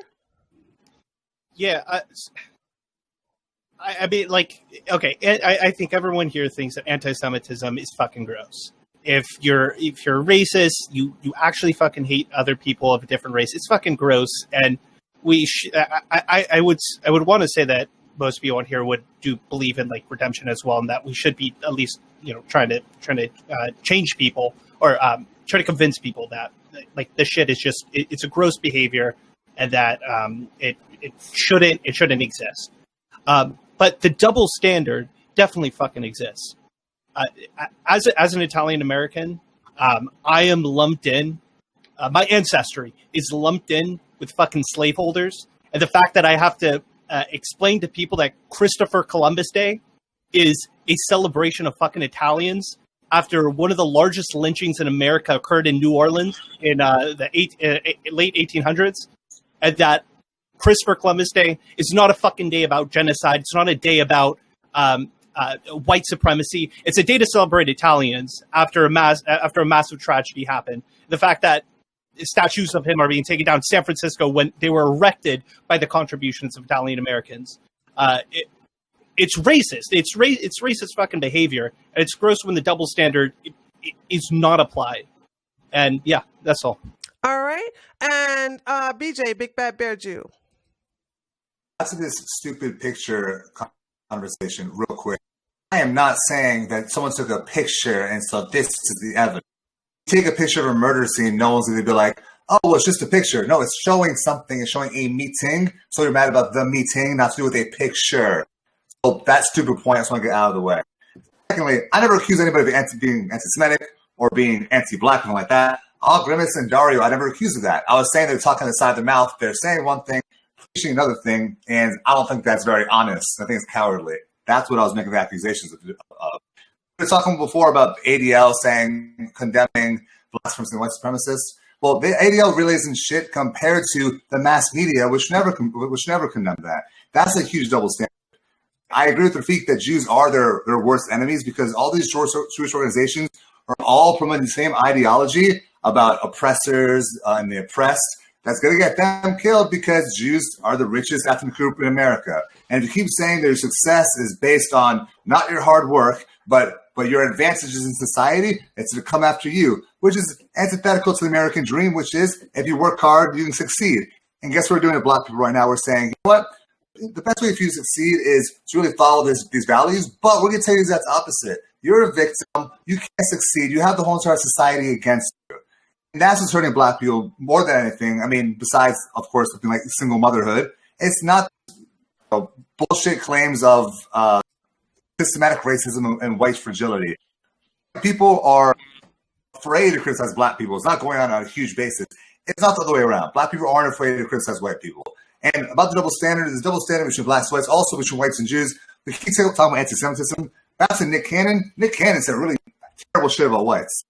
Maybe I didn't read everything said about Jews, but all he said about Jews run the media and banks. And that's kind of true. And I mean, yeah, it has some undertones to it, but I didn't really find that shit disgusting. It was the anti-white stuff that was disgusting. But of course, it's the double standard because you can talk badly about whites. You can't talk about Jews. And so he got condemned for that. So there's a huge double standard between white and Black, also between white and Jewish. All right. Okay, guys. So I did not know the time was so far off. Oh my God. I did not know that. I didn't have a closing statement, by the way. Oh, I'm so sorry, Grimace. I'm okay. sorry. Oh, so I'm sorry. Go ahead, Grimace. My apologies. Go ahead. Oh, no, that's fine. I noticed we didn't engage with the whole historical basis of anti-Semitism dealing with Christianity. It doesn't matter how it's supposed to be interpreted. It has been interpreted in a certain way. As far as Jace goes, thanks for actually identifying my argument. He's not agreeing me with in any kind of way. He just got it, and that at least let me know that he was good faith and he was engaging honestly. And just generalizing Jews as bringing it upon themselves, like that sounds like some Third Reich shit, by the way. But the fuck did that? What's that? That's exactly what it is. I'm sorry. I told you guys, Grimace does this all the Grimace. Go ahead. It's true. This is what the Third Reich said. It's true. But Grimace, go ahead. My overall. Stop interrupting Grimace. I told you guys, this is what he does. Let him say what he got to say. My last podcast is that Grimace, the fucking bad actor. I don't this guy. Stop. The last one of them. BJ, let Grimace say what he got to say. I'm sorry that you can't deal with the truth. You can look it up for yourself after this. Third Reich, but, yeah, no. Grimace, like I didn't throw. Guys, listen, guys. Listen, yeah, I don't know. Listen, I told you guys, Grimace does this on purpose. Keep getting derailed by Big Bad Bear. Denying the Holocaust. I don't know what to say. Listen, Archer, BJ, don't fall for the bait. I've told you guys, Grimace is so fucking king at this shit. And you've proven my point. This is his second time triggering you guys. He does this shit. And the thing about it is, I warned you all, this is what he does. So just let him say what he got to say and you can comment afterwards. Go ahead. I got to let you start all over again, Grimace. Go ahead. No, sure. That's fine. It's not bad faith to quote the propaganda of the Third Reich when it comes to anti-Semitism. I think that's pretty good faith. But going on what everybody was saying, it's really easy to listen. The Nation of Islam is a pretty shitty organization run by a bunch of racists that we should all condemn publicly, like I'm doing right now. And if you pay attention to Twitch Left, I know that you guys don't, But like, there's actually a giant fight between like the moderate liberals and people like Cormentine, Kay Swiftly, and a whole bunch of other like black supremacists, BLM people, black nationalists, and we call out their dumb arguments all the goddamn time because they are really dumb. But to act like there's like a double standard here, or that the left is like letting this happen, it's literally about results. There's bigger fish to fry at this point. Like we can get to this at some point, but like we only have so much of a capacity to deal with all of these issues. All right. The polls are closed. Who's to blame for the rise of anti-Semitism in the black community? And 70% stated both. Before we go, I got to do this before we go because I want us to leave on a good note, okay? So I'm going to do something different. I was going to do a hypothetical. I changed my mind. All Grimace, I want you to tell me 3 great things about Big Bad Bear Jew. Okay, first of all, I looked up Big Bad Bear Jew after our first argument, and good God, have you seen this man without a shirt? I actually need to know your workout program because, oh my God. And I found your interviews on the March in New York. Pretty good, pretty funny. I appreciated those. I think you need to get a little better webcam, but I've seen your videos. You actually sometimes do put some effort into your media, and I appreciate that too. All right. And vice versa, Big Bad Bear Jew, I want you to say something. I really can't play this. I just think he's dishonest and can you not say nothing nice about him? Oh man, I know you guys have rivalry. I like his background. That's about it.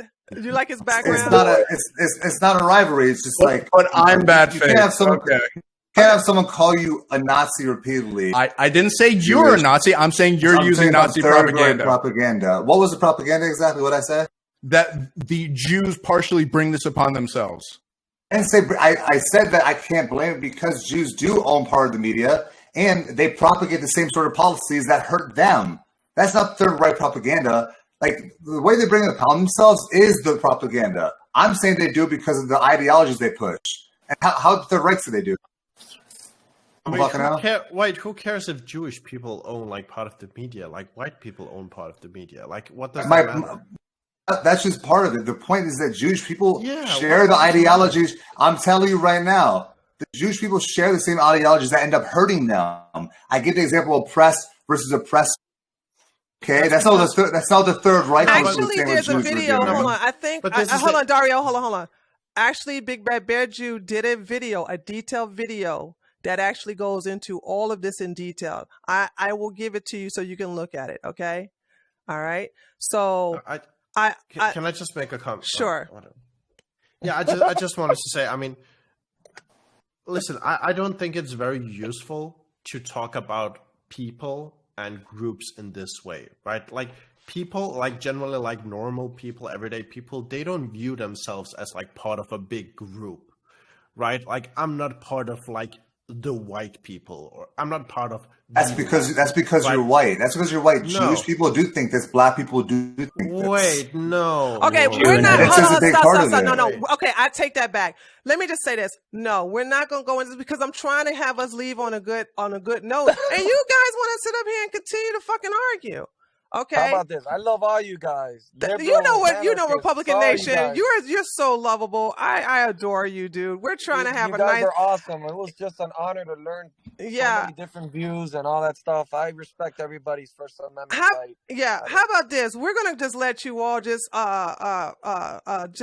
sign out. But Grimace, can you and I have a conversation afterwards if we could, please?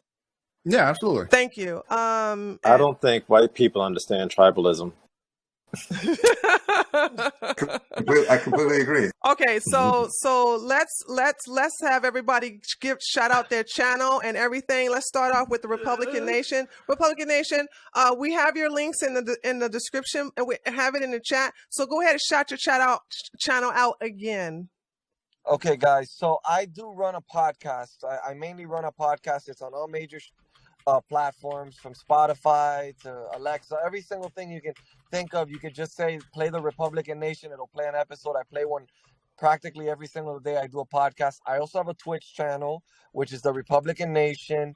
But most importantly, guys, like I said earlier, Tree of Logic puts a lot of work into this. She gets a lot of hate for what she does too. I You guys need do. to support her. You guys really need to support her. This is not easy. I'm telling you, I do this shit every day, and I don't even have enough time sometimes to even do my own businesses that I actually have to run. I can't imagine her. She does like 2 times the amount of stuff that I do. Donate right now. This shit is not cheap. I mean, my speaking fee alone was $2K. I can't imagine the rest of the panel. So it's very expensive to put on. Only 2K. Yeah. cheap, That's a lot, Dario. You not I getting paid that much. I gave her the discount. Wait, Tree literally pays me like 10K per episode. Archer. Let me also say who else was bubbly. Archer. I'm sorry. Archer was memeing, and I was here for it because I do admire the comedic effects of him. So Archer, go ahead and give your shout out to your channel as well. Archer CA, stream at Twitch. Zoomer, if you are a younger person, you like Republican Zoomers, come check me out. Fucking hashtag no malarkey. Let's go. All right, and next we have Rafiq. Go ahead, Rafiq. Go ahead, Rafiq. Go ahead and just give your shout out last as well. Oh, you can find me on Instagram and Twitter under Jennings333. Not political on those platforms, but kind of. All right, last username. Last _username here on Twitch. I talk about anarcho-capitalism and other fun stuff like that on my channel. Come have a look. Thanks a lot, Tree, for doing this. Always a good time, and appreciate all the work you put into it. Thank you. Dario, next. Yeah, you can find me on twitch.tv and on Twitter at Dario Rahim, where I talk about how people are individuals and not as parts of groups, and how individual people can have different opinions outside of the group, and how they don't see themselves as a collective. I don't think groupthink is a good thing to advocate for. Yeah, hope you enjoyed. All right, and Grimace. Sure, twitch.tv/Algrimus. And anybody of you guys in chat disagrees with me, you guys can come on my stream to chat about it anytime you want. Monday through Friday, usually in the evenings, Pacific time. And I'm sorry you got to backpedal, Big Bad Bear Jew, but Stop. Okay, you are here to give your shout out. What I want to say is I'm extremely good faith, and if anybody has evidence of me being bad faith, I would love to talk about it. We're here to give your shout out, Dennis Grimace. Stop posting. Thank you. What the hell? Stop it. Listen. Stop it. I just want to make sure everybody knows that the thing I care about most is being good faith. Okay. Thank you, Tree, for having me on. Thank you for putting this together. I didn't ask you that. I just asked you to give a shout out of your channel. Okay. Sorry. Big Bad Bear Jew, you take the last word. Give a shout out everything. Big Bad Bear Jew, Instagram, YouTube has some nice controversial videos, not for everybody. Instagram is supposed to mean please, but I think you like that. All right, guys. Thank you so much for coming on. And Thank you. I will I guess I'll see you guys next time. Bye.